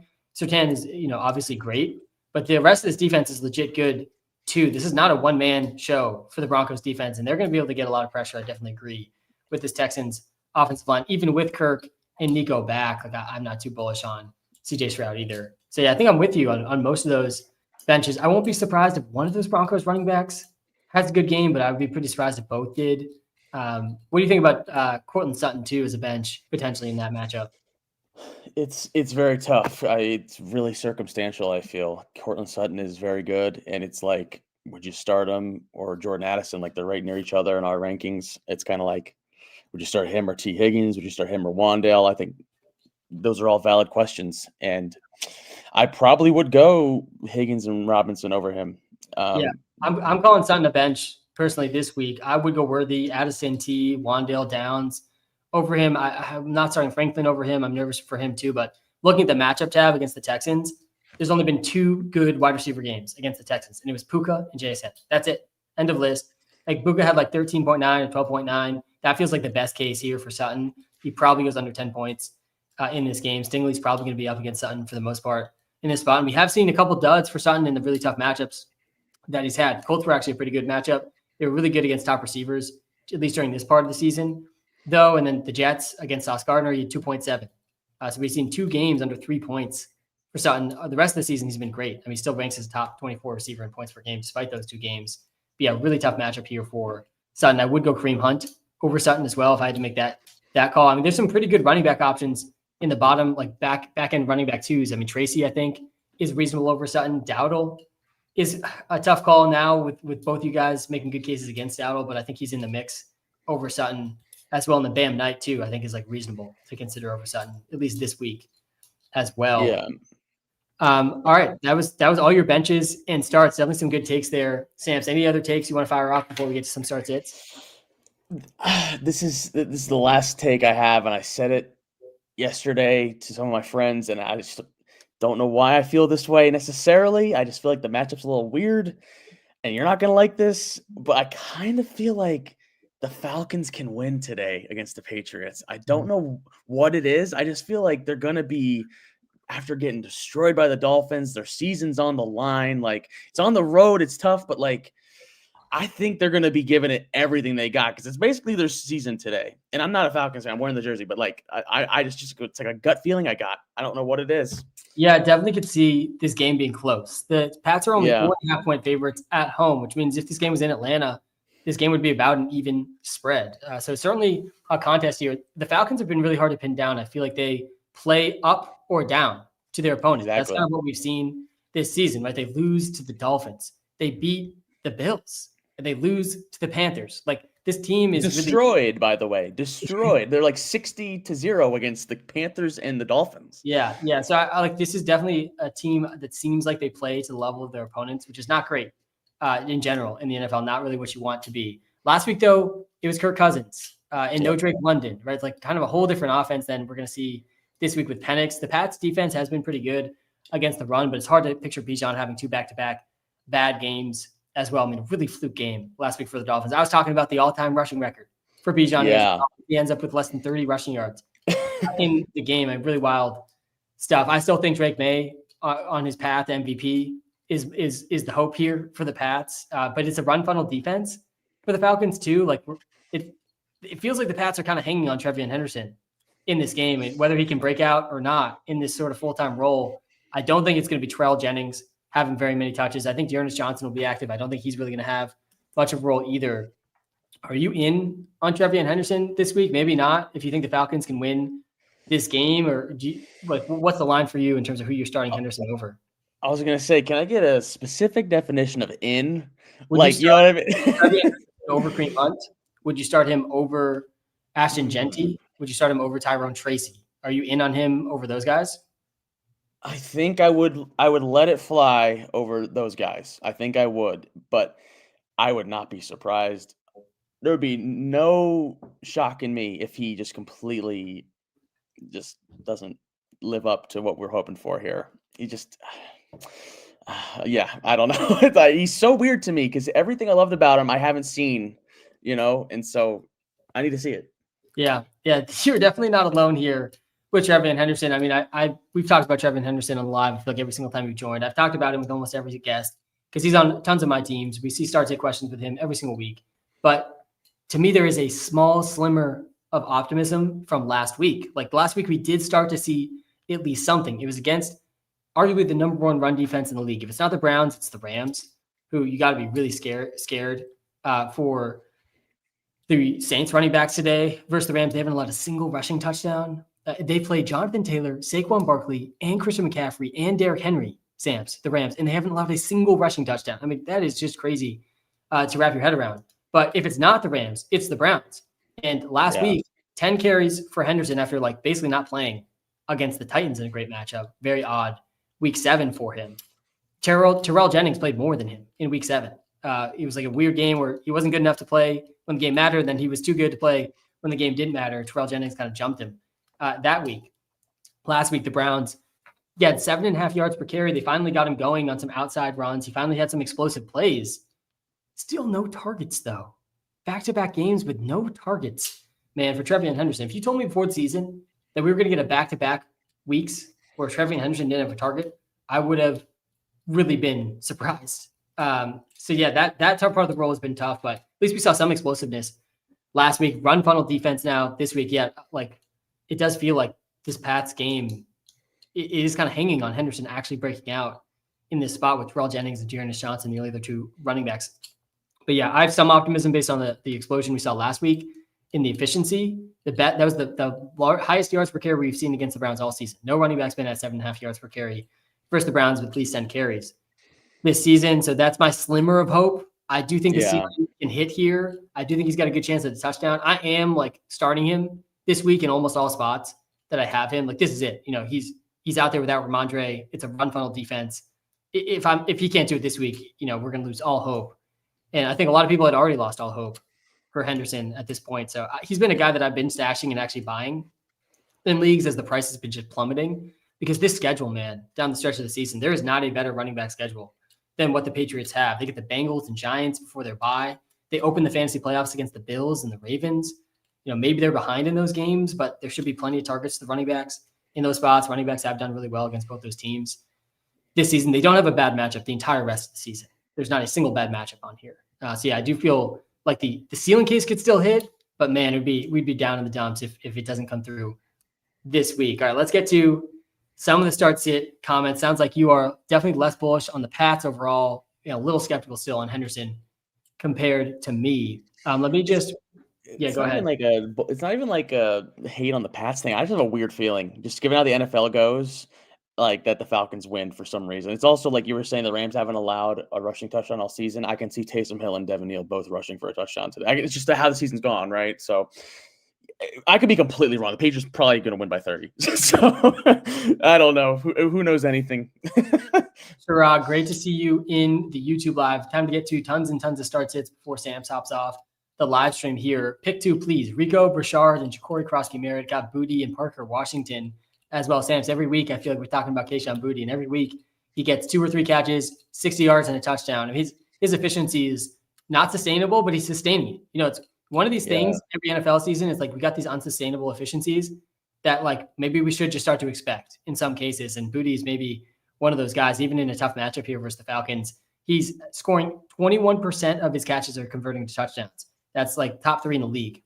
He's at over 18 yards per catch. That's also top 6 in the league. I mean, his efficiency in the deep ball has just been crazy with him in May. But yeah, let's go to these running backs first. Rico, Brashard, and JCM. I mean, I think Ja'Cory Krosky-Merritt's the bench here. Would you agree with that? Would you play JCM over Brashard Smith? I think you kind of have to play Rico, right, in the spot?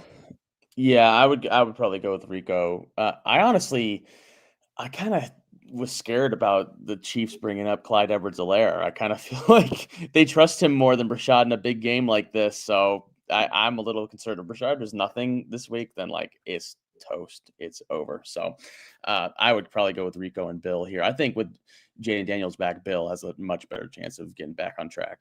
Yeah, then Booty versus Parker Washington. I honestly think I would go Booty over Parker Washington, but God, I mean, I would go Parker Washington over Booty, but I feel like every week I'm picking guys over Booty, and he just gets 1 or 2 huge catches. We have them back to back, I think, in the ranks. I actually think we talked about this one earlier.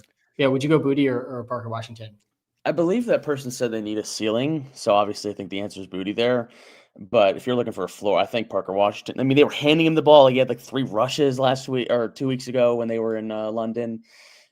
He has a role, so I think he's a better floor than Booty. But Booty's role is scoring touchdowns deep down the field. Like that's just his role. So you ride with it, if you need a ceiling.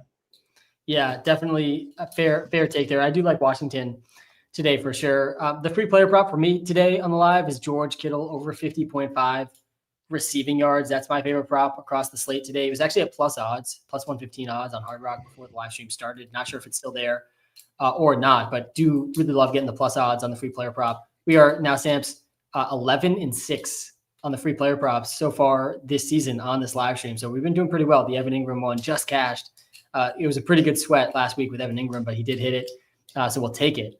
I did hit Isaiah Likely's props on Thursday night too. I shared those in the Discord. So we're on a little bit of a streak here with the free player props I've been sharing.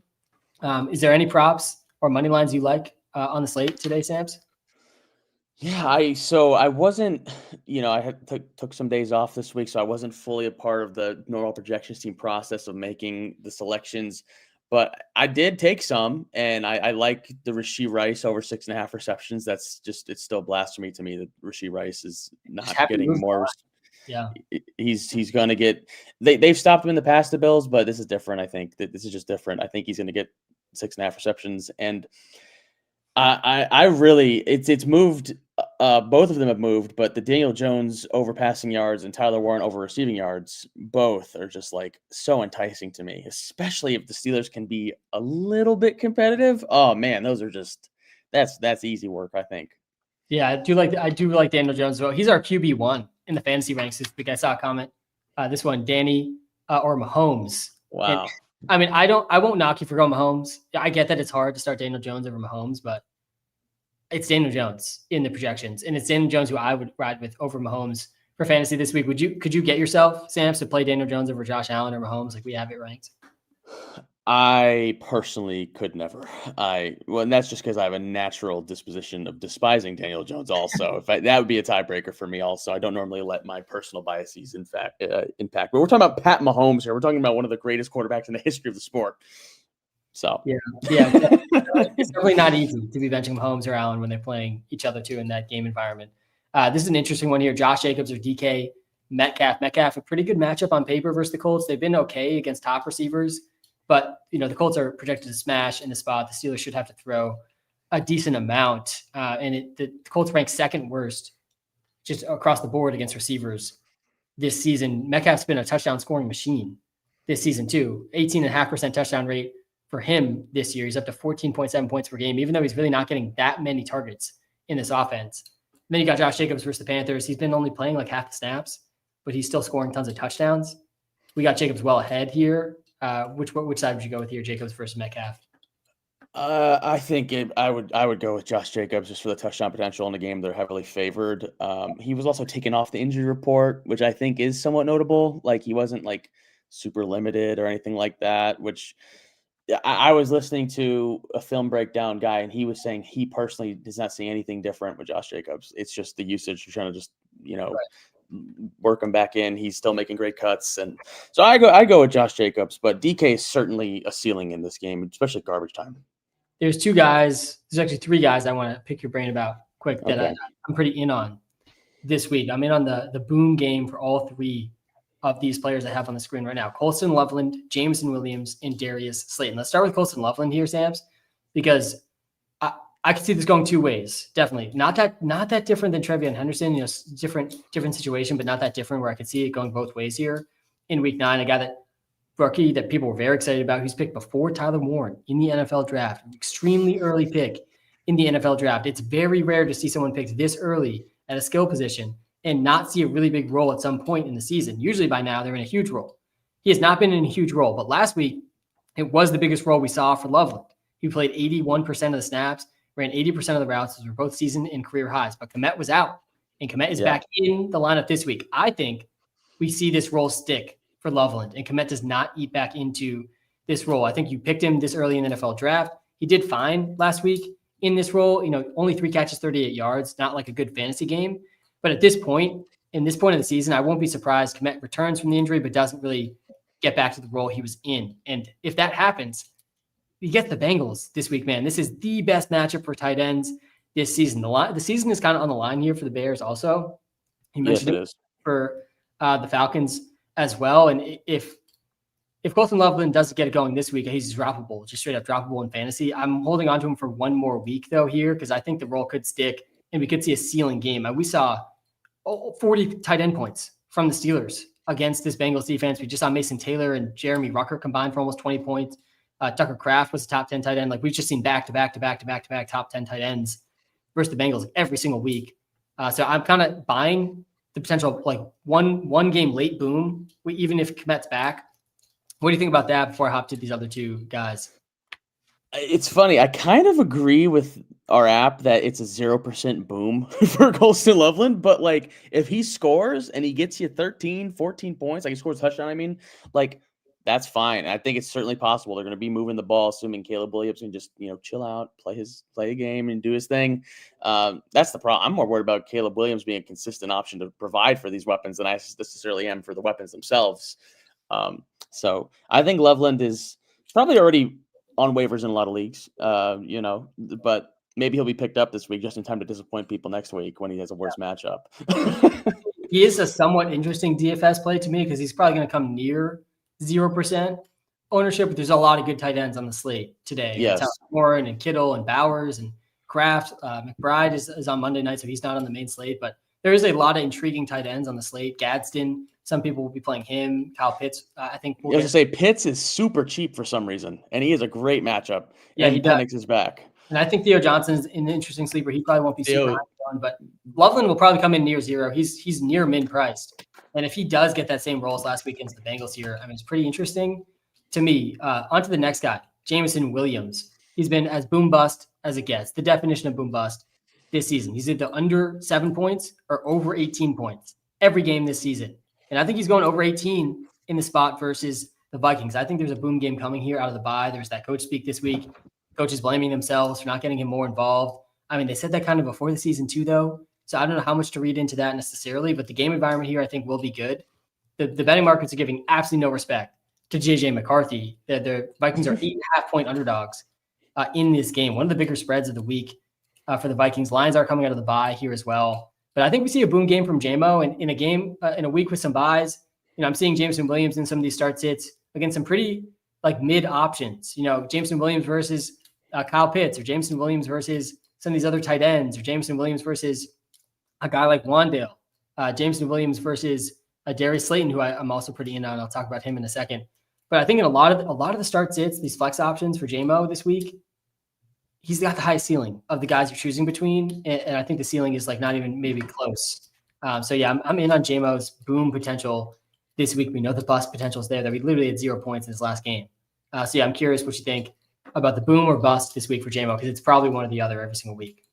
Yeah, you touched on it for a second, but I think coming out the bye is actually an underrated factor in this. They're going to, especially the scripted plays, the Lions are so good with their scripted plays. JMO's going to get manufactured touch, at least at the beginning of this game, and then he could work off that. He also had a great quote. They asked him, sort of like an A.J. Brown-esque question, where they were like, hey, how do you feel that you're you haven't contributed that much? And he just said, how can I be upset? I'm me. And I'm like, I love that. He's going to go off this week. So, I admire the confidence. So I think he's a good boom play. If I'm going between him and Booty, it's a tougher call because it's Booty's probably more trustworthy. But JMO, if somehow the Vikings can keep the game competitive, JMO could go crazy.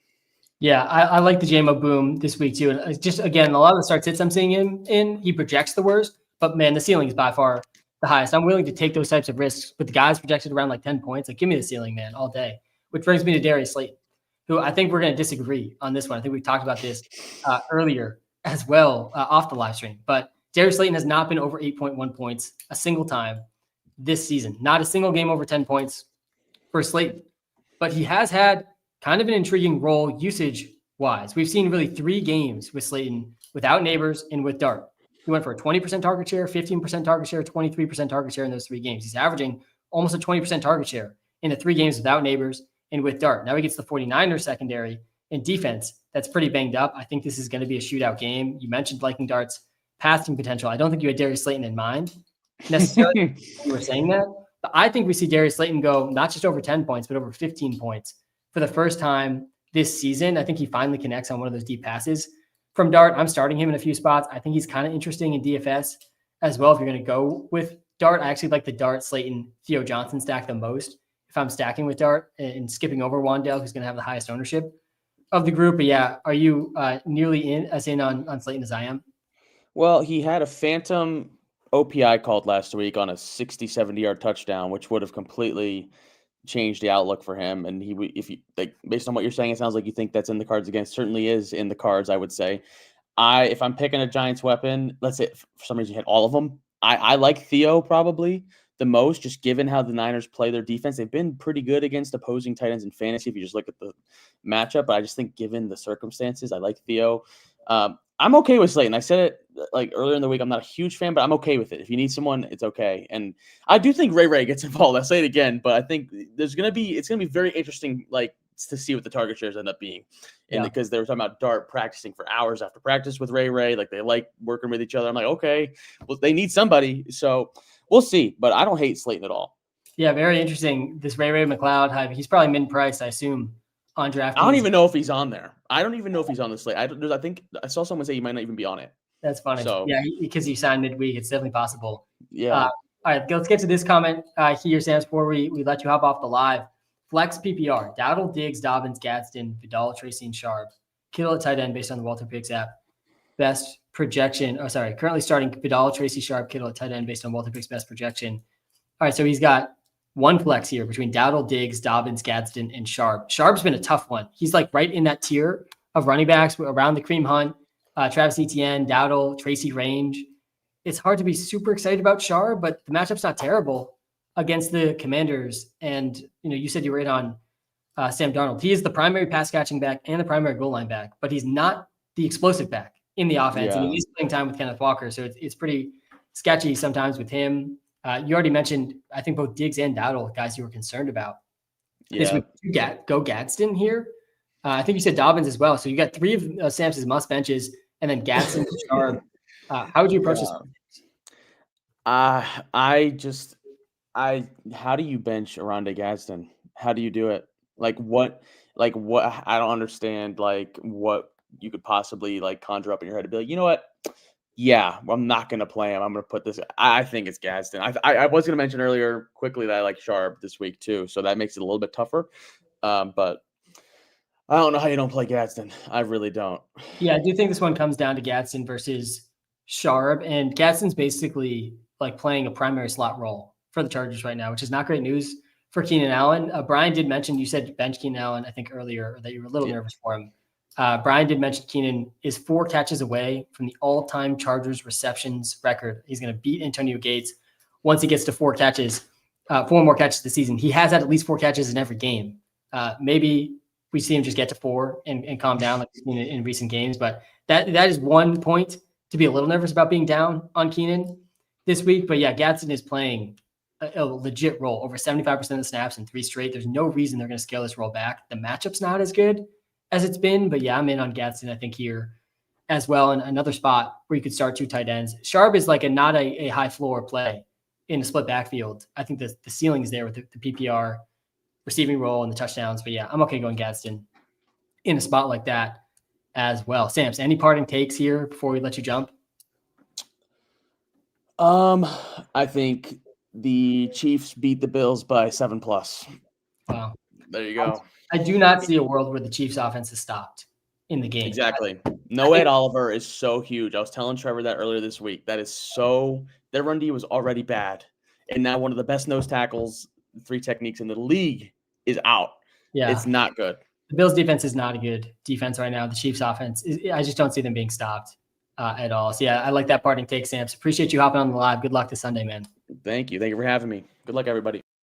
Great job by Samps again on the live stream. Some good takes there from him. Some things that overlapped with Brian, a few things that went against what Brian was saying. I think they both made pretty good arguments on both sides of the Keenan Allen debate. I've been here since this morning. So yeah, good to see you, man. I'll get to a few more start sits here before we wrap up the live stream. I see still some comments in the TikTok live that are pretty easily answered by the must starts, must benches. So I'll pull those up there.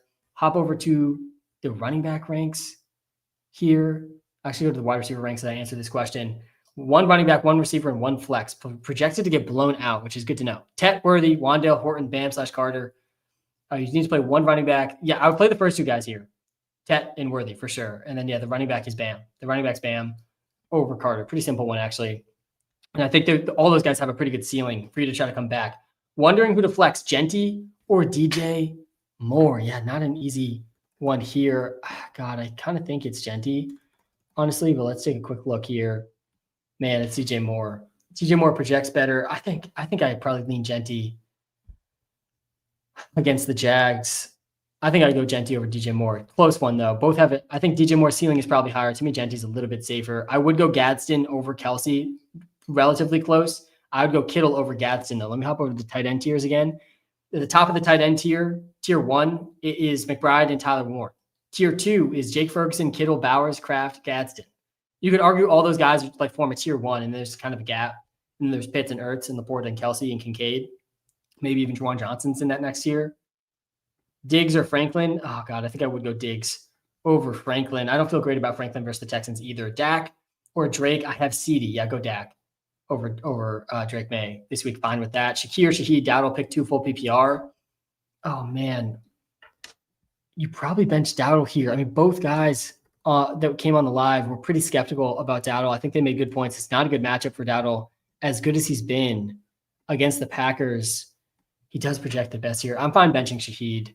I think I would go Shakir over Shaheed, honestly.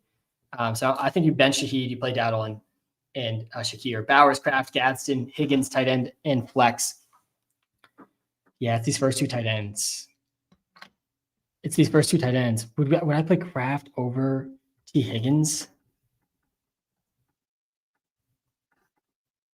Yeah, you play Kraft and Bowers. Quentin Johnson or Jacoby Myers? Yeah, this is a gross one, man. Absolutely gross. I don't think we can start Jacoby, though.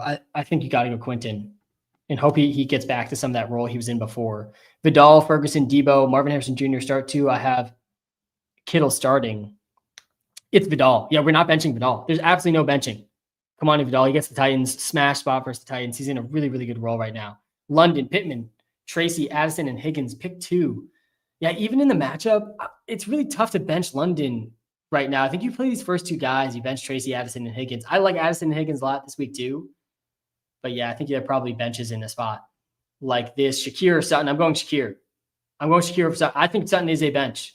Denver or Pats defense? I probably lean Denver defense over Pats defense. I actually don't think I pulled up the defenses once on this live. So let me pull those up quick. Here, yeah, we have the Broncos just ahead of the Pats defenses in the projections. I do still think the Broncos defense will be really, really good, even without Surtain. In the lineup, I think they'll get a lot of pressure against the Texans here in a weak offensive line. Monungai or Henderson? It's Monungai over Henderson. I'm in on both guys this week, but there's absolutely no benching Kyle Monungai. There's absolutely no benching Kamani Vidal. I have Henderson over Montgomery, Genty, Sharp, Etienne, Dowdle, Hunt, Tracy. I'm fine going Henderson in a spot like that.